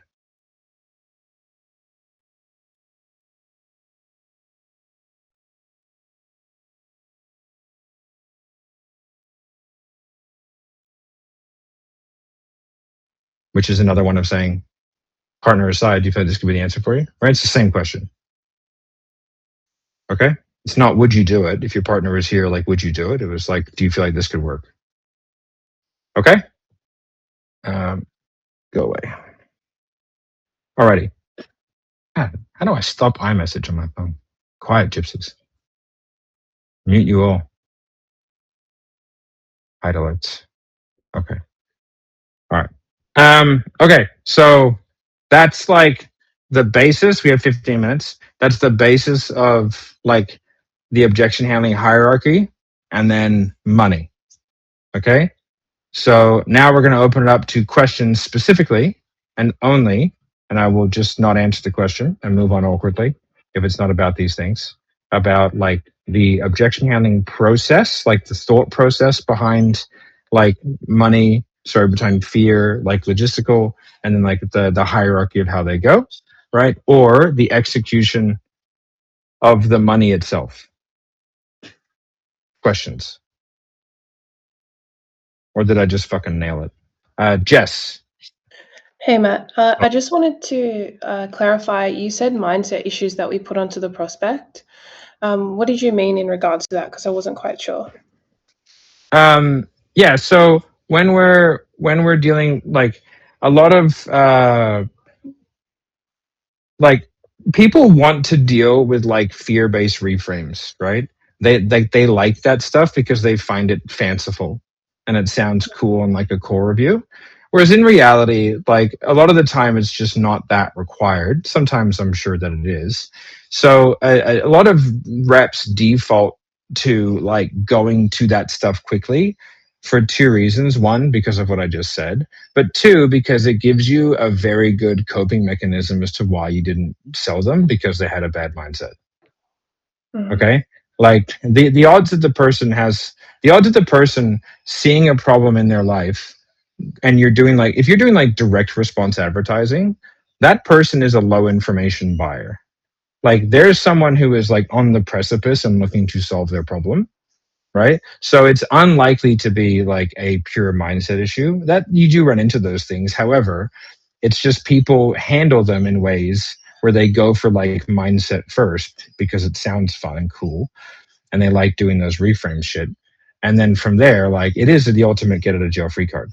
So if you just realize that like, no, there's a logistical barrier that a lot of people have to overcoming, right? Like we have to deal with the logistics of it first. We can get like I've sold people who had like, you know, they were scared to move forward, right? But you have to get the logistical underpinning correct first because they'll never overcome the fear without like the agreement upon Like, this is how you're paying. This is when you're paying. These are the parts that you find beneficial. Like, they have to have that underpinning in order to move forward regardless. So we want to make sure that we deal with those first and foremost. And in our default process, we always handle those. And then if we have to get into the ephemeral, we can. But it's like, you'd be shocked at like how many, if you just did money logistical really well, you would overcome a lot of objections of people who can buy, right? And then we just have to be okay with some people not being able to buy, and it not necessarily just being a bad mindset. They just might not have enough money, right? Thank you. Clear? Awesome. All right. Todd? Appreciate the wisdom. Can you hear me? I can. Oh, perfect. Yeah. My question was in regards to, the price pitch. And I hope this kind of goes aligned. This is aligned with the objections. So you said to pitch like the highest price first, but would you recommend pitching like just one option compared to, let's say, a payment plan right from the get-go? And let's say if the payment plan is even more expensive, to like if you split it in two or three, it ends up being higher than the initial pitch. Like, how would you kind of work around that? Like, You pitch the highest. What's the highest payment plan that you have? Like, how many times can they split it up? 3, 5, 10? What is it? 2 or 3 or 4. Okay. So 4 would be the answer, right? So the 4 pay, you would pitch that price, but you wouldn't reference the 4 pay, right? What's the 4 pay cost a lot? Yeah, let's say 6,000. One pays 5,000. 4 pays 1,500 times 4. Okay, so 6,000. Yep. 6,000. Yeah. So you'd say it's $6,000. How do you want to proceed? Right? Then, like, there's no fucking difference, right? Like, let's be really clear. There's no fucking difference, right? In terms of like, if they're not going to buy it 6, they're not going to buy it 5, right? Like, you know what I mean? So, but you just pitch it to 6, and then you just go like, it's $6,000. How do you want to proceed? Then you can break it up, right? And then you can give them like surprise discounts. Oh, hey, they must have changed it. Now for the 2 pay, it's only this. Fantastic. You just got yourself a $500 discount. High five, buddy. Love your work. Right? So like, they're going to be nothing but happy. It's like, or you do the baller move, which is like, you know what? The 2 pay actually used to be a little bit cheaper. Right? And I've still got the old links. You seem like a fucking good dude. I'll do you a solid. I don't mind if the manager yells at me. And then you give it to them at the fucking other price. And now you're a fucking legend. You ask them for a referral. Right? So like, just pitch it to 6. Yeah. Gotcha. Cool. Thanks. Easy peasy. No worries. Tim and then Brennan. Hey Matt, can you hear me? Yes. Awesome, man. So this might be more. I have an ad agency, and this might be more. I'm of not a answering anything that isn't objections. Just saying no. So is it about objections? Yes. Yeah. Okay. Sweet. So if someone says, like towards the end of the call after the pitch, they said, "Oh, I talked to another agency, and they're cheaper." That might be a presentation issue more than an objection issue. You can just let me know. Or it might just be they spoke to a different agency and they were cheaper, right? So you would want to uncover that within your sales process, like before you started talking to me, being out there looking for ways to actually solve this problem. Yes, I had a token agency last week. Okay, and what prevented you from moving forward with them? Well, they were too expensive. Okay, what do you mean too expensive? Like, could they not get the result?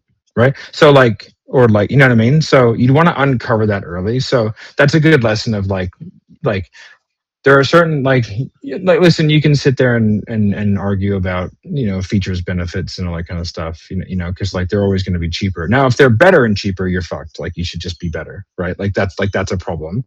If they're the exact same and cheaper, that's a problem again. It's like I've been asked that before. How do I overcome someone who went with a competitor that's cheaper and better? I was like, you go work for the competitor. I don't understand the question. Like you don't. They should go with a better option that's cheaper, right? So it's like you don't overcome that objection.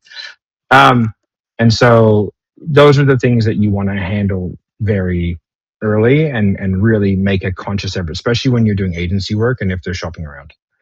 right? So Okay. you want to find like because then in your pitch, the thing that they don't have that you do becomes the emphasis, right? Throughout the process. Like, oh, they don't have this. Oh, okay. What is it about that you think is like the linchpin to you actually getting the results?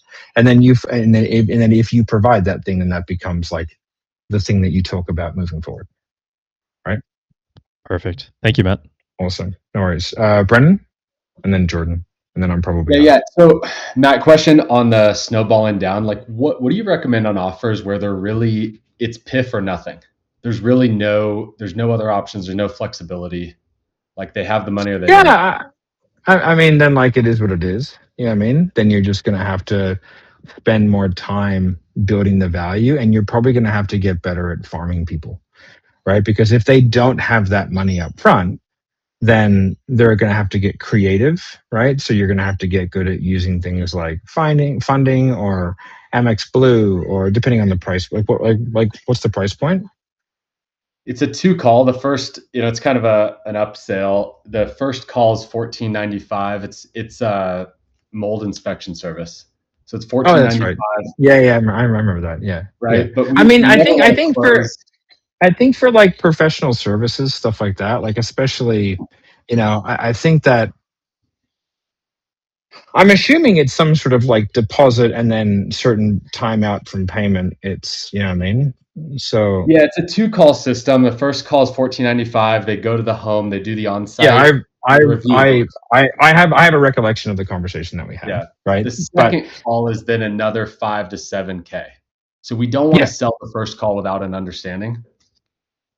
yeah. 'Cause- I mean, like at the end of the day, it is what it is. Like you just Yeah. gotta like I would probably see what happens if you pitch it a little bit higher and then offer an incentive. So like what most SaaS companies do is like they have fees that they can specifically discount for speed, right? Like in Dialer, like we have joining fees. Now we require a joining fee because our onboarding is quite manually intensive, right? However, like the rep has room to move on that if they really want to, if it's worth it to them. You know what I mean? And so like, like you could just put in, obviously speak to whoever you're talking to, but this is where kind of like the action taker type discount stuff can do stuff, but I wouldn't frame it that way.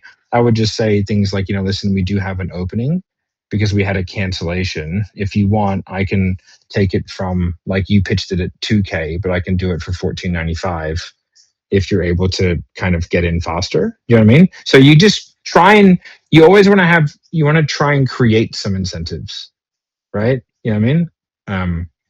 But that's like, but if you're not allowed to do that, then it just is what it is. You have to really focus on driving more urgency throughout the call. Like that's really just what it is. And then it's like, just pitch it confidently and go like, no, this is what the price is like, and then if they go, okay, so you still go through money aside, you feel like this could be the answer. Why is that? Okay, cool. And then you're just going to focus more on that stage and you're just going to skip the part where you do the payment plan. Yeah. Makes Right? sense. Cool. All right. This is the last one. Mr. Sims, how are you, buddy? Hey, pretty good. Look at Thanks, you. Matt. You've grown up so much, buddy. Right? I When I know. met you, you were just a young kid. Or how old were you when I met you? Like fucking 19? I was 18. 18? Jeez, what are Yeah. you now? 19? 19 and a half? Yeah. 20. Jordan used to work for me for years. So you guys know. Yeah, it was Sniper. Yeah. Well. And seventh, yeah. Man, All right. I had a quick question because now I'm going into roofing and definitely different than the high ticket world. Less, from what I've gathered already, less like one call closes and mindset reframes. So the biggest one I anticipate getting is I'm going to compare my options, especially for the first company out there. And I guess I'm wondering at what point do I go, hey, do I go comparing your options aside? Do you feel like this could be the answer for you? I don't know if that makes sense. I guess I'm wondering what that process would look like and then kind of how to help them narrow it down and worst case follow up. Yeah, I mean, I suppose like what you want to do is you want to get them like again, you want to make sure that you're getting that early. Okay? Like you want to like that should be a very distinct part of your process. And then from there, you want to find the thing that they're looking for. Okay? It's like, okay, so what's prevented you from moving forward? Okay?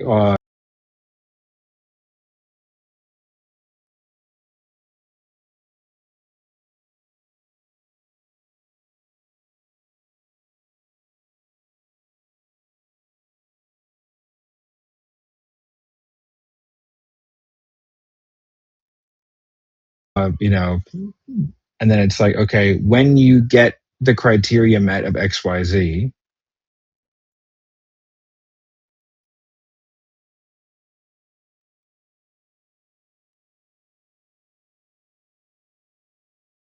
what are your, like, what do you do then? Do you then continue to look, or like, how do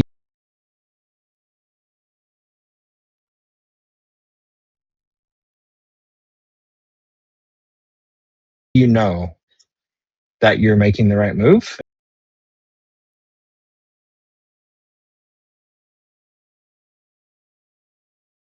And you want to get that early, and then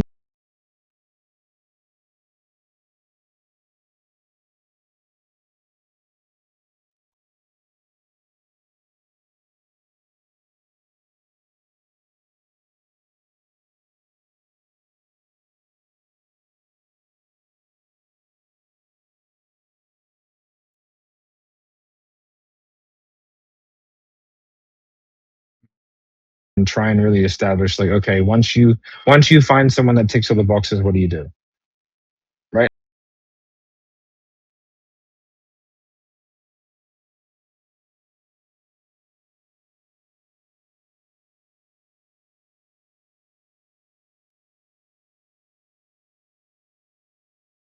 Right. Again, so these are objections that are difficult to overcome. Now you have access to the top 50, right? So like the specific wording of how to deal with that isn't there, right? Do you know what I mean? Like it is. Yeah. But like you really want to try and avoid getting it, because like they are difficult to overcome. So you want to have a lot of ammunition before you get it, knowing you're going to get it like every time. Yeah. And then from there, it's like, you know what I mean? Does that make sense? It's like, just Yeah. stack the deck in your favor. Like if so, like if I know, like if it's coming up to Christmas and you don't mention Christmas, and someone says, "Well, I just want to wait till next year," it's like, and you've done nothing to kind of combat that, then you're in a bad spot, right? But that's a you thing. You know what I mean? So in that ideal criteria phase, you know, because they can look at 5,000 people. You know what I mean? They're never going to know they made the right choice until after the fact. So what do you need to see from us to give you the confidence that you're actually like, they can look at 5,000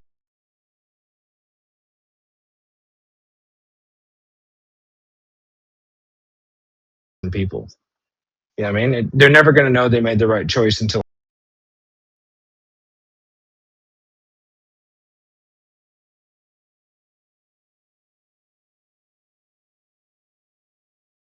after the fact.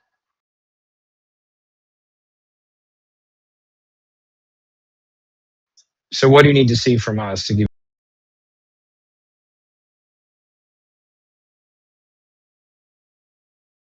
you the confidence that you're actually like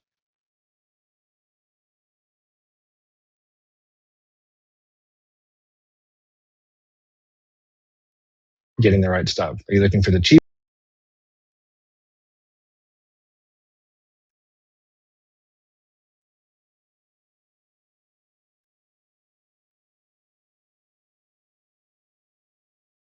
Because remember, you only get like, you can get the cheapest, the fastest, right? Or the best.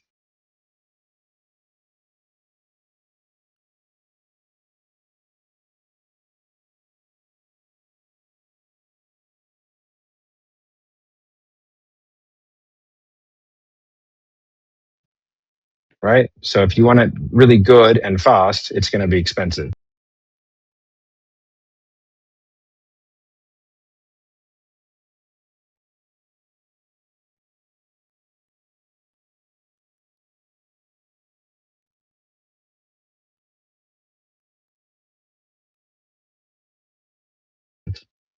If you don't mind it being fast but super slow, then you can go cheaper.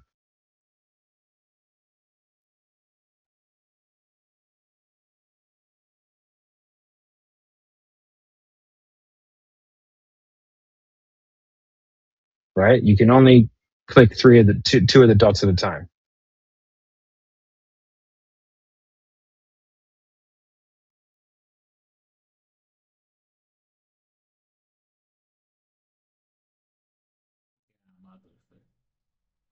Okay, I'm out of the frame.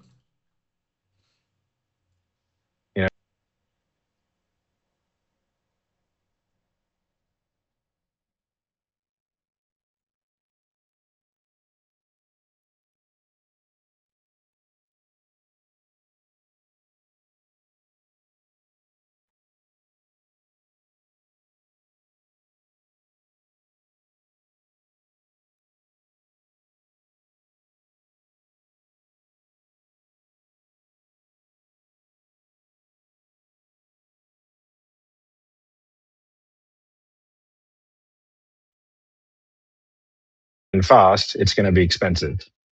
If you don't mind it being fast but super slow, then you can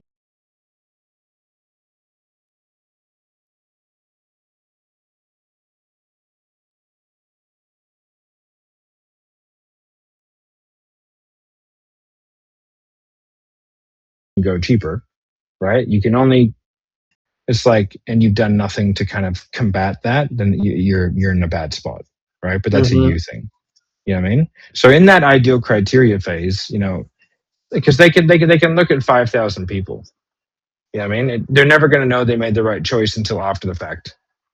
So what do you need to see from us to give you the confidence that you're actually like getting the right stuff? Are you looking for the cheapest? Because remember, you only get like, you can get the cheapest, the fastest, right? Or the best, right? So if you want it really good and fast, it's going to be expensive. If you don't mind it being fast but super slow, then you can go cheaper, right? You can only click two of the dots at a time, you know?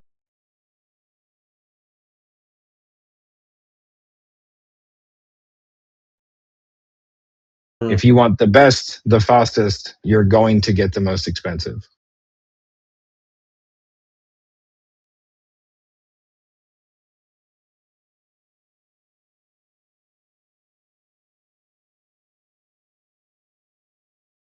So what things are really valuable to you when it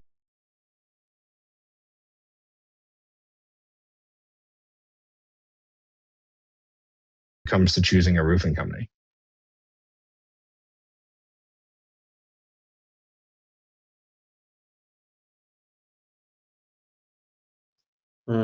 Is it quality? Is it speed? Is it price?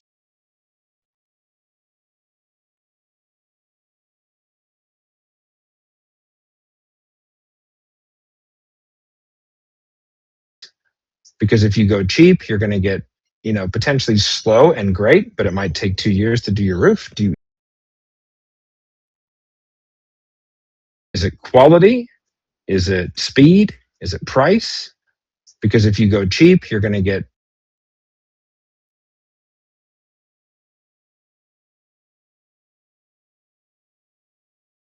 you know, potentially slow and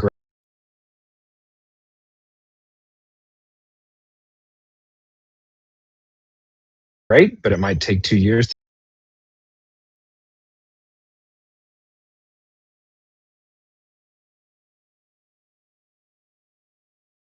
to do your roof. Do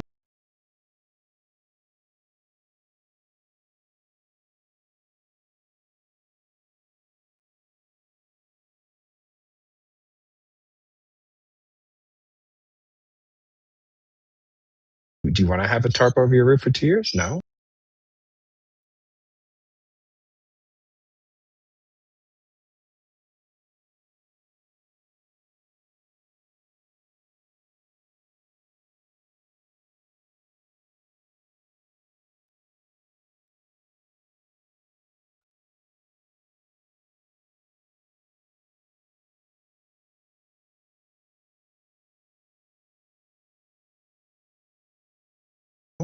Okay.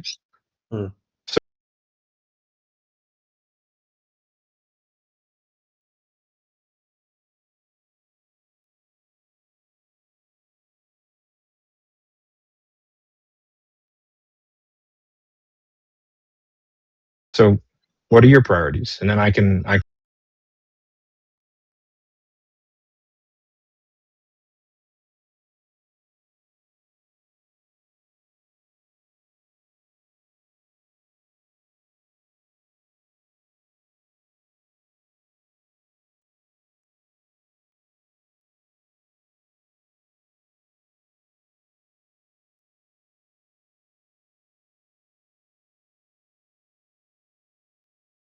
know if we're a right fit for you. Great, but it might take 2 years to do your roof. Do you want to have a tarp over your roof for 2 years? No. Okay. So what are your priorities? And then I can know if we're a right fit for you.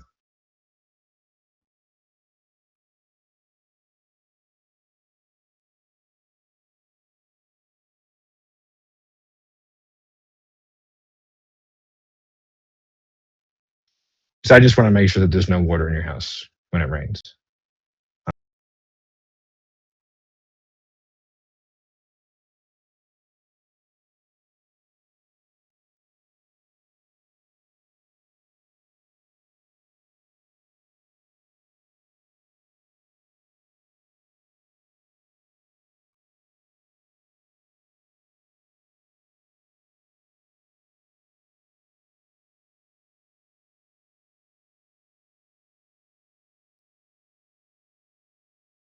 I mean, that's a good look, right?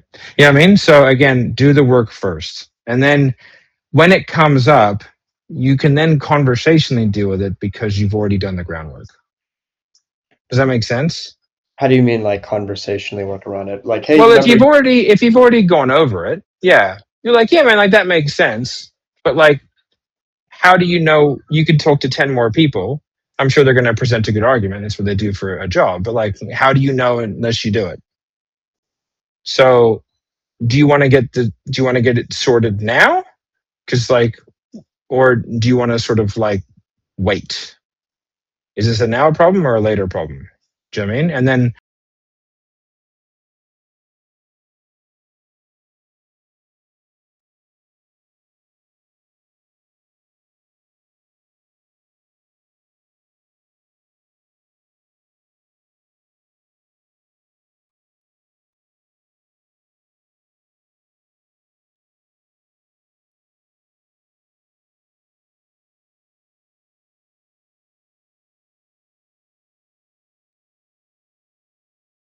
hopefully the urgency that you've built, and then just go through the top 50 and like literally exact wordings there. But it's very similar to what we just sort of spoke about in the pre-handle.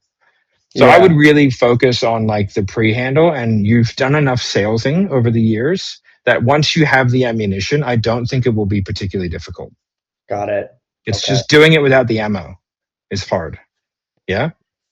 Yeah, that's where I'm trying to figure out, like, what kind of ammunition do I need? Because there's a lot of educating that goes into it as well. Yeah. Caden helped me a little I bit of need to like, know exactly what they want to see in order to make a decision. yeah,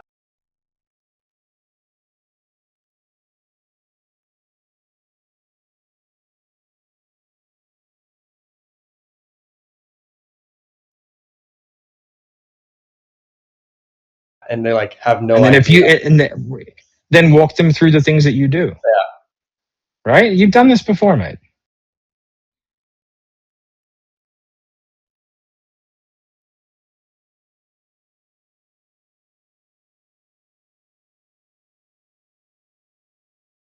yeah, Right? To make a decision. yeah, and they like have no And then if idea. you then walk them through the things that you do. Right? You've done this before, mate. Yeah, Right? I used to do it Right? as you on Like how? Facebook. Could be you. Yeah, exactly. You're the only guy that's ever been in my DMs. All right, guys. I hope that was helpful. I've got to run. Okay, that was. We got the next one tomorrow. Okay, next one's tomorrow. We're going to be going more into partner and sort of timing type stuff, and then we're going to be going through like think about it, fear reframe, stuff like that in the next one. Okay. All right, guys. Have a good one. Actually fighting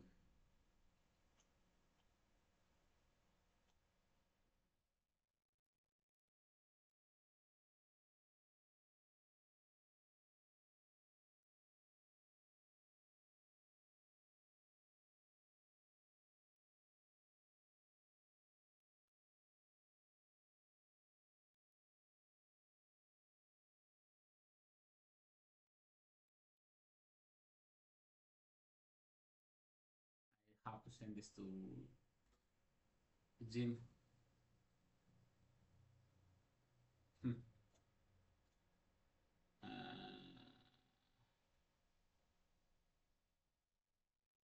yeah.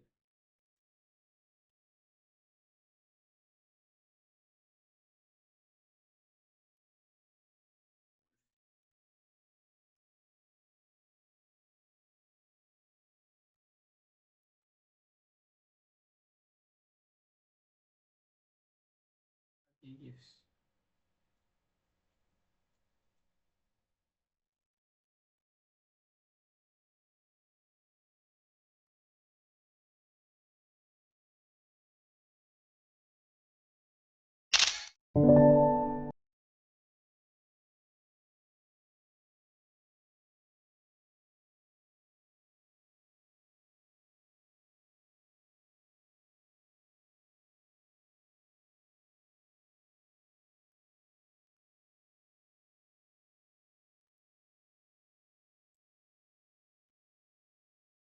Fighting insane. But like I was just a little. I was just like, what the fuck is he saying? But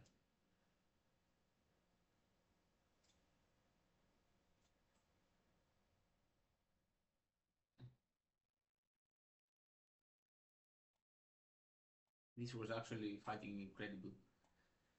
Over 4 hours. Actually, I mean 4 hours. It's easy. It's easy. Like scheduling the breaks, and I think that I became sleepy because I was eating maybe the wrong foods, maybe fats. Yogurt was like maybe too much. But anyway, I'm gonna have a short break and then return. I'm gonna hit 6 hours and then I'm gonna go basically. So yeah, coming right back up. If I continue, partner in time, like I think not for now.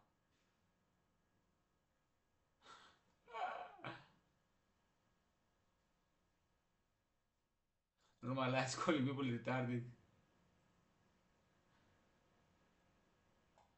Actually, like I have to watch this. Like I choose to watch All right, it. I'm just gonna get myself up I fucking here. love this 2 guy, by the way. No seconds. homo. Classroom. All right, how's everyone going so far? Is everyone going through the objection material? Like actually, or are you just having me fucking spoon feed you? All right, We just all want our butts wiped. What was that? What was that? I said we all just want our butts wiped, Matt. That's fair. Yeah. Your TV is amazing. Is it recessed in the stone? It is. Yeah, it's epic. Yeah, I had it made that way. I wanted to get a bigger one, but they wouldn't let me because of building code, because it could only be so far away from the fireplace. Yeah. Yeah, I was kind of angry about that, but it's my burden to bear, right? Alrighty. All right, guys. So what we're going to be going over today is we're going to be going over partner and stuff like that. Some of those sort of objections, and then we're going to be going through just some general sort of Q&A. Okay. So as a recap, what we've gone over this week is we've gone over the overall process of objection handling. Okay. We've gone over what objections are, the importance of the languaging, right? Like the specificity of the languaging when it comes to actually doing the objection. We've gone over like how to pitch to make sure that you set yourself up to be able to objection handle properly. We've gone over objection handling cycling yesterday. We've gone over the transition from logistical to fear, and then we've gone over like pretty explanatory into the money side. Okay. Alrighty. All right. It's kind of gay, Julius, but fair enough. Right. Okay. And what we're going to be talking about today is we're going to start off with partner and then go over some more like time-based objections, like the Christmas and stuff like that, and how we handle them. And can I go through that? But okay. So first and foremost, so partner is a tricky one, right? Because the most important thing is we have to figure out whether or not it's real or whether it's bullshit. Okay. Like that is the most important part. It doesn't matter if it's B2B, B2C, enterprise, whatever. Like if someone is appealing to a third party that isn't there, that's a partner objection. Okay. So it can be an accountant, right? It's an appeal to a third party that is not present, right? Like that's how we classify a partner objection. All right. Now, if it's a B2B environment and they're generally not the decision maker, then like what we have to do is we have to attack that slightly differently, right? But if it's a B2C or where the person like can make the decision, so there's a distinction there.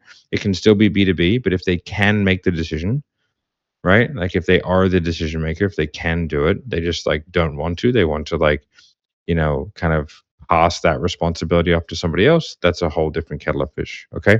So we're going to attack those in different ways.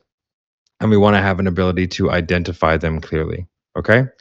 So the first thing we want to understand is you want to you want to get rid of the objection. So okay, like if your partner was here or if XYZ person was here and they had the context of the call, do you feel like they would be on board with this solution? Okay. So it's a little bit different where you're like, money is, or if XYZ person was here. So the first thing we want to understand is you want to, like, again, you want to get rid of the objection. So, okay, like if your partner was here or if XYZ person was here and they had the context of the call, do you feel like they would be on board with this solution? Okay. So it's a little bit different where you're like, money aside, do you feel like this could be the answer? All right. Because we're going to be talking about, like, if they were here and had the context, would they be okay with it? Okay. It's a far more direct question, but it's because we're being redirected by somebody else, right? So it's like we're having to shoot the question through somebody. So we're asking them, do you want to do this? Okay. Now, one of the better questions is a follow-up question to that is, what do you feel like your partner would be most concerned about?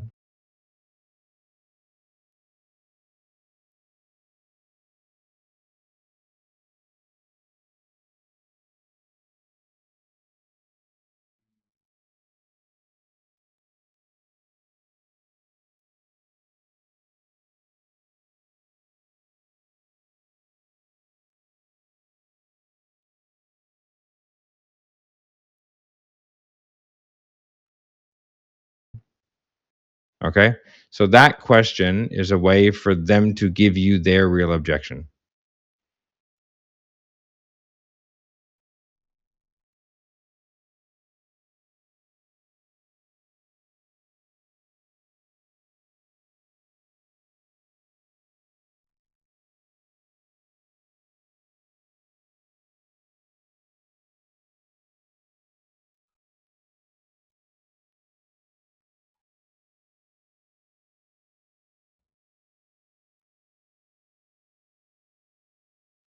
Okay.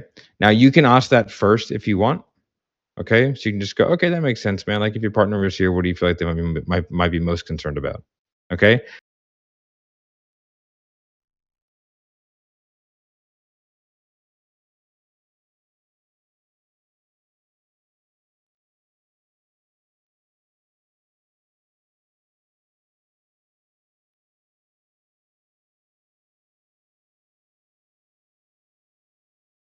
It doesn't sound like a question that you would normally ask, but it is a good question because it brings to the surface the actual underlying concern.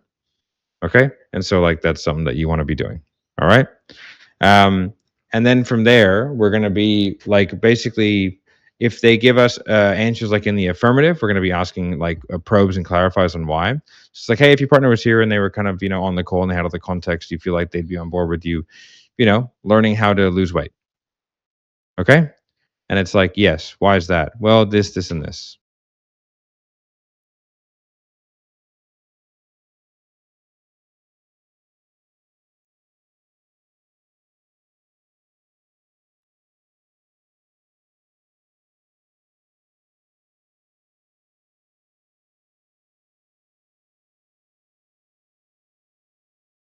It's like, okay, that makes sense, man. And like, what do you think your partner might be most concerned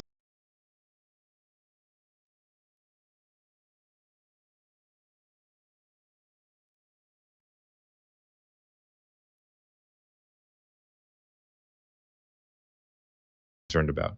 Well, and this is where like all the more interesting things come up. Well, I've tried things in the past before and I didn't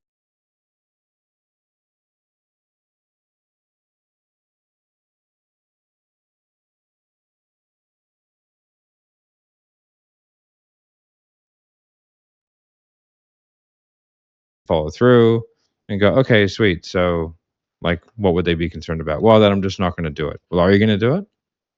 Yes. Okay. So, do they need to be concerned? No. Right. So, it's like,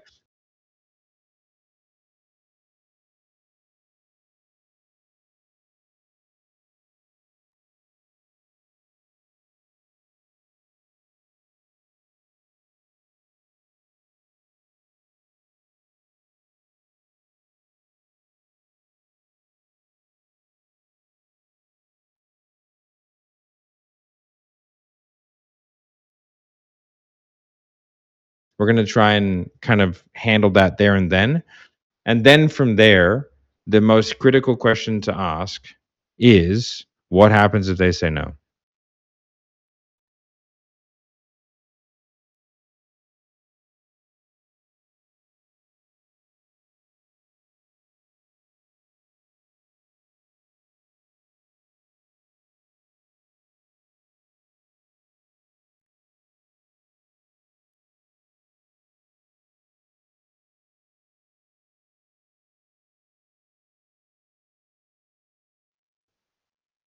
Right? And this is where like this is the most difficult thing and probably most of the objections that you'll get, because they're not going to answer this question.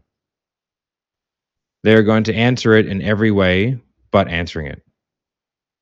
What happens if you go to your partner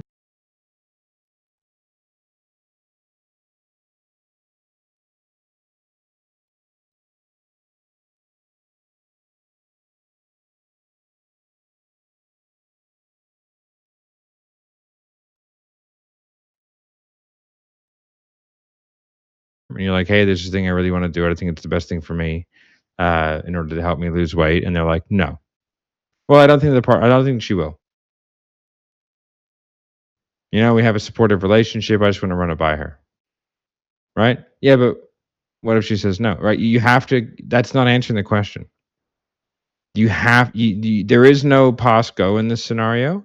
You must know how to ask this question. It might take you 5 times. Right? And you just have to ask it more obviously every time.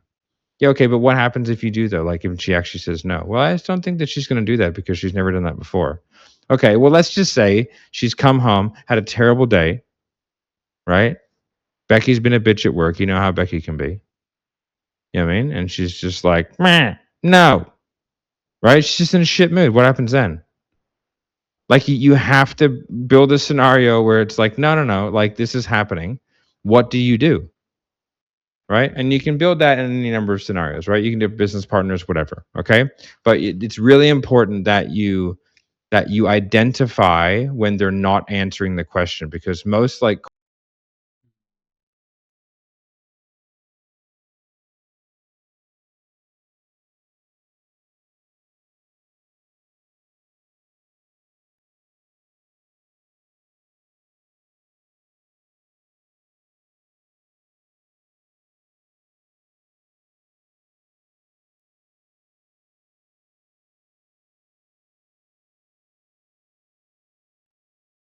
core reviews that I do that are like a partner objection, they go like, well, I don't think that they would do that. And like, oh, why do you think they would?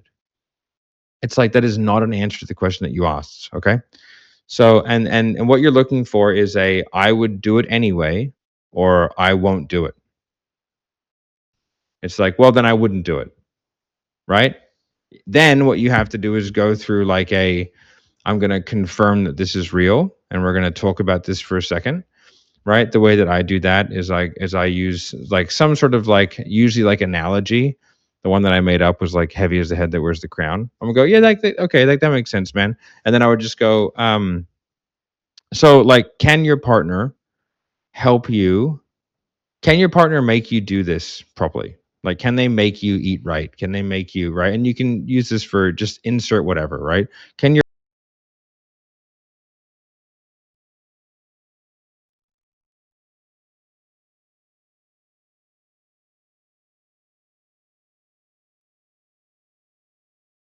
partner make you do the copywriting course? Whatever, okay? Like, can they make you work extra hours? Can they make you figure out Facebook ads? Can they, whatever, right?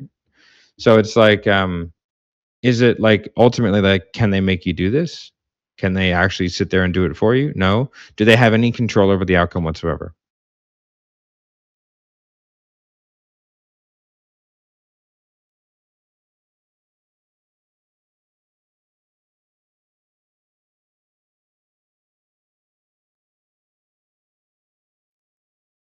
No. Okay. So is it really fair to put the responsibility of the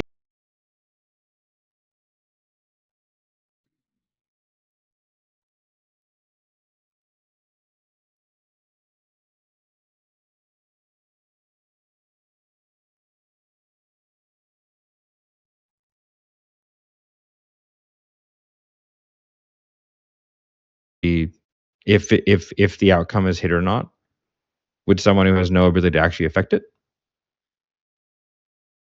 Like, that's the principle. It's like, if they don't have the ability to affect the outcome, then why are they involved in the decision?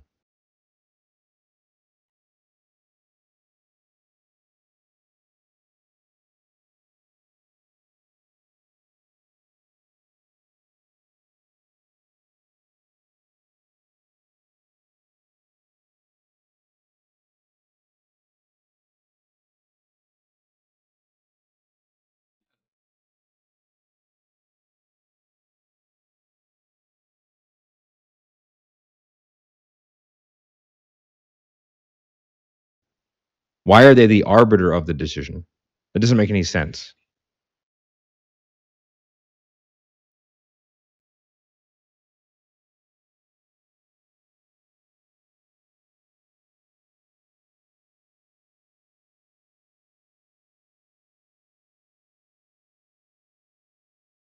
Like, that's the principle. It's like, if they don't have the ability to affect the outcome, then why are they involved in the decision? Why are they the arbiter of the decision? It doesn't make any sense. Right? And there's a number of different, like, frames and things that you can do for that, okay? But that's kind of like the crux of what you're doing, is you're going like, if someone is not in, they can't make you do this, right? And this is where, like, with business partners, generally speaking, they'll have like an area of the business in which they are responsible for.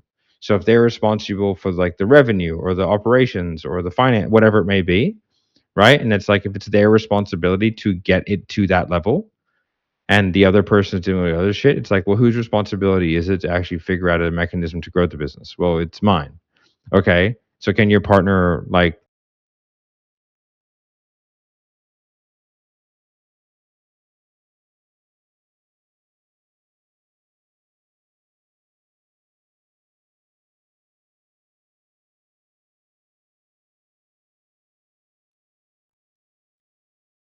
they're doing all the other stuff. Like, can they actually affect the outcome here? Or like, if you sign up and you do nothing, like, is it on you?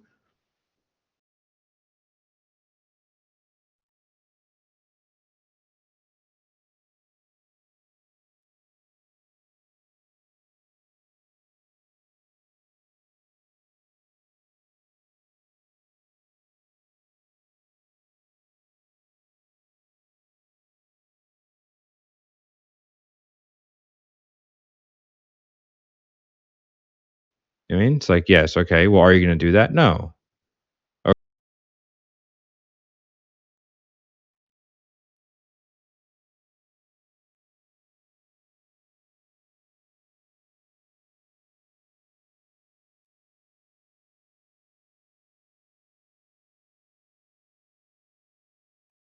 Okay. So is it really fair to put the decision of whether or not you do the thing that you feel is best for your business to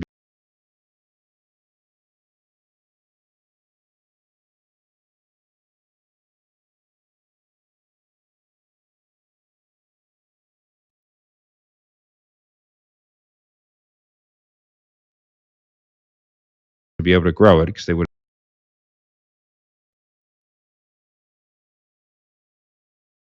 have already settled that, right? Okay. Well, are you going to do that? No. Okay. So is it really fair to put the decision of whether or not you do the thing that you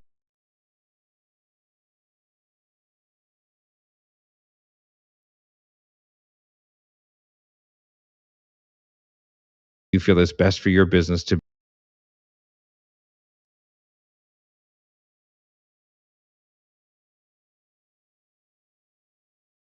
be able to grow it, because they would have already settled that? I mean, it's like, yes, okay. Well, are you going to do that? No. Okay. So is it really fair to put the decision of whether or not you do the thing that you feel is best for your business to be able to grow it, because they would have already settled that, right? In the pitch with all the affirmations and shit. It's like, is it really fair to have them be the arbiter of whether or not you do this or not?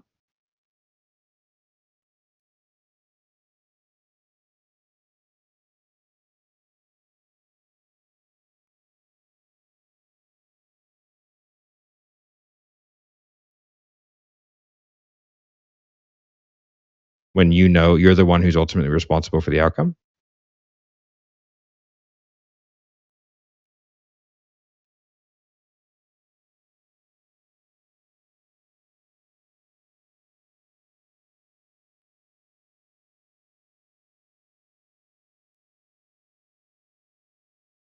It's like, well, no, not really. Well, why not? Okay.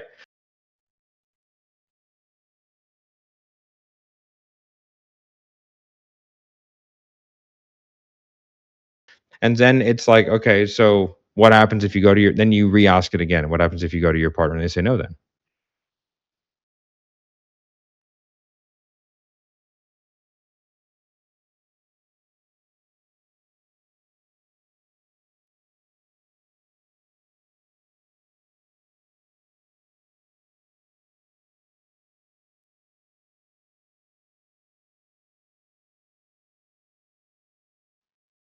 It's like, well, then I guess I would just have to do it. Well, why would you do that though? Because like you're going against your partner. Like, it's like, well, no, I think we really need to do it. Okay, cool. So like you have two options, man. You know what I mean? And then from there, you give them like I like to do like an option close pitch, which is like essentially you have two ways of doing this. One, you can go to your partner and you can say, "There's this thing I kind of maybe sort of want to do that I think maybe might possibly help us potentially grow the business, and I think that I, think it might be a good idea." Or you could say, "Hey, there's this thing that I've signed up to." Right? I think it's going to be the best thing for the business. I know it's a little bit more money than we wanted to spend, but I'm confident that like we can do this and I'm going to back myself. And at the end of the day, like if I call him back tomorrow, we can always refund if you want. Which one has you in a better position to go to your partner and confidently present this? Well, the second one. Why is that? Okay, cool.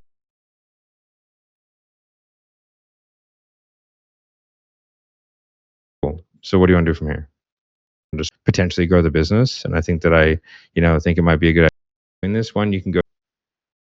So like you have two options, man. You know what I mean? And then from there, you give them like I like to do like an option close pitch, which is like essentially you have two ways of doing this. One, you can go to your partner and you can say, "There's this thing I kind of maybe sort of want to do that I think maybe might possibly help us potentially grow the business, and I think that I, think it might be a good idea." Or you could say, "Hey, there's this thing that I've signed up to."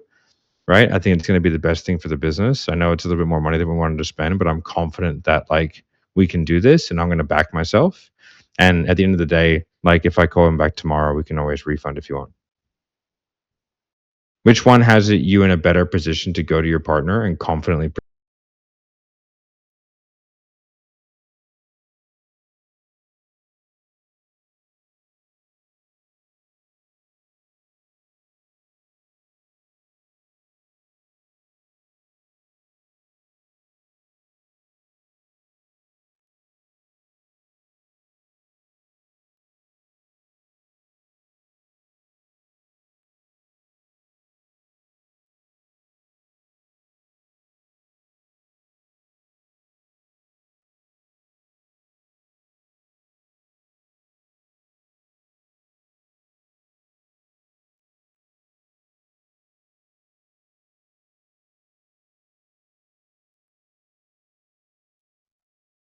present this? Well, the second one. Why is that? Okay, cool. So what do you want to do from here?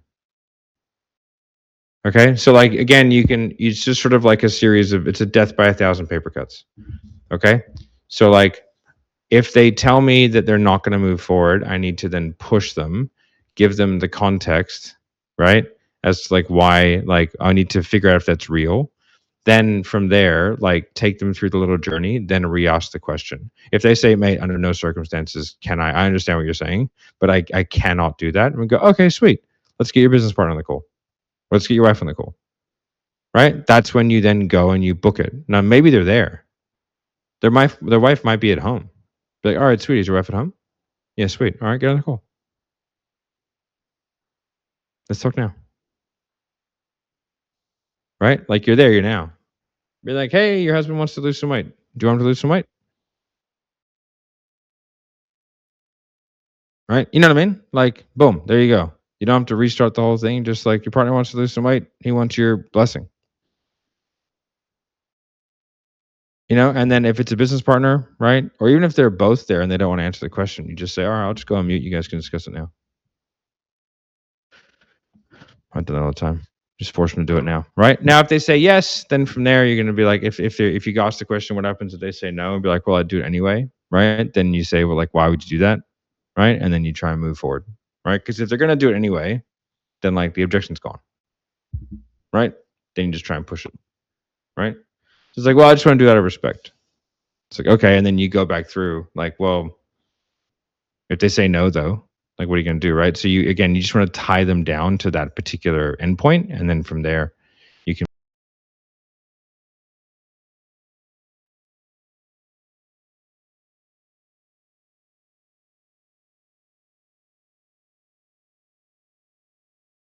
move them forward. Okay? So like partner is a tricky one, but if you sort of understand what you're trying to do, then like it's not super tricky. Okay? And the thing is like the difficulty in partner is it's not always going to go in order, right? But the key thing is that you have to do is you have to um, like the real thing is like, one, give them an opportunity to give you the objection that they're not saying, which is like, if you're like, what would your partner be most concerned about? That will usually uncover a totally different objection, right? And it's usually going to be like in B2C land, it's usually going to be something around like they're not confident that they can do it, and what they're doing is like they're just using the third party as a veil, okay, to not have to be ultimately responsible for their decisions, right? Because if somebody says no, then oh, well, it wasn't, I did my best, it wasn't my fault, right? My wife said no. It's like, I don't think so, right? So like it's a way for them to abdicate all of their responsibility. You know what I mean? And sometimes though it's real. Sometimes it's like they can't make decisions like that without their partner being involved. When you're selling women who are married, right? It's a bit of a trickier proposition. Okay. Generally speaking, you want to have some stuff that's set up, right, to sort of fix that scenario. A lot of this is like B2C land, much more specifically, right? So generally speaking, one of the better ways to do that is towards the beginning of the call. Okay, is you bring in things like, does your partner know that we're on this call? Are we on a bit of a secret mission? Okay, and then you want to have some ways of assessing budget. Okay, early call.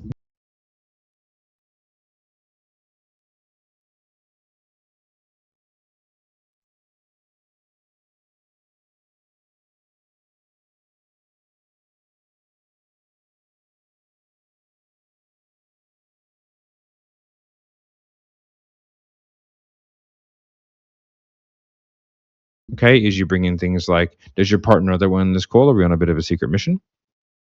Okay, and then you want to have some ways of assessing budget. Okay, early, right? And then it's a budget swap rather than, this is for B2C stuff, right? Because you're not going to get this on B2B. Like, so it's like a budget swap out, and then they have permission. They don't need that. Now, I've done a lot of like sales to women. Okay. And what you have to understand is that like some guys are pretty shitty with their control of the money.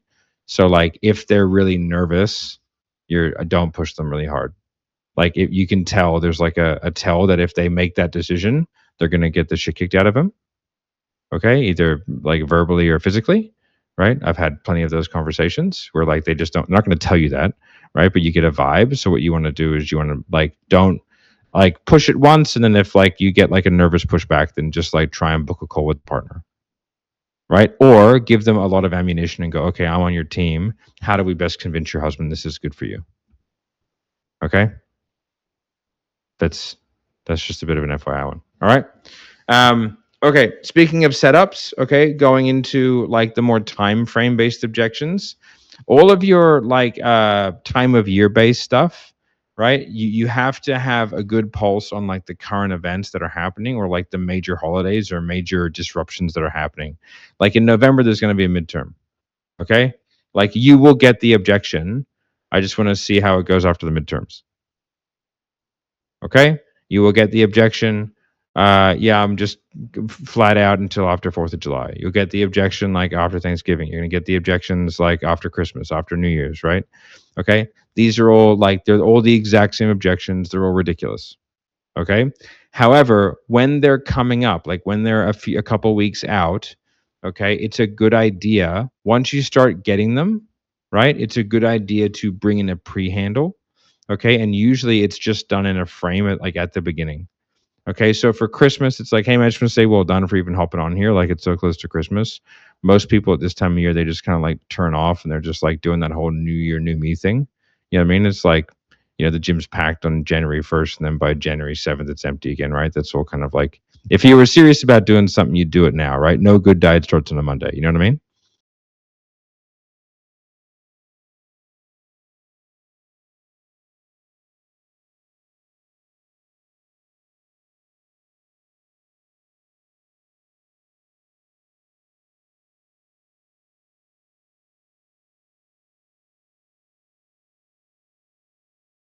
They go, yeah, sweet. You go, all right, cool, man. So like, well done. Like, what is it you want to get out of the call today?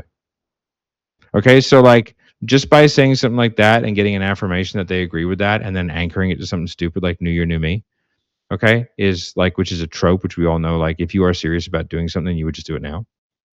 Okay, like that does a good job because you can anchor that the entire way through the call. Okay, but just setting up a framework at the beginning to get like an agreed upon truth, right, sets a scaffolding of a conversation where, like, if we agree that the sky is purple, right, then at the end they have to agree the sky is purple, right? So it's like, it's a very easy way to conversationally confine people. Do you know what I mean? To where, like, at the end of it, they can't really give you that objection because we've assessed very early and throughout the call that this is fucking stupid, right? So they'll just use something else, right? But it means that they can't use that one to get away with you, right? And dealing with that at the time when they give it to you, trying to then go into one of those frames, it's way more combative, right? Because everyone thinks it's valid and thinks it's reasonable, but if you get rid of it early, then it's much easier. Okay. So, and there's a bunch of those frameworks, but like, I just like to do the one that I just said. Like, hey, I just want to say well done. Like, so many business owners this time of year just kind of switch off and they're in like next year mode, right? Whereas like, it's like new me at the gym, getting after it for like a day, and then the motivation goes away. Like, if you really wanted to start losing weight, you just start right now, right? Like, yeah, like exactly. And so like 99% of people are just going to agree to that. Right. And then from there, you can add in that new year, new me, because like that becomes like the label, and you can use that to drive urgency. Right. What happens if you don't do this? You keep putting it off. You do that whole new year, new me thing. Nothing changes. Right. Like, what happens then? Right. So again, you can pepper that in. And then all you're doing is you're mitigating getting that. Doesn't mean you won't get it, but it means that you have ammunition against it, and it means that you're mitigating getting it a good chunk of the time. Like, there is no scenario where you do a partner pre-handle and it stops partner objections, or you do a time pre-handle and it stops time. Like, it doesn't happen like that. What it does do is it gives you ammunition and mitigates a good chunk of it, but there's nothing you can do to like prevent things entirely, right? Which is why you need to have both strategies in play at once. Okay, that's pretty much it on those two things. And then what I want to go is just through, like, I guess, Q&A on all things objections, for the next sort of 23 minutes. Nice. Okay. Brennan. Yeah, thanks, Matt. That was great. Yeah, so this kind of goes back more to the partner objection when you talk to a lot of wives. Like, this is the mold offer that we've talked about.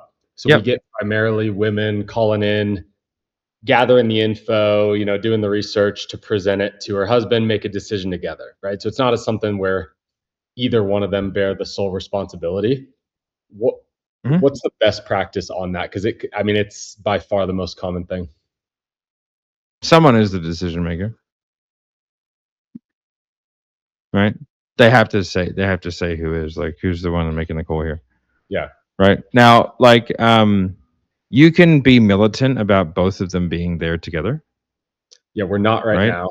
That was one thing I wanted to do. So, you can be militant about that. If it is a really common practice where, like, you can see that 95% of fucking objections are when it's a one-legger, right? Then it's like, well, we don't do that.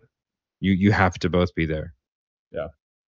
You know what I mean? And so Like I've been told that many a time. Like I just ignored it because I'm no decision maker. So like I was like, yeah, mate, she'll be there. Don't worry about it. And then they rock up to the house and they were like, where's your wife? I was like, not here. Don't worry about it. Yeah. I was like, don't worry about it, dude. Just fucking tell me what you got. Yeah. Right. So like, but that's rare but like I'm a sales guy, so I know what they're doing. Right. Yeah. So, I would say it's probably a valid thing to trial. Right. You're going to get less bookings, but you may end up with more sales. I have an offer that I help out with, which is a like mortgage refinance, like pay your house off much faster offer. And it's like, you will both be there.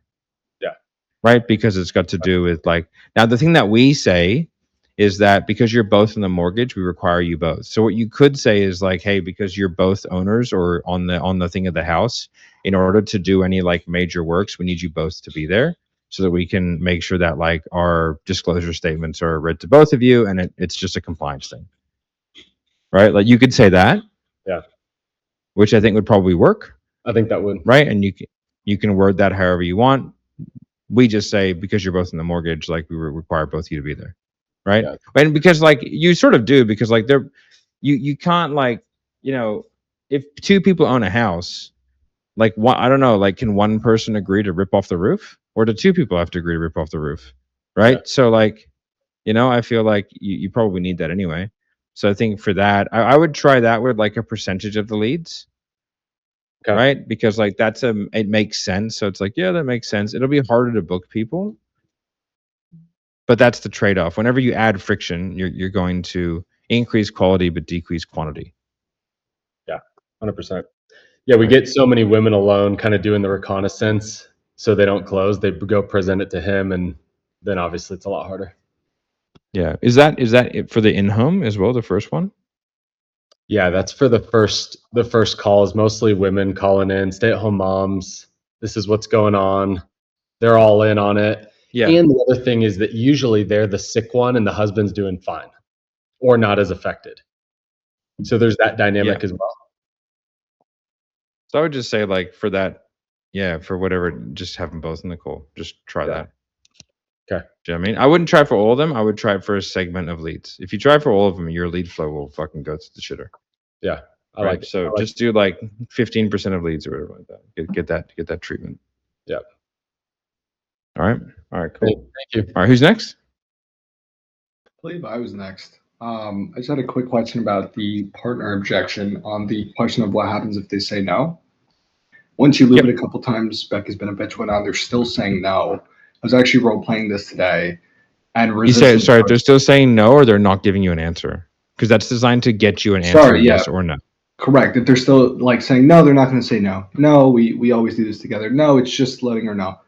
Like when I keep looping, the sales resistance goes up. And so, is there a way to kind of break the pattern? Is it just continue to reloop, or The chances of somebody like doing that more than 3 times is you're in the less well under 1%. If a sales guy's doing it in a role play to fuck with you, like that's good practice.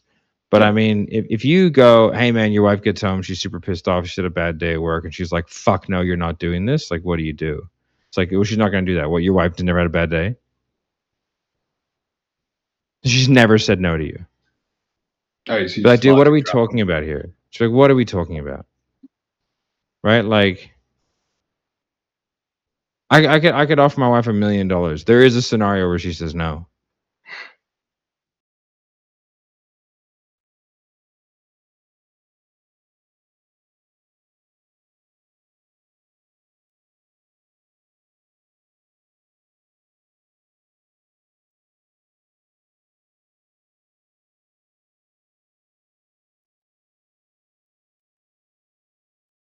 Do you know what I mean? Yeah. So like, what are we fucking talking about? But the chances of you like putting together a scenario of like she's pissed off, comes home from work, yada yada yada, and she says no, like what do you do? And just like, nah, it just wouldn't happen, right? Those are 1% things. So like, fuck it, just don't worry about it. All right, all good. Yeah, you know Thanks, what I mean? It's like there's so many things to work on that like those tiny ones just don't make sense from a time perspective. You're just gonna be like, what are you talking about, cunt? Fucking weirdo. All right, who's next? Just raise your hands because it doesn't track who raises their hands. I'm just going to see a hand raised. Or just come off mute and talk. I don't care. Yeah. Victor. You got to come off mute, though. That is one of the prerequisites. Okay, is it good now? Yeah, there you go. Okay. Yeah, so with the like season of the year objection, when you did not pre-handle it, how would you handle it basically? Well, I would always pre-handle it. So like. Okay, but let's say that, for example, like Easter is in a month, and they start saying it already right now. That let's Easter's start 3 days. I after mean, Easter. it's after Easter. I mean, it's 3 days. So I hope you don't get after Easter, right? Do you know what I mean? Like you don't like it's gonna be the big like the big ones that like are time off based, right? If they're saying after Easter, right, which is like a Friday, a Saturday, and a Sunday, right? Like it's a fucking weekend. Do you know what I mean? I'd be very concerned because like that is complete bullshit. Right? So and if you try and pre-handle every event, like you're going to be pre-handling everything always because there is always an event. Right? But essentially what you're getting is a complete lack of urgency smokescreen bullshit. Right? So I would go money aside, do you feel like this is the answer? Okay, so like when you feel the bullshit, you just money aside, like do you feel like this could be the answer? Yeah, Okay. because that's not an objection. Well, let's just wait till after Easter. Easter? When you got a busy Saturday? We having a crazy Sunday? What's happening here? Listen, I love Jesus, but like like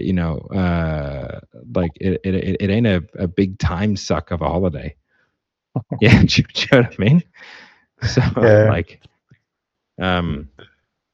yeah. So I would just go money aside. Okay, makes sense, man. Like money aside. Do you feel this could be the answer? Yep, sweet. Why is that? All right, cool. And if they go, oh, it's not the money. Okay, so how do you want to proceed? I just want to wait till after Easter. What is it about after Easter that you think is going to be different?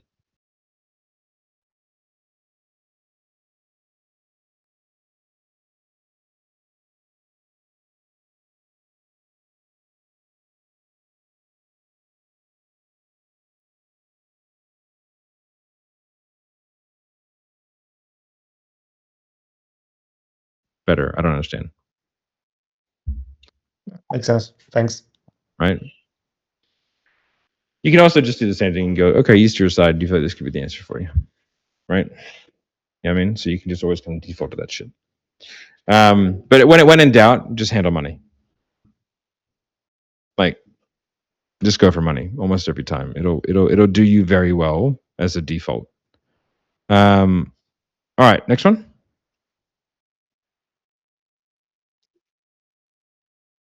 If not, I'll bounce early. I'm happy to do that.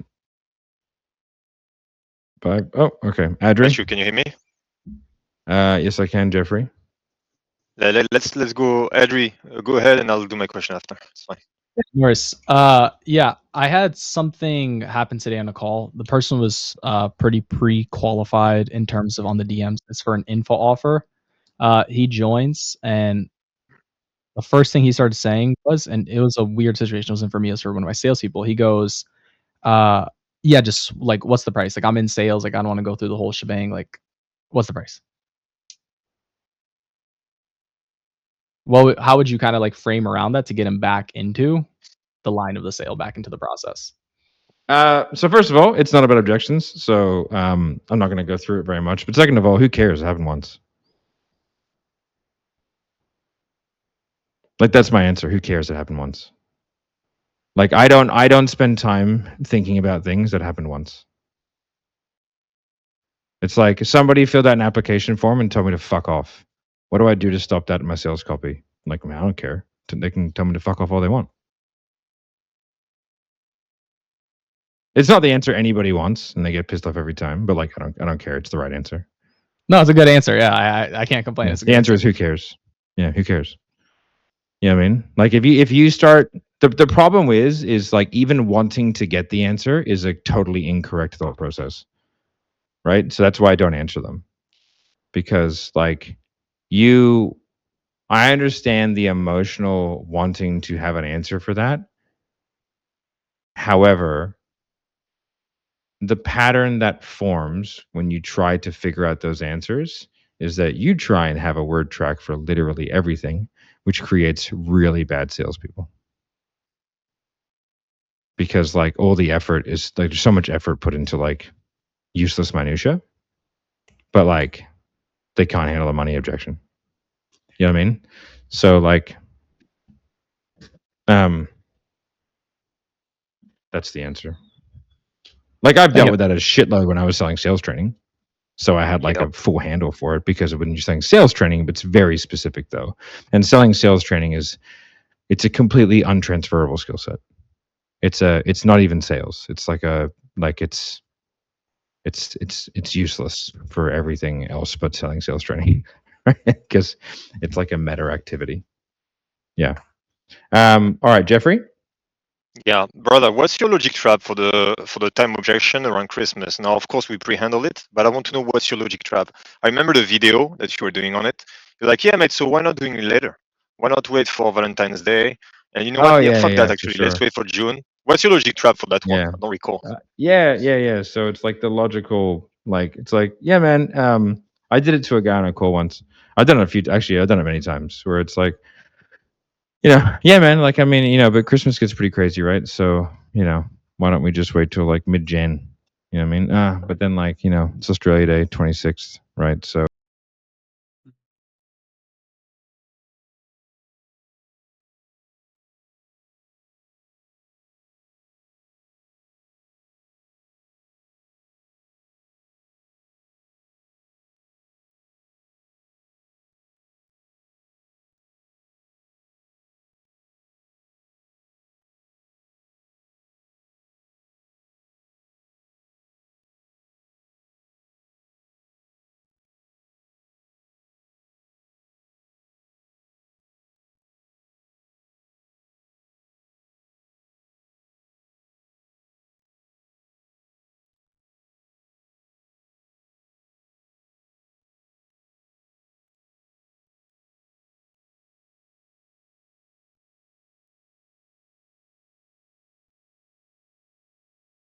So let's push it out. Then we got Valentine's Day. That's on the 14th, right?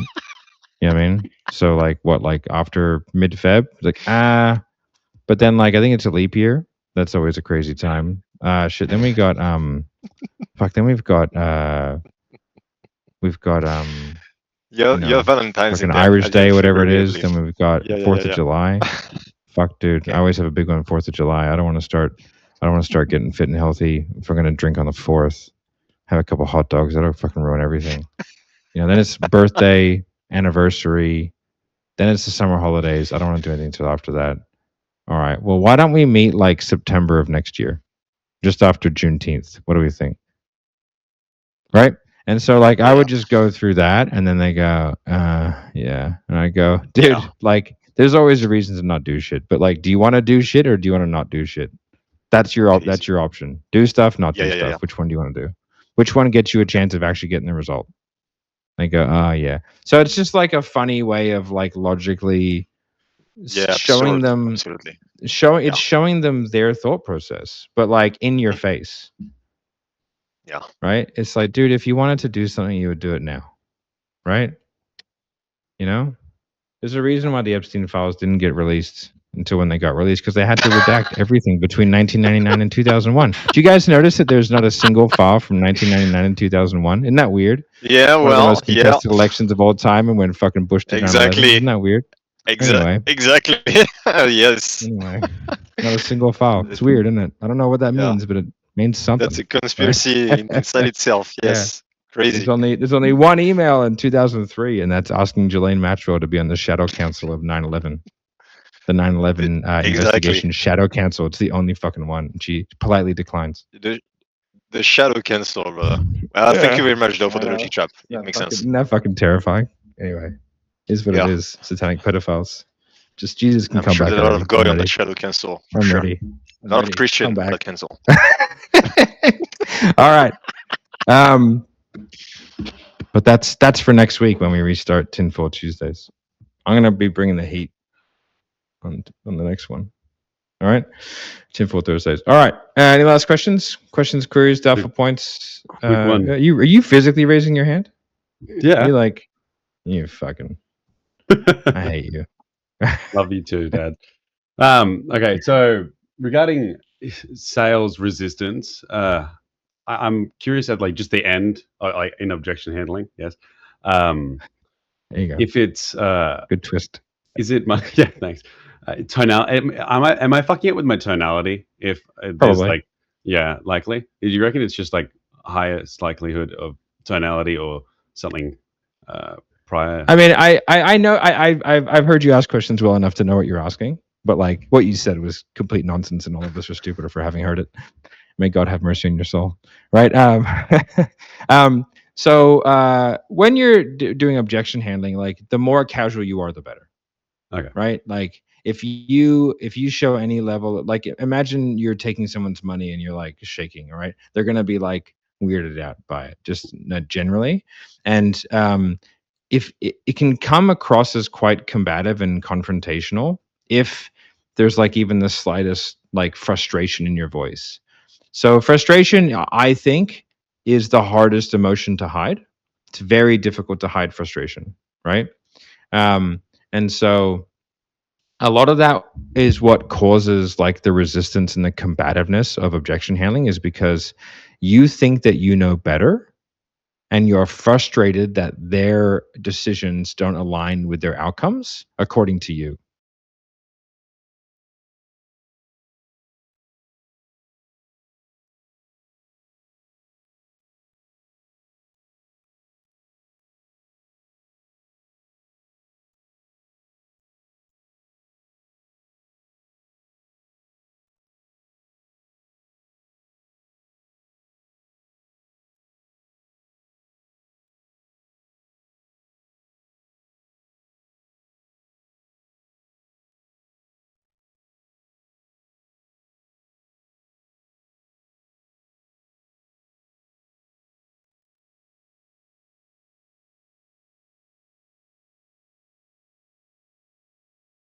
Okay.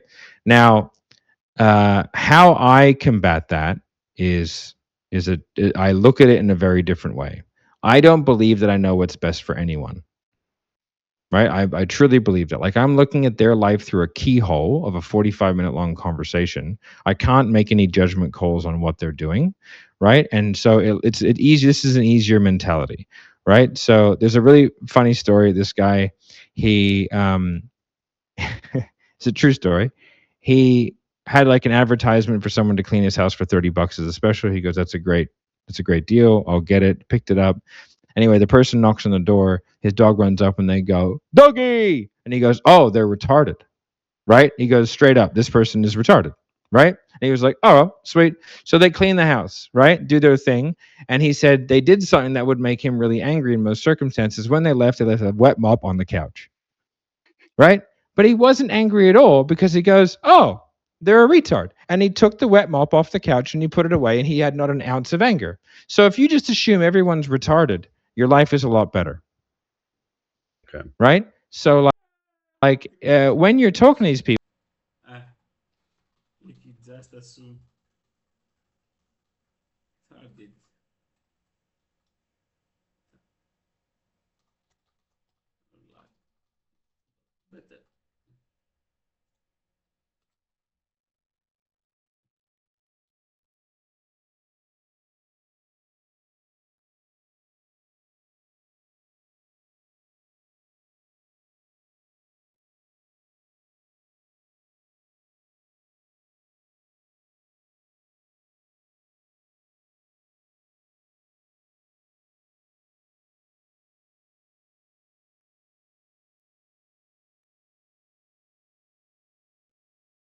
People and like their decisions are not making any sense.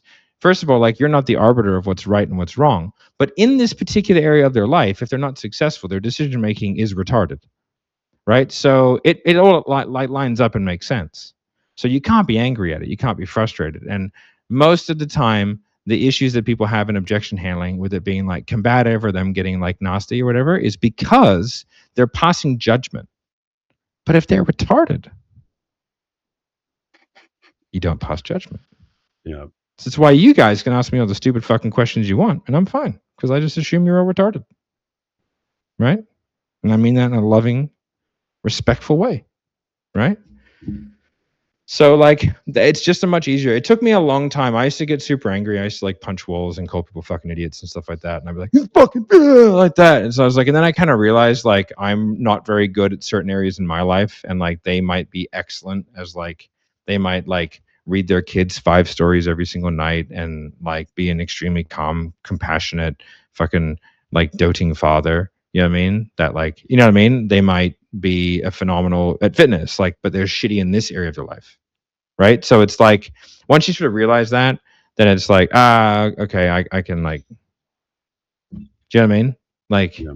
I can give this person a bit of a pass, and then it's like I understand where their decisions come from. And then when you have kids, like you start seeing like the amount of molding that you can do, and you can like you can give people weird complexes very easily, right? You know what I mean? It's like if you grow up like hating people who have money, then like the chances of your kids having money is very low because like they will immediately associate money with bad, right? So like you can give people that complex, and there's a ton of other stuff that you can do, right? But both good and bad.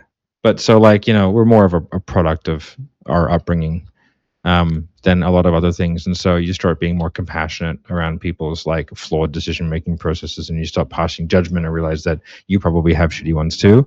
And that like the best thing you can do is like, you know, keep asking them questions with kindness and compassion. And from there, like they'll hopefully they come around. Okay. And then obviously on the other side of things of like uncertainty would just be reps, right? It's like doing it more. Yeah, like it's just, well, uncertainty is like, are they not certain about you or them? Which is a good one to ask. It's like, I'm just not sure. Are you not sure about you or us?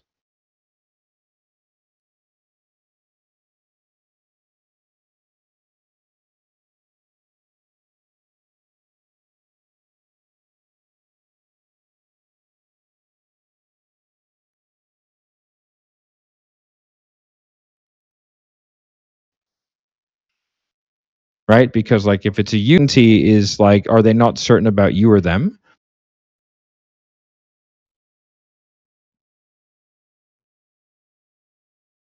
Which is a good one to ask. It's like, I'm just not sure. Are you not sure about you or us?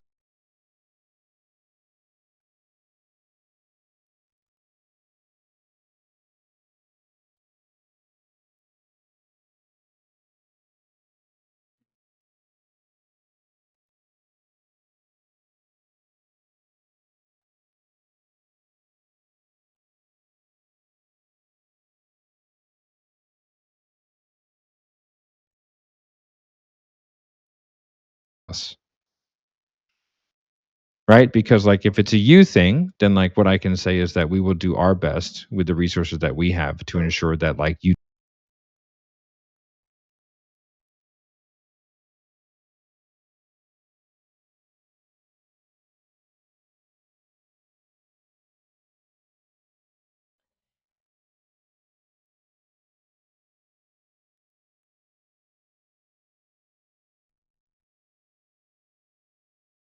do this. And if I have to like push you up the stairs myself, I will. Okay. But like if it's an us thing, then let's talk about it, because like what do you need to do to feel more certain about like us being the right decision?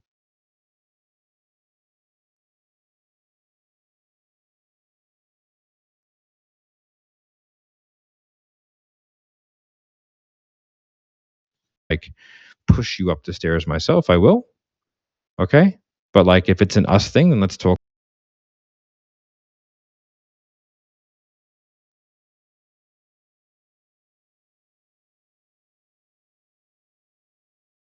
about it, because like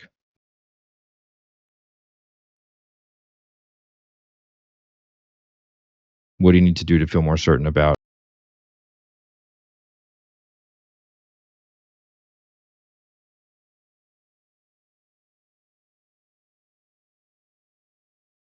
like us being the right decision? Right? Because those are two very different things. And chances are I'm not certain that I'm going to do it. Right? Okay. So it is. All right, guys. Good shit. I hope that helps. Peace be with you. Next week, we're going over, I believe it's scripting, I think. So these are 45-minute long calls, so I got to bounce.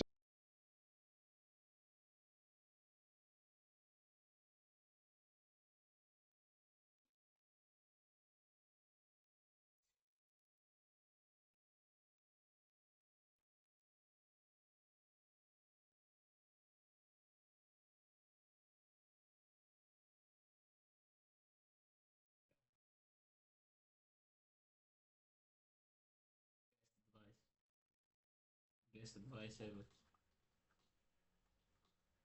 Best advice.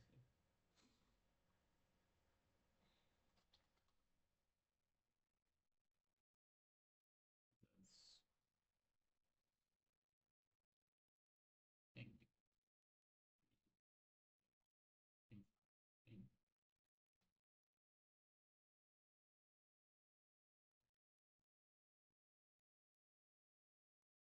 you. Actually helpful, Walaka.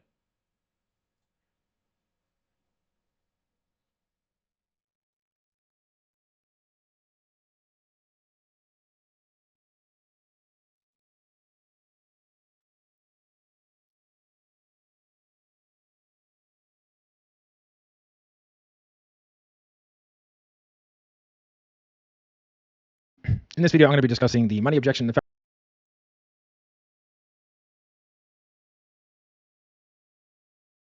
Hey guys, Matt here from Sales Sniper, and what I'm going to talk to you about today is part of the objection handling matrix. So just to recap, the objection handling matrix is a graph, okay, where we have the 3 categories of objections being smokescreen. The fact that basically all objections are a form of money objection. And so there are some deflections and defaults that you can have that I think make it a lot easier to handle objections. So the first thing is just understand, if somebody wants to think about it, they want to go think about spending the money. If they want to talk to their partner, they want to talk to their partner about spending the money. If they don't know if it's the right time, it's because they're not sure if they should be spending the money right now. It's almost always a money objection, okay? And so if we realize that, then when you get a shotgun blast objection, like, yeah, that sounds really good, man, I just kind of want to go away, think about it, speak to my accountant, make sure that that's all on board, check the finances, and then just speak to my partner, and then what do we do? Schedule a call back in 2 weeks, if you can give me some references and email, that'd be great. I would just go, yeah, man, money aside, you feel like this could be the answer for you? I just ignore all that shit, right? The reason being is because if you try and handle all of those objections, you're just, it's just money, right? So it's just a good default. Now, sometimes they go, oh no, it's not about the money. So you go, all right, cool. So the investment of XYZ over XYZ period works in your current budget. Yes. Okay. Well, how do you want to proceed? Then you can go through the next ones, right? But without them, the money is like the backstop. You have to take them through a process that gets a very clear logistical and tangible outcome.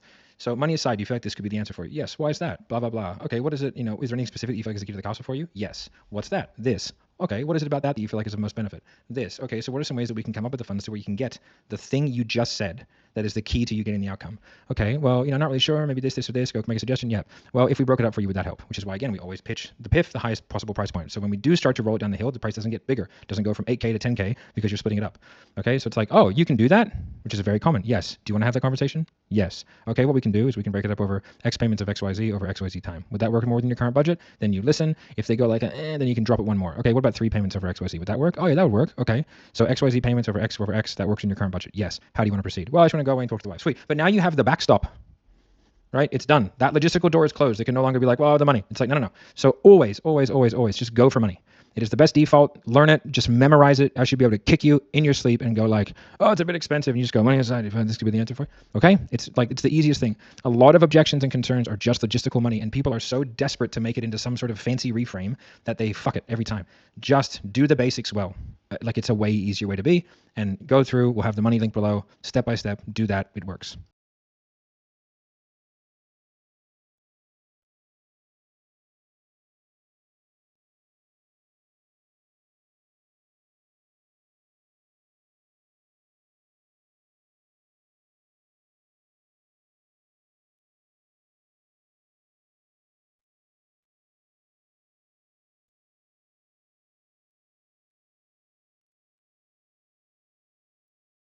Hey guys, Matt here from Sales Sniper, and what I'm going to talk to you about today is part of the objection handling matrix. So just to recap, the objection handling matrix is a graph, okay, where we have the 3 categories of objections being smokescreen, logistical, and fear. And then on the y-axis, we have think about it, partner, and money. So what I'm going to go through is kind of each block, and then we're going to have a specific way of handling each. Okay, so the first thing that we'll do is we're going to talk about a logistical money objection. So what is a logistical money objection? It's an objection where the person wants to do it, but there is a like logistical moving savings in a checking account type scenario where they have to move money around, or there's something that they have to do logistically in order to make that happen. So how do you actually combat that? How do you get over it? How do you get the highest level of commitment? How do you actually confirm that it is a logistical money objection? So step one is getting on the same side of the table and reaffirming their want and need to do the program, but it's simply just logistics that's stopping them from moving forward right now. So how do we do that? So we go, okay, so from what I can understand, money might be the issue right now, but if you did have the funds available, would this be the answer for you? Okay, and then you make them answer and you ask for detail. Go, okay, well that makes sense. Do you mind telling me why? Like, what is it specifically about what I've kind of gone through today that you think will be of most benefit to you? And make them go into detail and sort of maybe clarify and probe exactly what that looks like. Then you go, okay, well that makes sense. This is where we would then pitch either a payment plan if you've only pitched the paid in full, or you pitch a deposit, or some small way of moving forward. Go, okay, man, so because now we're on the same side of the table. Now what we've done is establish the fact they want to do it. If they had the money right now, that they would pull the trigger. So you go, okay, well, so from here, I suppose, like, what are some ways that you think that we can sort of come up with that? You'd be able to find the funding so that you can learn XYZ skills so that you can insert emotional driver here. Like, what are some ways we can do that? And then make them think about it. Maybe make them come up with one or two ways. Prompt them. Well, you know, if I was able to offer you a payment plan, would that be of help to you? Okay, do you want to kind of want me to take you through exactly how the payment plans work? Okay, I can do that. Okay, so what we can do is this, and this. Now, usually people proceed with like a 3 or a 4 pay. What's sort of the most appropriate way that you think would be the most reasonable for you? Okay, the 4 pay? Okay, that makes sense. I can do that for you. Okay, so it's just kind of taking them through the process where they're thinking about it, like we get them on the same side, we reinvigorate their want and their need for specifics about the program, we make them think about a few options, and then we prompt them and we coach them into a payment plan. Now if the payment plan doesn't work, then we can do a deposit.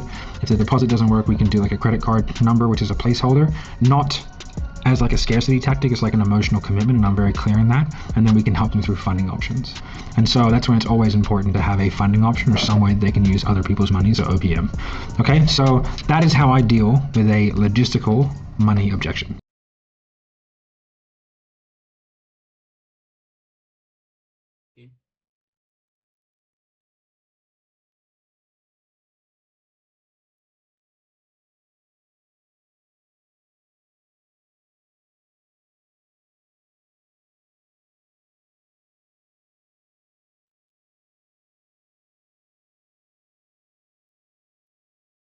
All right, so what are objections and where do they come from? So I think there's a big misconception that all objections are like some crazy mindset issue that people have, and that like they would be stupid not to buy what we buy. I think we have to understand a few things. And the first thing is that, one, there is nothing that you can say or do that will make somebody buy anything. And so like that's not an outcome that you can get. Like there is no magic word formula that makes everybody buy. The second thing that you really need to understand is that you don't necessarily know what's best for people. Okay, like you're looking at their life through a keyhole. And so you thinking that you understand what the best decision for them based off the 30 or 40-minute phone call that you've had with them is, I guess, at best optimistic and at worst narcissistic, I think. So you need to kind of bear that in mind as well, like judging people based off the short conversation that you've had. They might be a crazy, awesome fitness dude and is, you know, a little bit nervous to invest 10K in a program, but you haven't gone to the gym for 5 years. Like you're in no position to like cast stones, if that makes sense. The next thing is that you can do everything perfectly and they still don't buy. Right? So therefore, there is no such thing as a perfect process, and trying to attain a perfect process is silly because you could literally do everything perfect and they buy, and you could also shit the bed the entire way through the call and they still purchase. Right? So that means that you make the shift from being more outcome focused to more process focused, and you'll become much better. And then with objections, you want to funnel people into a very particular way of doing it. And so that's kind of like some of the key things that you have to understand. But objections are basically just concerns, and usually they're founded in like they make sense. It doesn't mean that you can't overcome them, but you have to understand they're just concerns and they're inevitable. If you want to pre-handle every objection, your calls will be so obnoxiously long that your calls think about it, right? Because you're giving people too much information, and people don't do well with that much information. And so really what you have to do is you have to come up with a clear and concise way of getting to the call in the right amount of time, and then be able to funnel people into specific objection handling, I guess, frameworks that you understand, that you feel really comfortable doing. And then you just have to sort of tick the box bit by bit. There is no magic formula. You don't need to memorize a lot, but you do need to memorize some of it, because how you deliver it is so incredibly important. If you're thinking about it, you're going to miss stuff. But at the end of the day, there is no process where everybody buys, and so you're just looking for a good process that handles most of the concerns that you get and puts you in the best position possible to be able to make the sale. So don't get too frustrated, don't get yourself down too hard, and just like follow the process as diligently and stringently as you can, because as you'll see later on as we go down this course, small things really matter when it comes to objection handling.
This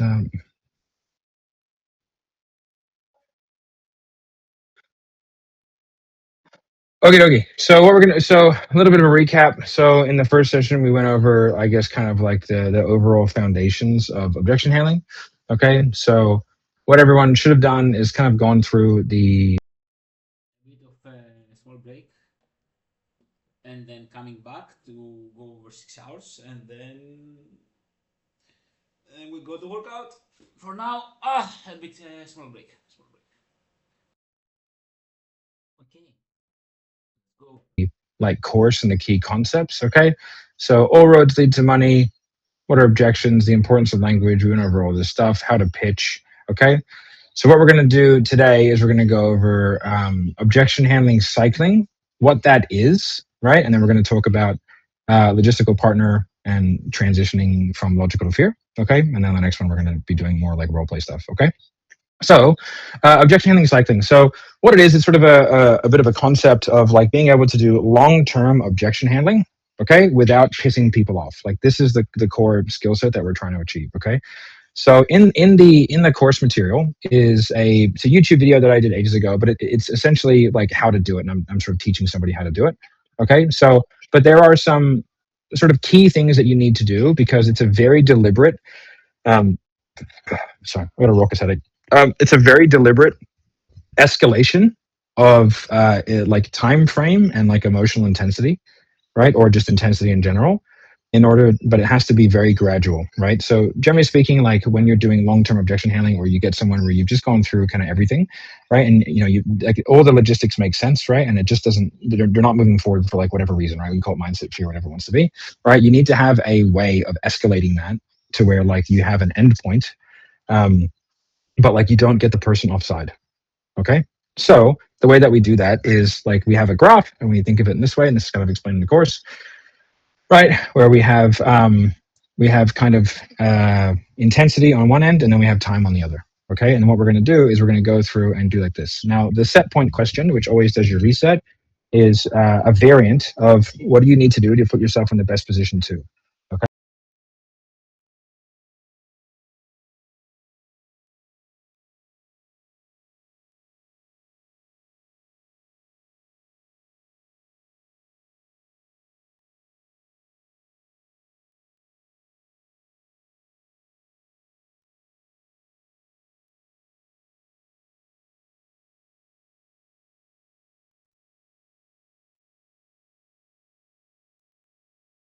Okay.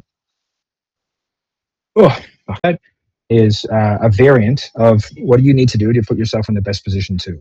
Okay. Now, the set point question, which always does your reset, is a variant of what do you need to do to put yourself in the best position to. Okay. Oh, okay. I feel like shit. Okay. So, what do you need to do to be in the best position to? Okay. Now, the variant is going to be depending on where you are in that sequence. Okay. But the first one be like, hey man, like, what do you feel like you need to do to put yourself in the best position to be able to achieve, financial freedom? Right. It's going to be pretty vague. Sorry. Hold on one second, guys. Give me like 2 minutes. Jeff, can you take over for a minute? Of course, brother. Go ahead. Who watched the session of yesterday, by the way, guys? You can either unmute yourself, I guess, or you can probably post it in the chat. I think Nick, you were there. I see Victor, I did. Jacob. Okay. Because if you don't have the basic of objection handling, the objection cycling is going to be essentially not going to understand it at all.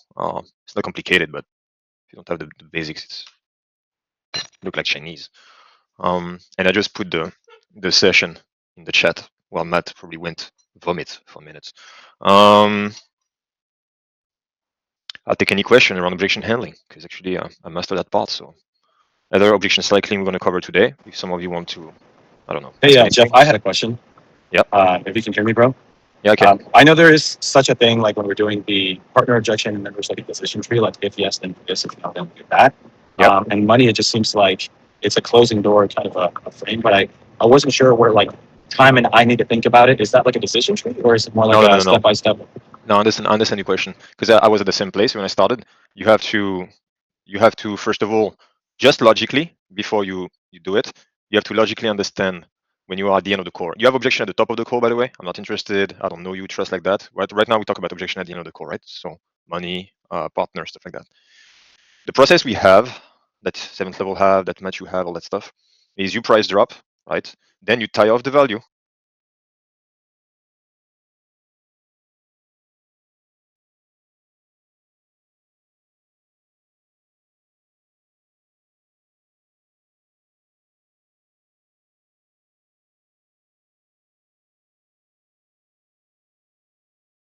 Because otherwise it's a value objection.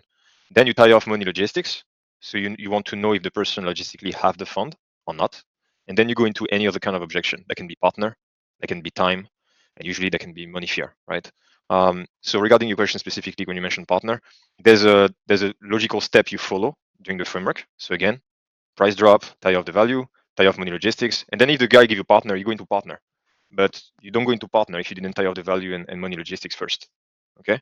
And then you go into partner, and maybe at the end of partner you overcome it, or maybe you go into another objection because it was a smoke screen. It might have been money fear, for example. I don't remember your industry. You are in timeshare, right? So timeshare probably going to give you quote objection because they want to talk to someone else, stuff like that.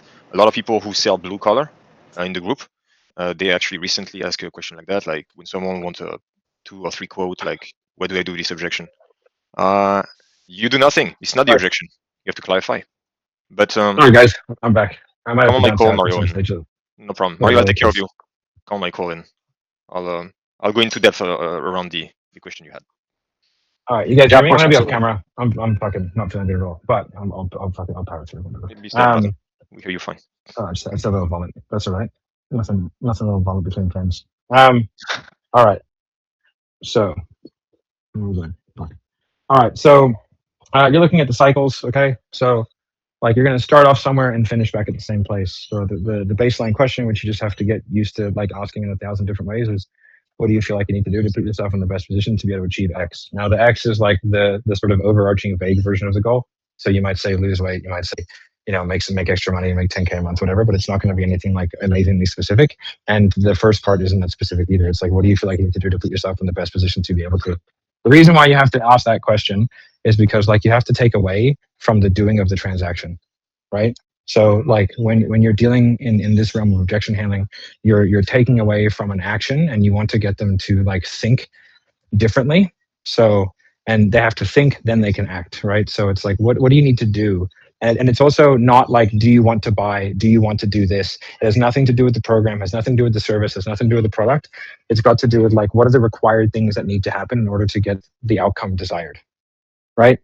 And so like that's important because they might then start throwing out other objections, and it's like it doesn't matter in order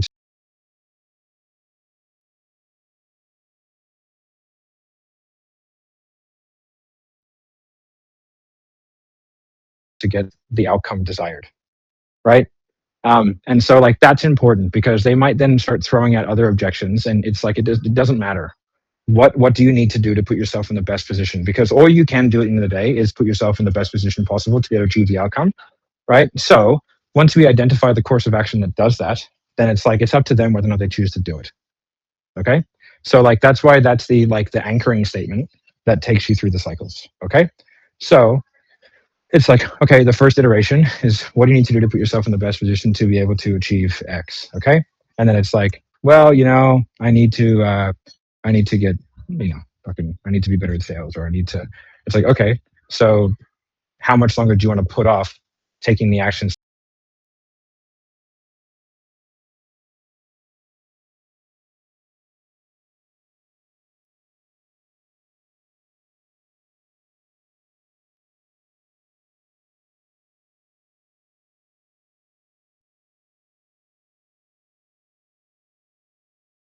steps to do that?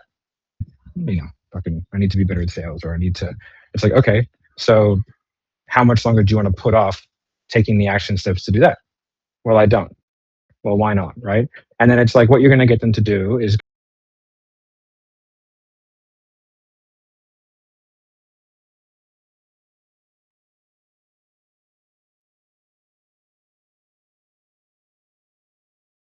you're going to get them to, one, agree that like they don't want to put it off. If they do want to put it off, you want them to give you a specific time frame.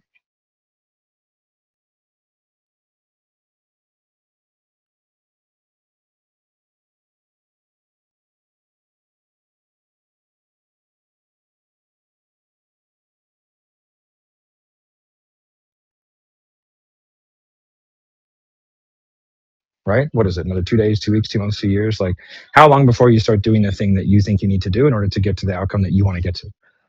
Right? Frame. Right? What is it? Another 2 days, 2 weeks, 2 months, 2 years? Like, how long before you start doing the thing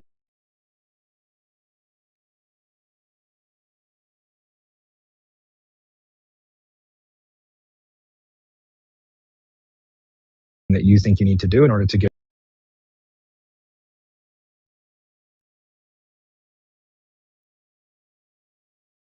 to the outcome that you want to get to?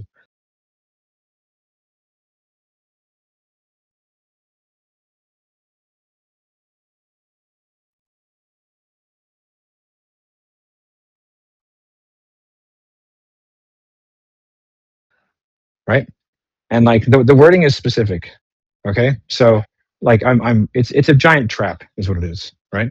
And then from there, you want to solidify that the thing that we do works. It's like, okay, and do you feel like from what we put together that it would do those things?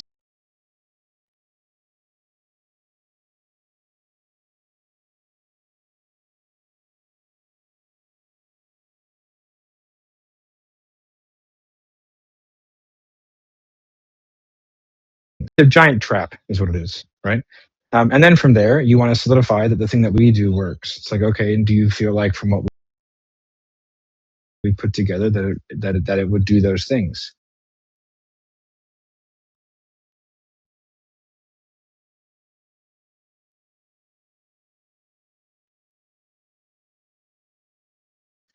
Yes. Okay.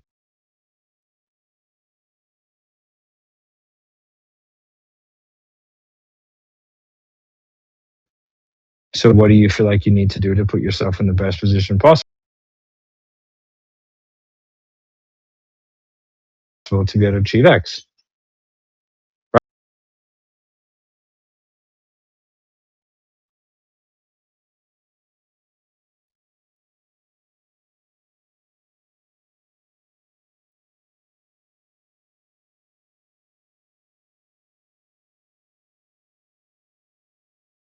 Right? And so like it's just a giant logic trap.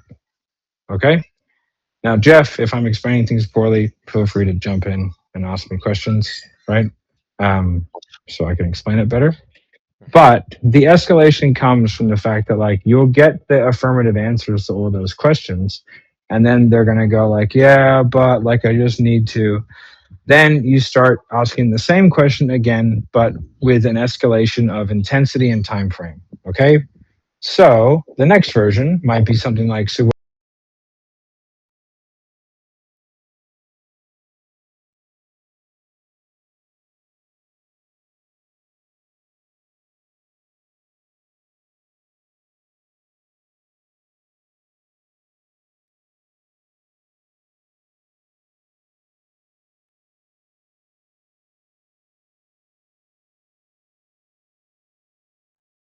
what do you feel like you need to do to make sure that you're doing everything you can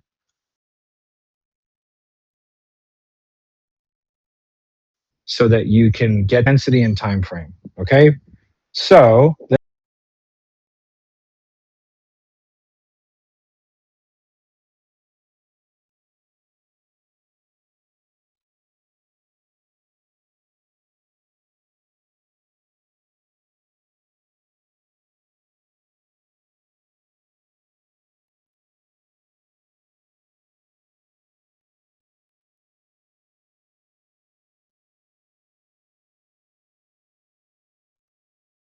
the next version might be something like, so what do you feel like you need to do to make sure that you're doing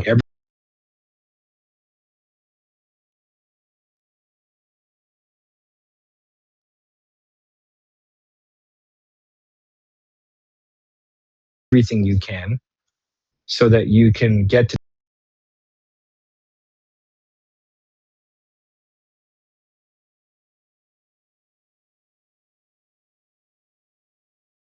$10K a month and be able to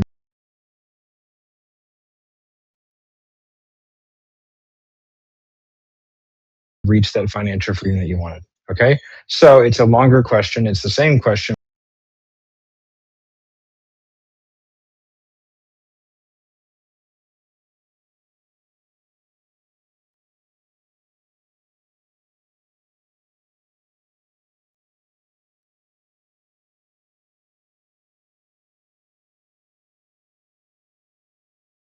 But it's more specific, right? I said everything that you can do to ensure that you're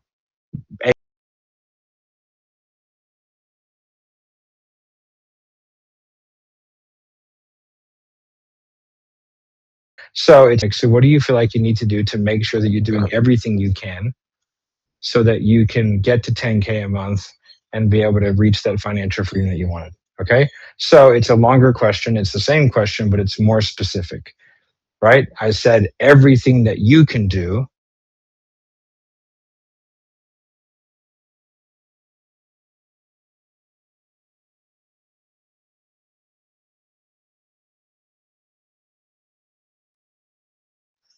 to ensure that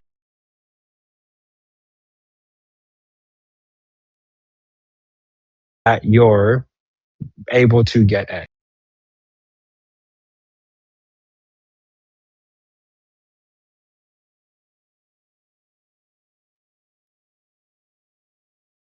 X, right? So again, it's more definitive, right? And then I added more stuff I added more detail, okay, to the goal, right, which I had from my call with them, right? And this is the same thought process in theory as pitching the highest possible amount that we went over yesterday to give yourself the ability to roll the ball down the hill. You don't just put all your cards on the table, right? It's an intentional escalation. Because if you do like the end version, which is like, what do you need to do to make sure that you're doing everything you possibly can so that when you hit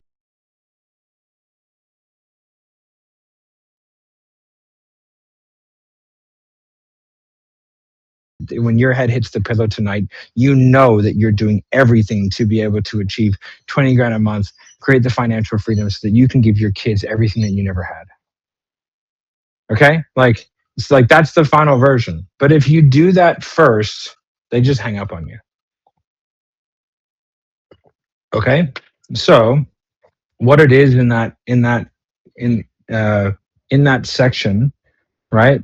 That's the theory, and then what you have to do is you have to sort of practice like just like the beginning and end of those loops and understand how to like better create those increasing levels of intensity, right? Because not only do your words get more intense, but so do you, right? Can you explain more And what you mean then by that intensity? Or does sound like intensity? You mean the body language, the voice? yeah, so like, as you like someone's in this is when someone who is in like a mindset fear type, like they're just, you've tied off all the logistics, so there's not like a good reason to not move forward, right? Now just lack of urgency, whatever it may be, but like when someone is like, when someone's in this state, the more confident and convicted you are, the higher chance you have of getting them to do something. Right? So like your final version is going to be very daddy's home. Mm-hmm. Right? What do you, as the leader of your family, need to do to make sure that when your head hits the pillow tonight, you're doing everything you can within your power to ensure that you provide XYZ? Do you know what I mean? Like it's very like direct to the point, respectful, right? Authority. Right? Yeah, exactly, but very authoritative. You know what I mean? And so like this is where like that, and then what you have your final version, and you know it's your final version, and if the person doesn't move forward, that's when you just kind of go, okay, that's fine, man, I get it. You know, this isn't. I think we both know this isn't your best interest, but for whatever reason, we can't do it today. So like, what do you want to do from here? And then they'll usually apologize to you, say they're sorry. You know, they know they should do it, but they just can't. And then from there, you're like, cool, man. Is it okay with you if I follow up with you in like, a week, 2 weeks? And if you're in the same position you are now, like, let's have a talk. And they're going to be like, yeah, sweet. And like, but you've done all you can do in order to kind of get them in that position, right? Like you have a good chance of getting them. Sometimes you hang up the phone an hour later to get a call and they come back, right? But, a lot of people, the reason why they lose deals is because like they just don't know what to say. And so they end up going like, okay, do you want to schedule a follow-up?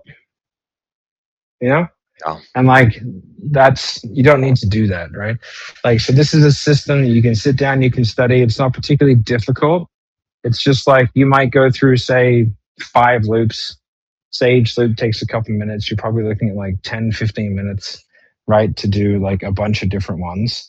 And if it's like, what do you need to do to put yourself in the best position possible to be able to achieve X? And then from there, it's like, okay, well, like how much longer do you want to keep putting that off? I don't want to put it off, or not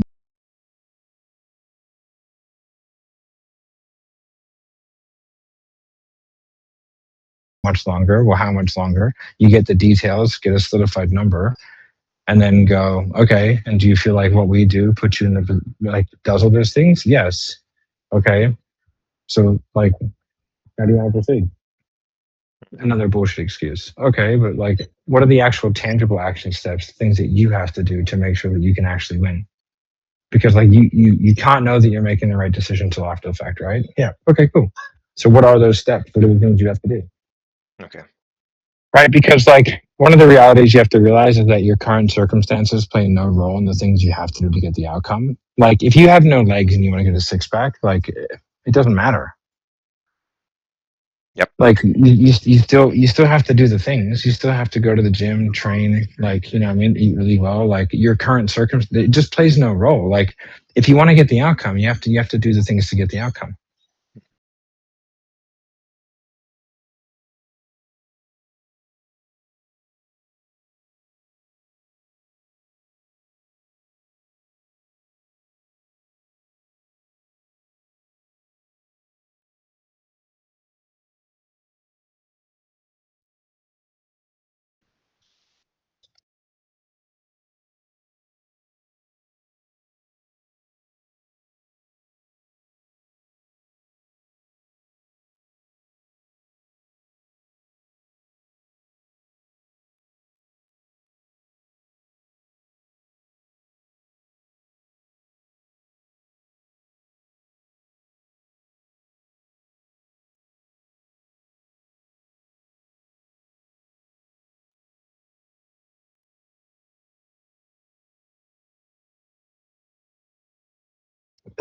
Right? So like there it is. You know what I mean? And all you can do is do what you think puts you in the best position to be able to achieve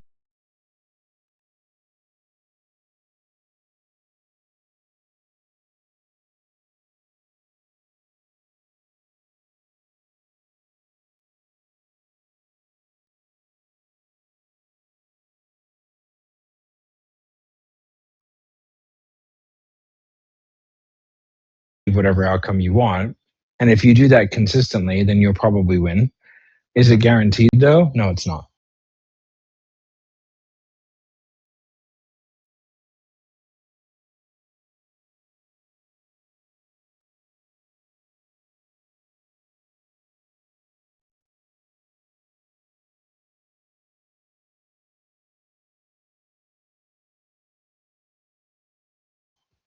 Right. So the objection Okay. cycling again, it's only for mindset objection, which is money fear. You have your couple of cycle, and the more you do the cycle, the more intensity increase. And by intensity, it means authority in the way you deliver the cycle. Is that correct? Yeah. Okay.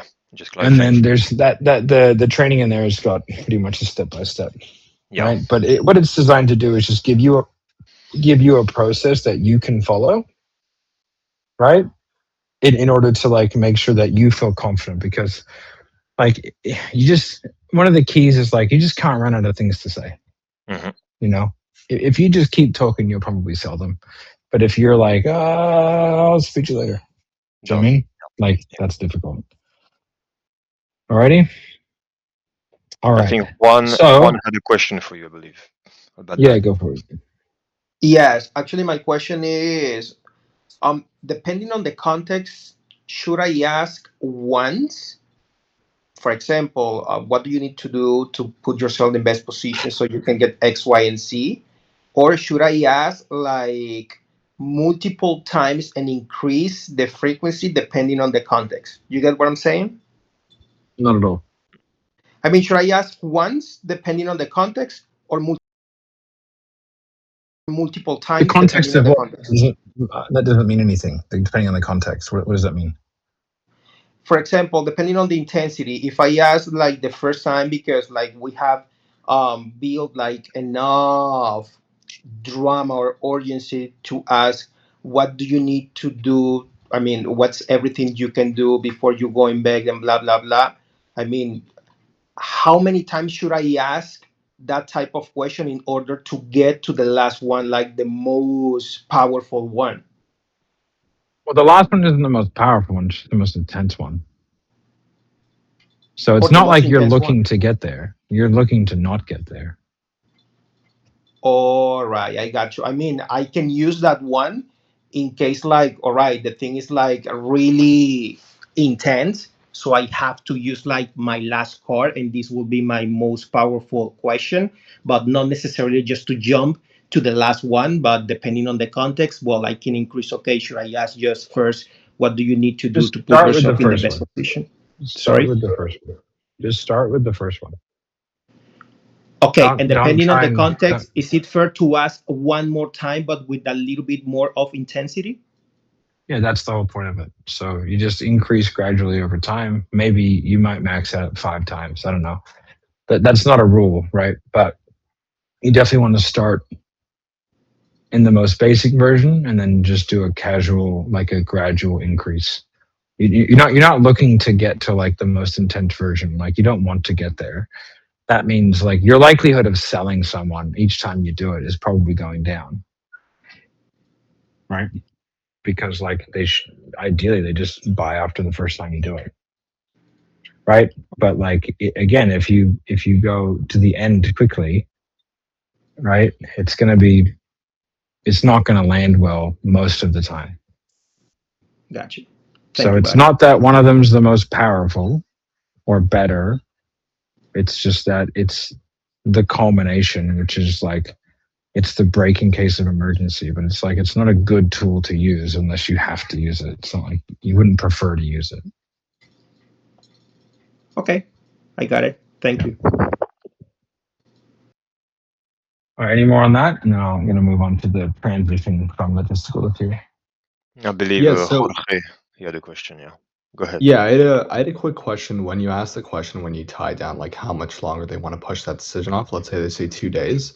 You mentioned after you just confirmed that the value is there. Do you feel like what we do here could work for you?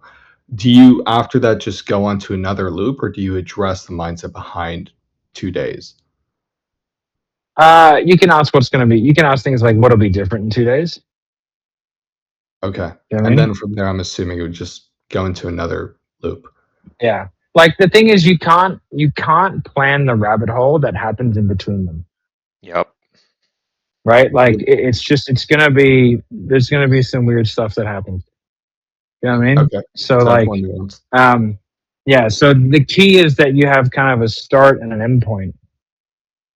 You know, and then from there, like you're trying to kind of navigate your way through it. But each one's going to be a little different, and you're in the realm of like just a weird conversation at this point, right?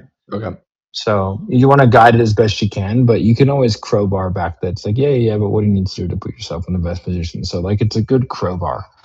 It just kind of works in a lot of different situations, and it's a good place to bring back and reset the conversation, right? Okay.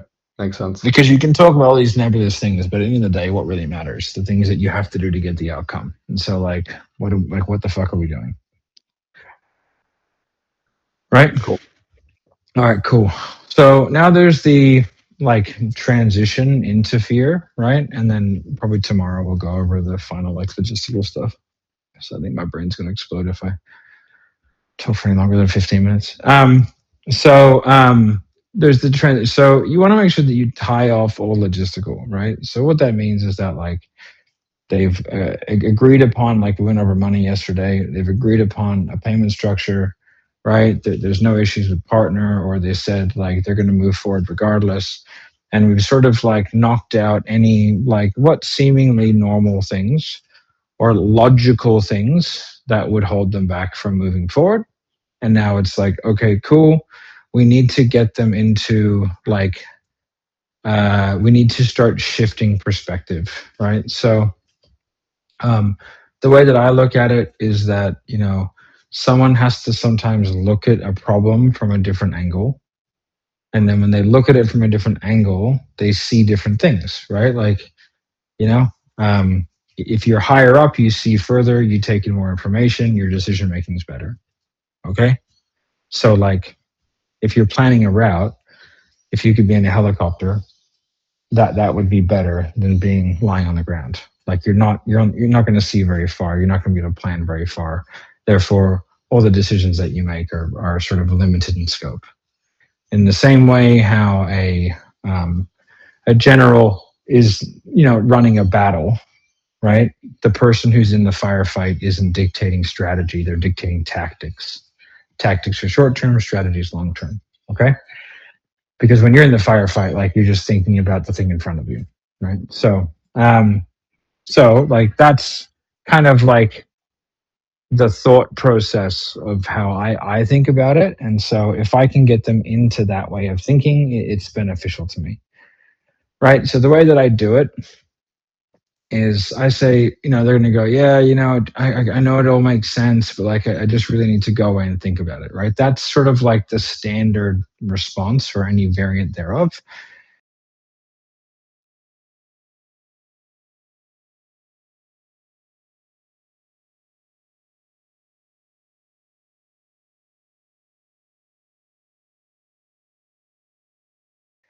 And the answer is like, yeah, that makes sense because we all make decisions based off our perspective. Now it's just a fucking throwaway line, right? For any variant thereof. And the answer is like, yeah, that makes sense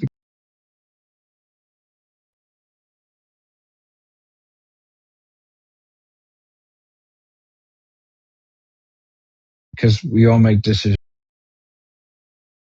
based off our perspective. Now it's just a fucking throwaway line, right? Because like it's true.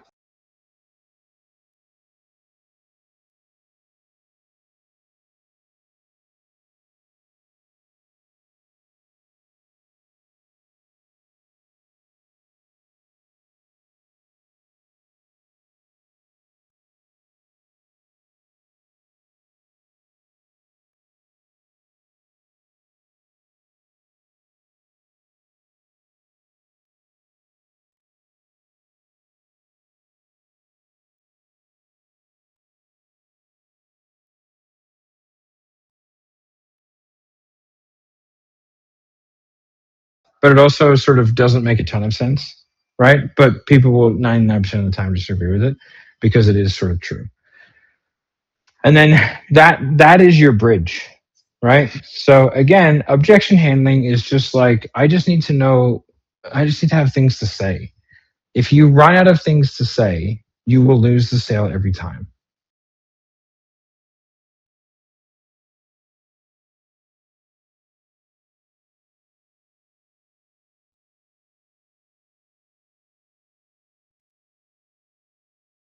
right? So like the key is like just being able to talk for long periods of time.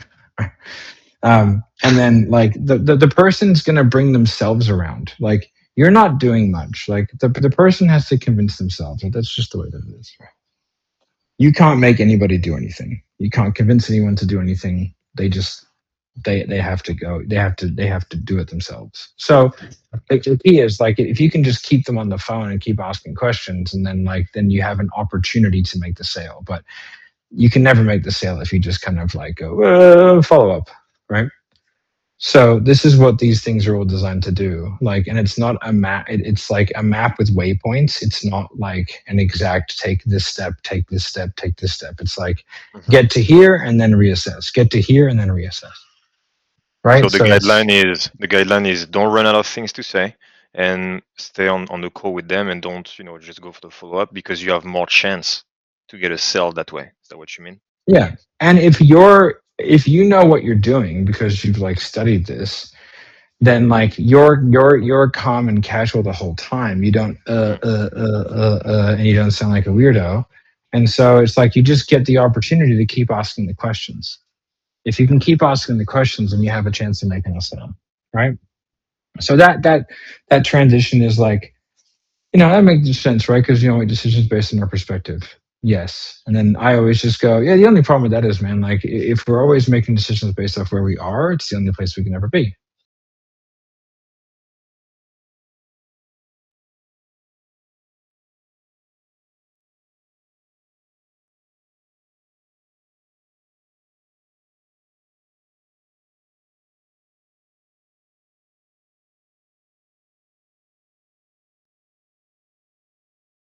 Sense, right? Because make decisions based on our perspective. Yes. And then I always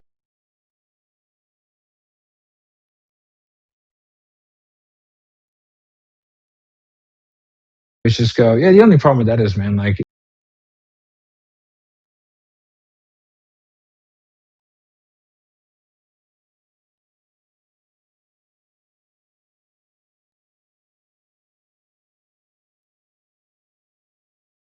if we're always making decisions based off where we are,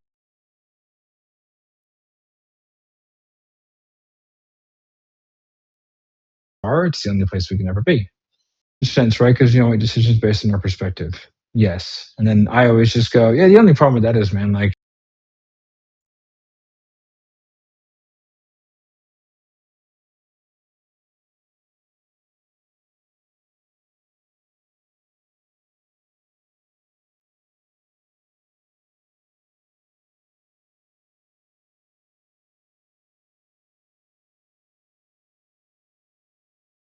if we're always making decisions based off where we are, it's the only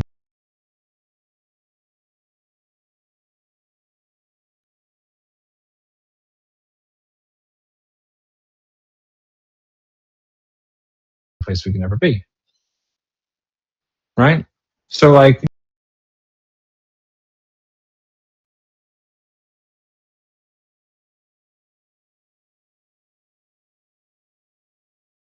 what are the actual like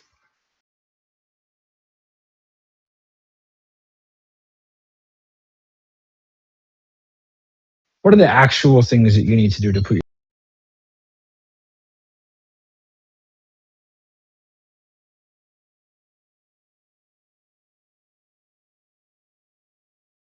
yourself in the best position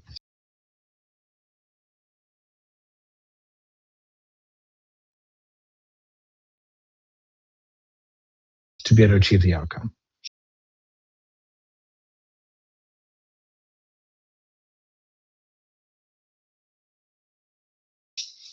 And they might go back to like, oh, well, it works, it's expensive. I go, no, like all that aside,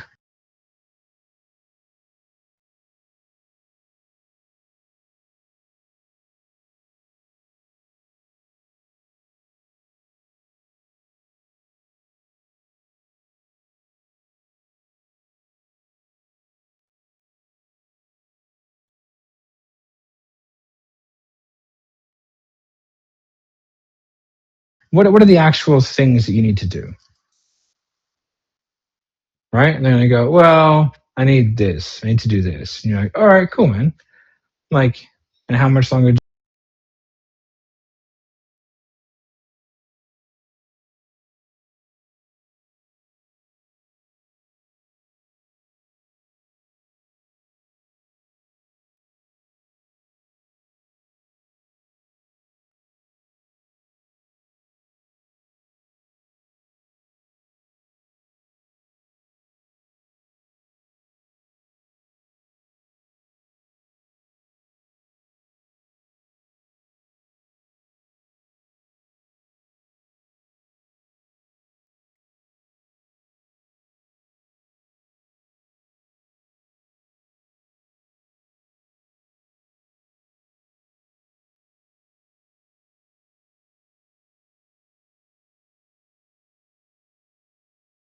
Do you want to put off making the decision to do that? Okay, so I can stay calm, I can stay normal, natural, and I can ask really basic questions. And if I just have these like set point questions, it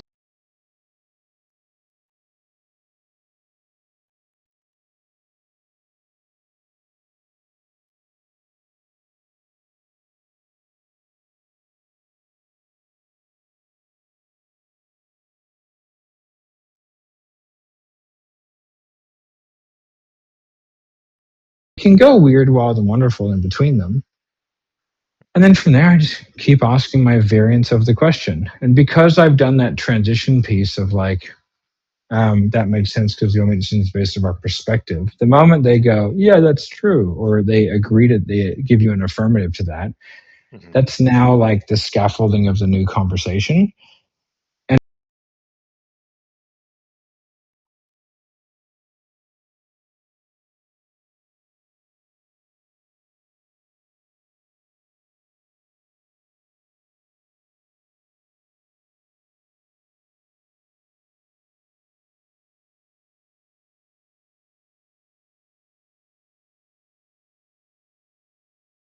And so like you cannot get to where you want to go unless you agree to think differently. Once you agree that you have to think differently, then you can agree to think differently. And then we can talk about how differently you need to think. Once you think differently, then you can act differently. When you can act differently, you can get a different outcome. Yeah. Right? So like that's the shift somebody has to make. They have to go, I agree that thinking differently has potential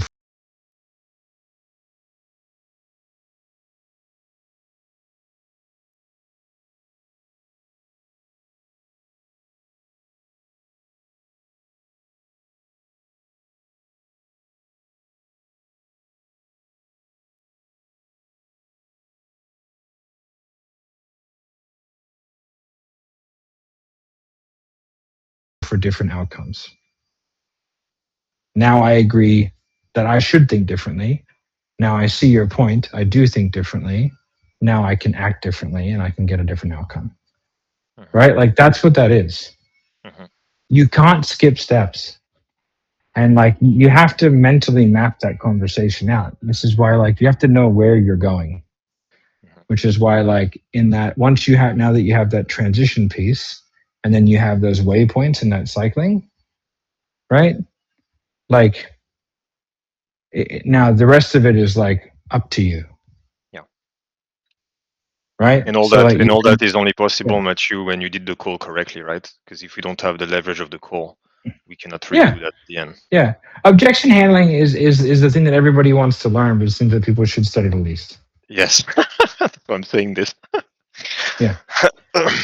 So like, you know, just like doing objection handling training is like if you're really bad at sales, it's a good thing to study, but like you know, it's a bottom of funnel skill set, right? It's the amount of people that have to get to there. It's a you know, a lot of people drop off on the way, right? So but yeah, that's the transition into fear. It's pretty simple. Like it doesn't have to be complicated. That's cycling. Let's go through some questions on that. And then tomorrow we're going to finish off logistical partner and maybe do some role play. And probably go over some seasonal objections. All right. So we'll go questions. Def, you can coordinate. the questions because I'm Sure. not looking at the So computer we because have I'm dying. no problem.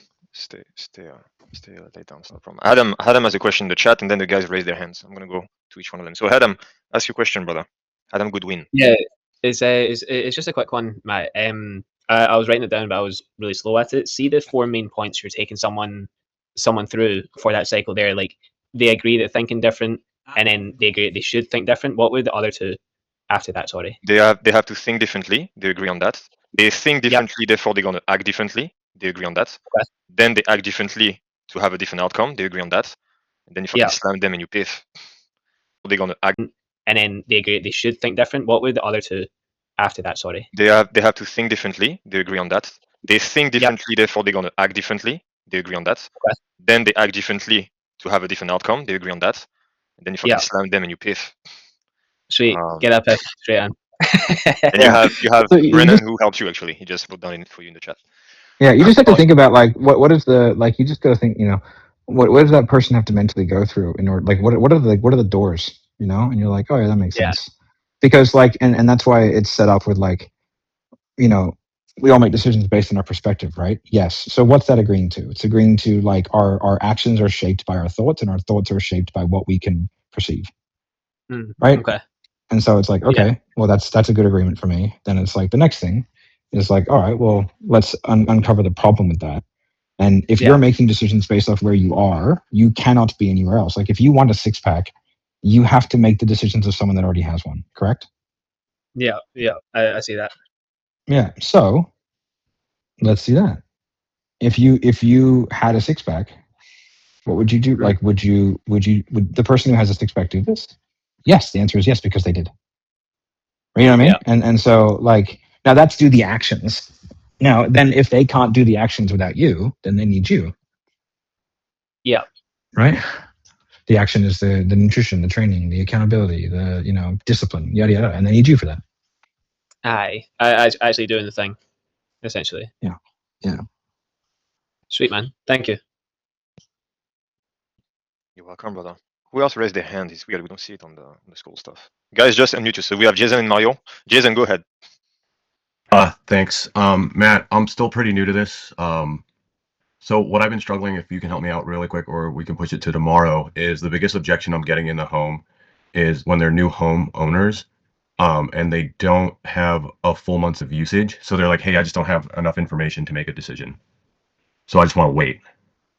Is what I've been running into a lot. I don't know if you can help with that. It's not an objection issue; it's a sales issue. Okay, cool. Like if you're going to get it all the time, you need to handle it beforehand, and you're probably going to know that going in. So you need to like in the earlier stages. Perfect. Right. Either get them to, either extrapolate it out based on the knowledge that you have, right, and then walk them through that, or like, be like, well, you might not even have a month of usage yet, so like, why would you even look into something like this, right? And then get them to tell that you helps a why lot. That excuse is not valid. Perfect. Thanks for helping. And Jason, if you want me to dive into it, because Matthew is going to collapse, come on my call because I have guys blue collar who have this stuff all the time, and you have to prevent it, exactly like Matthew said. So I'll take care of you. Awesome. Thanks, guys.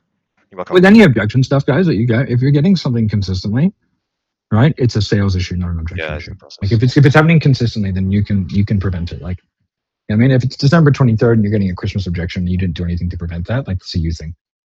It's like, of course they gave it to you, right? If it's a buyer lead, I just want to try this before I do it. Yeah, of course. It's the thing that all buyer leads say, right? So like you sort of, there are things that you just, you try and pre-handle them, right? You try and get rid of them as part of your sales process.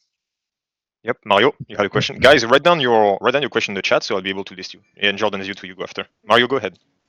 Yeah, the question that I had is, I understand the bridging question, like we all make decisions off of our perspective, and I've heard a couple of like fear reframes, but I only know 3 like off the top of my head. So I just wanted, like, if you want to just mention them and then I'll go hunt on Facebook for them in your content. But I've heard the stranded on an island, the Usain Bolt, and then the lion, and then the run out of a fire building, and then not the same as running towards an ice cream truck. But like, in case I run out of things, those aren't them, right? So it's like you got to understand three of those were analogies that help set up consequence questions, right? Okay. You don't need them. I'm gonna just like, if you can sell without them, you'll do better. Right? Okay. Like focus more on the structure, right? Because if you know like when to crowbar stuff, like what you don't want to do is start crowbarring in like random analogies, right?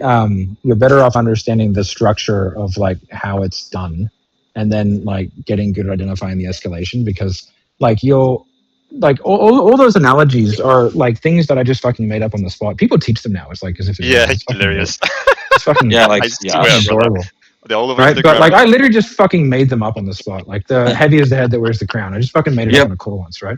That's Like all another that one. shit. Yeah, but like again, they're all very specific. People just teach them retardedly. Like it's not that good of a practice. It's just like you're trying to convey a principle, right? So it's why like anyone can do it. You just have to you just have to understand the principle you're trying to convey. Like when I was saying before, it's like I'm giving you like, you know, if you're in a helicopter, you take in more I just made that up, right? Like but like if you have if you have a better perspective on things, if you're trying to create a map of how to get somewhere, being higher is better to a certain degree, right? Than lower. So like because you have more information, you can see further. So like Got it.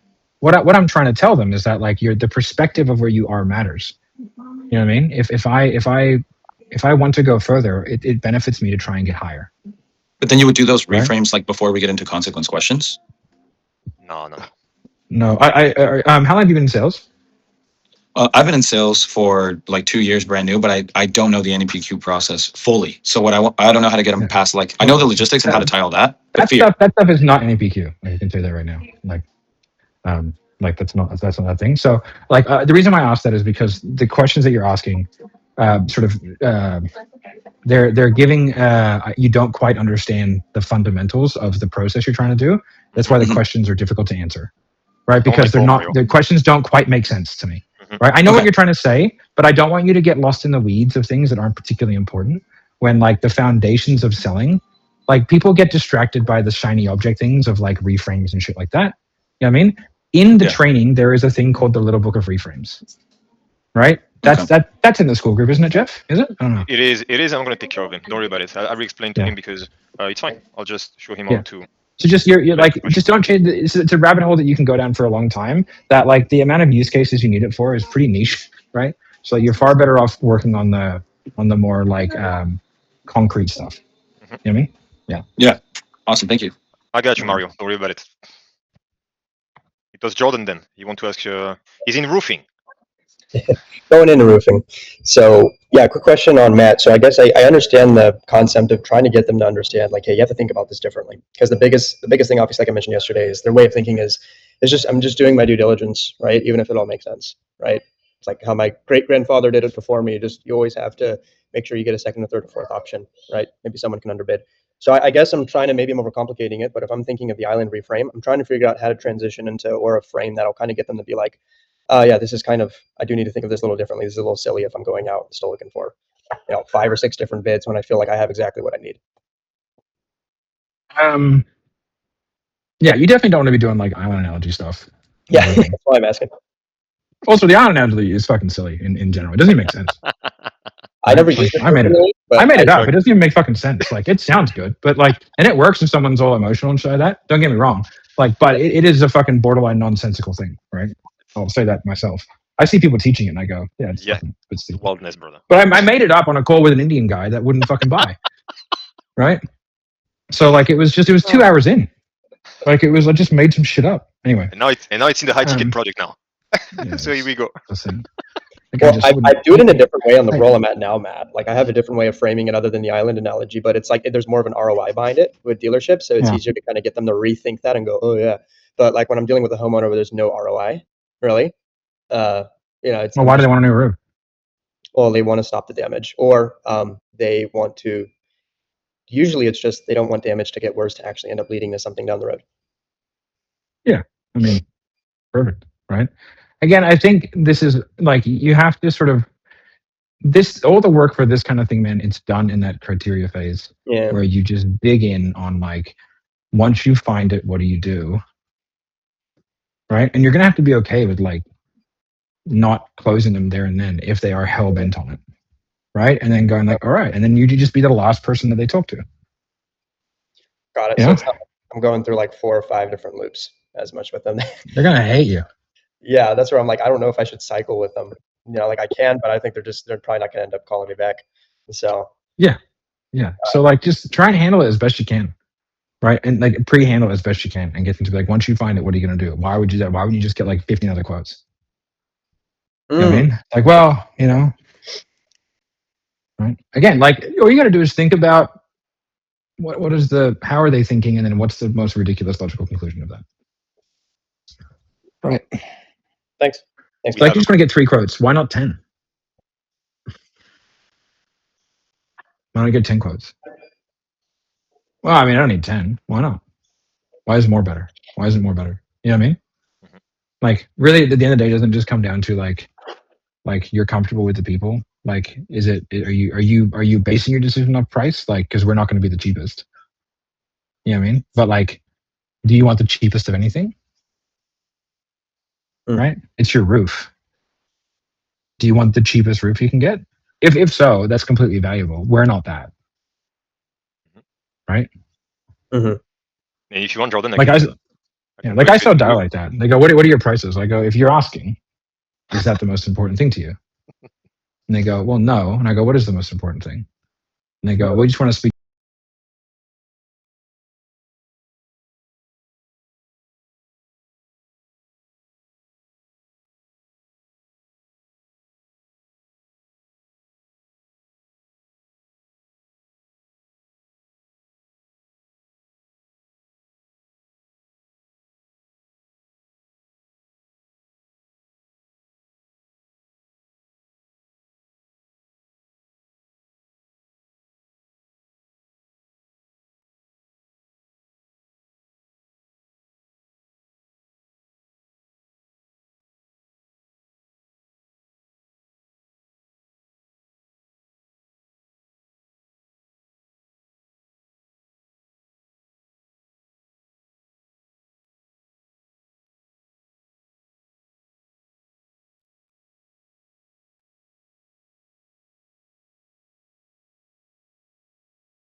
Speak to more of our leads. Okay, so if I gave you a solution that was 5 times, is that the most important thing to you? And they go, well, no. And I go, what is the most important thing? And they go, we just want to speak to more of our leads. Okay, so if I gave you a solution that was 5 times the price,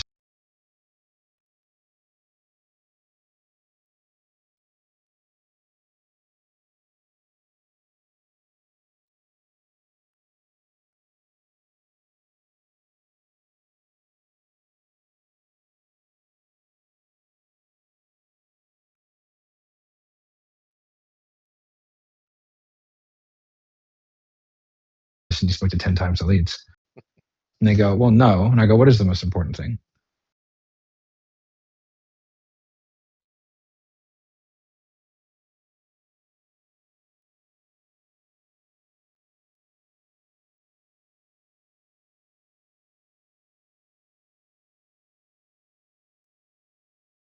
And they go, well, we just want to speak to more of our leads. Okay, so if I gave you a solution that was 5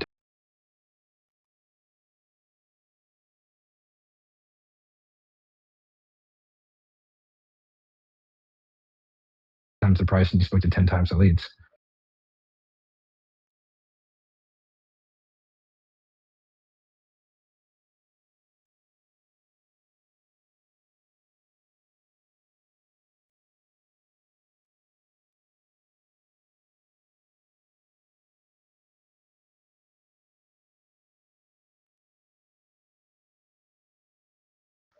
right? Would it matter? They go,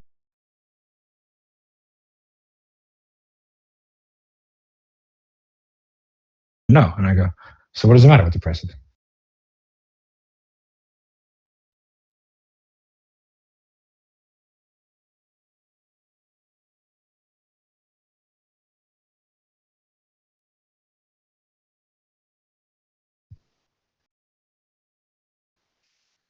I go, what if it's 500 a seat?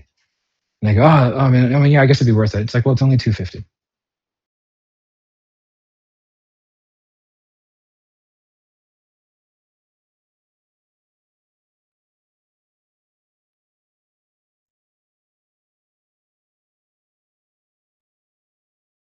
for leads. Okay, so if I gave you a solution that was 5 times the price and you spoke to 10 times the leads, right? Would it matter? They go, no. And I go, so what does it matter what the price is? I go, what if it was 500 a seat?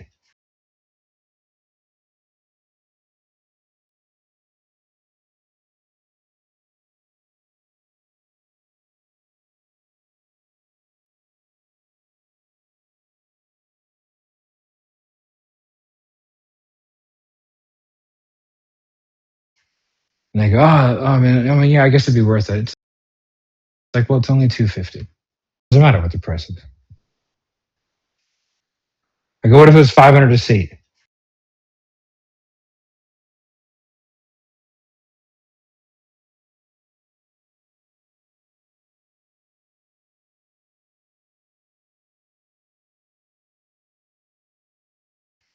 And they go, oh, I mean, yeah, I guess it'd be worth it. It's like, well, it's only 250. And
they go, oh, that's pretty good.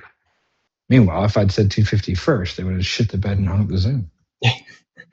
Yeah, price See what I mean? Like, it's like there's ways to solve every problem. Now, I've just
been in sales a lot and I'm incredibly intelligent and good looking, right?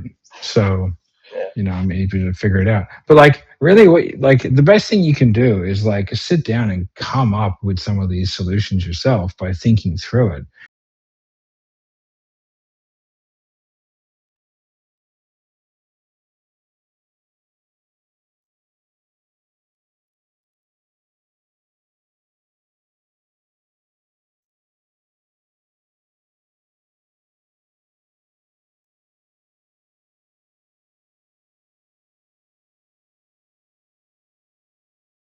And then present it to me or Jeff or whoever on these calls and be like, and we can probably word it better.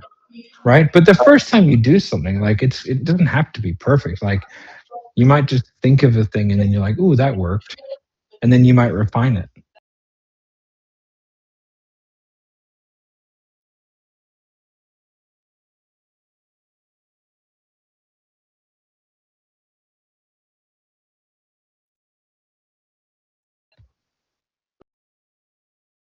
Right. Most of my reframes that I've developed were like, they were for a reason. I found it difficult to ask consequence questions. I thought it was weird. So I did like an insane boat analogy or burning building fucking thing. Right. And then like that made it easier to get buy-in to do consequence questions. Right. Because I did it in terms of the future pacing of the positive. And then I had like, but if there's a lion chasing you, you want even faster again. Right. Yes. Now, why did I do that? Because the lion is the consequence question. I want to ask it later. Right. So like I just fucking thought through it, you know? And I think like that is one thing that is lacking in a lot of people is like not being an active participant in your own development. Like no one taught me this stuff. I just tried to think of it and then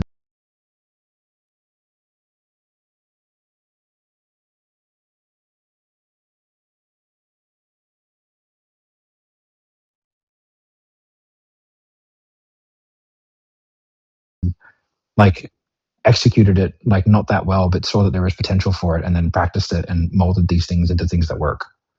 Right. So like the more you do that, the more deeper of an understanding you have of what you're doing. And you'll just become much better, much faster. Okay. All right. I've got time for one more question, Jeff, and then I'm going to fucking have a shower and Sveta, is it about objection, your question, Sveta? Yeah, absolutely. It's Go ahead. actually a question about the kind of shopping around. So what I face quite some time, at the end of the conversation, they would say, oh, okay, I will think about it. And then I will double check what they want to think about. Okay, I booked a couple of tours at other gyms. And that's the problem I'm dealing with. The one solution that I could try, I can go in the beginning of the conversation and double check, are you trying to shop around or not? But I don't do I wouldn't that. say shop around, but yeah, you should definitely do that. Should do. I think sometimes if I ask this question, I will push some people who don't want to shop around to think. Yeah, but don't say shop around. Hmm? Don't say the term shop around. No, obviously will not say it like. She's gone. When you ask for, it's the same thing. When like, everyone needs to find this out on their sales process. Like, you need to find out what they're currently looking at. What are they currently doing or looking at doing to solve the problem? You have to understand that. If you're not asking that, like, I don't know what the fuck you're doing.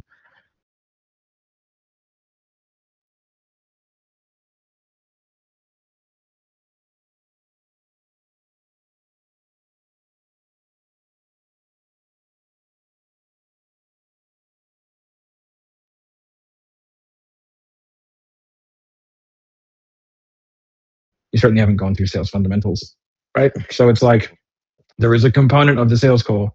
It's like, so what are you doing? Right? And it's like, before you started talking to me, have you been out there looking for ways to do X, Y, Z?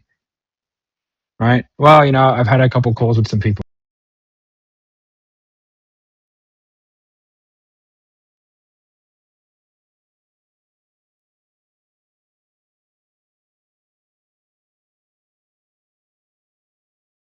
Okay. What prevented you from moving forward? Ways to do X, Y, Z. Right? Well, I've had a couple calls. Right? And it's like, before you started talking to me, have you been out there looking for ways to do X, Y, Z? Right? Well, I've had a couple calls with some people. Okay. What prevented you from moving forward? Do you have any more calls? Like, what are you looking for? How do you know when you've hit the winner? Right? Like, these are, you have to ask these questions. Yeah. Like, otherwise you're fucked. You know what I mean? Like, And if you're getting something consistently, right, fix it in the call. Just like fix it. Think about it. Why am I getting this? What are they doing? Where can I crowbar this thing in to deal with it early to where I have the ammunition to do it later? Right? You know? All right. That's enough. I gotta go. I'm dying. Leave me, All right, just leave the call, Matthew. Let me hear. I'm going to take care of some of the boys who want to ask stuff that is not objection cycling. Okay, can I make you host? No. Really? That's No okay. idea, mate. I have no idea. Okay, I mean, this may end the call, so everyone be prepared. Okay. I'll open another one.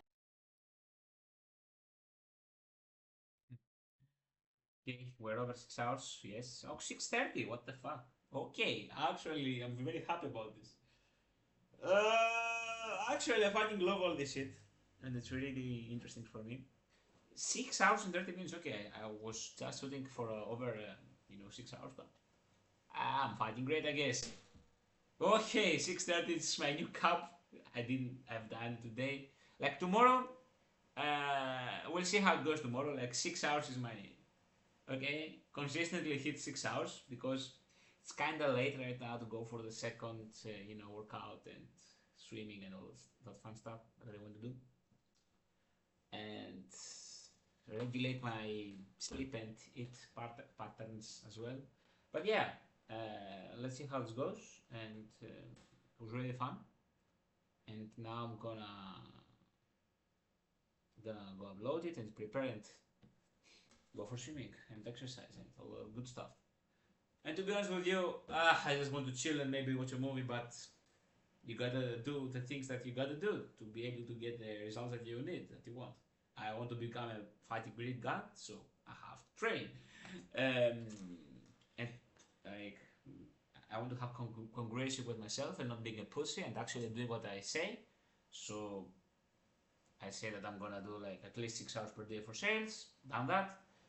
And I also said that I'm gonna do the 75 hard. So let's go fighting do it. It's not easy, it's not hard, it's in the name. So yeah, no pussies here. See you in the next one. Bye.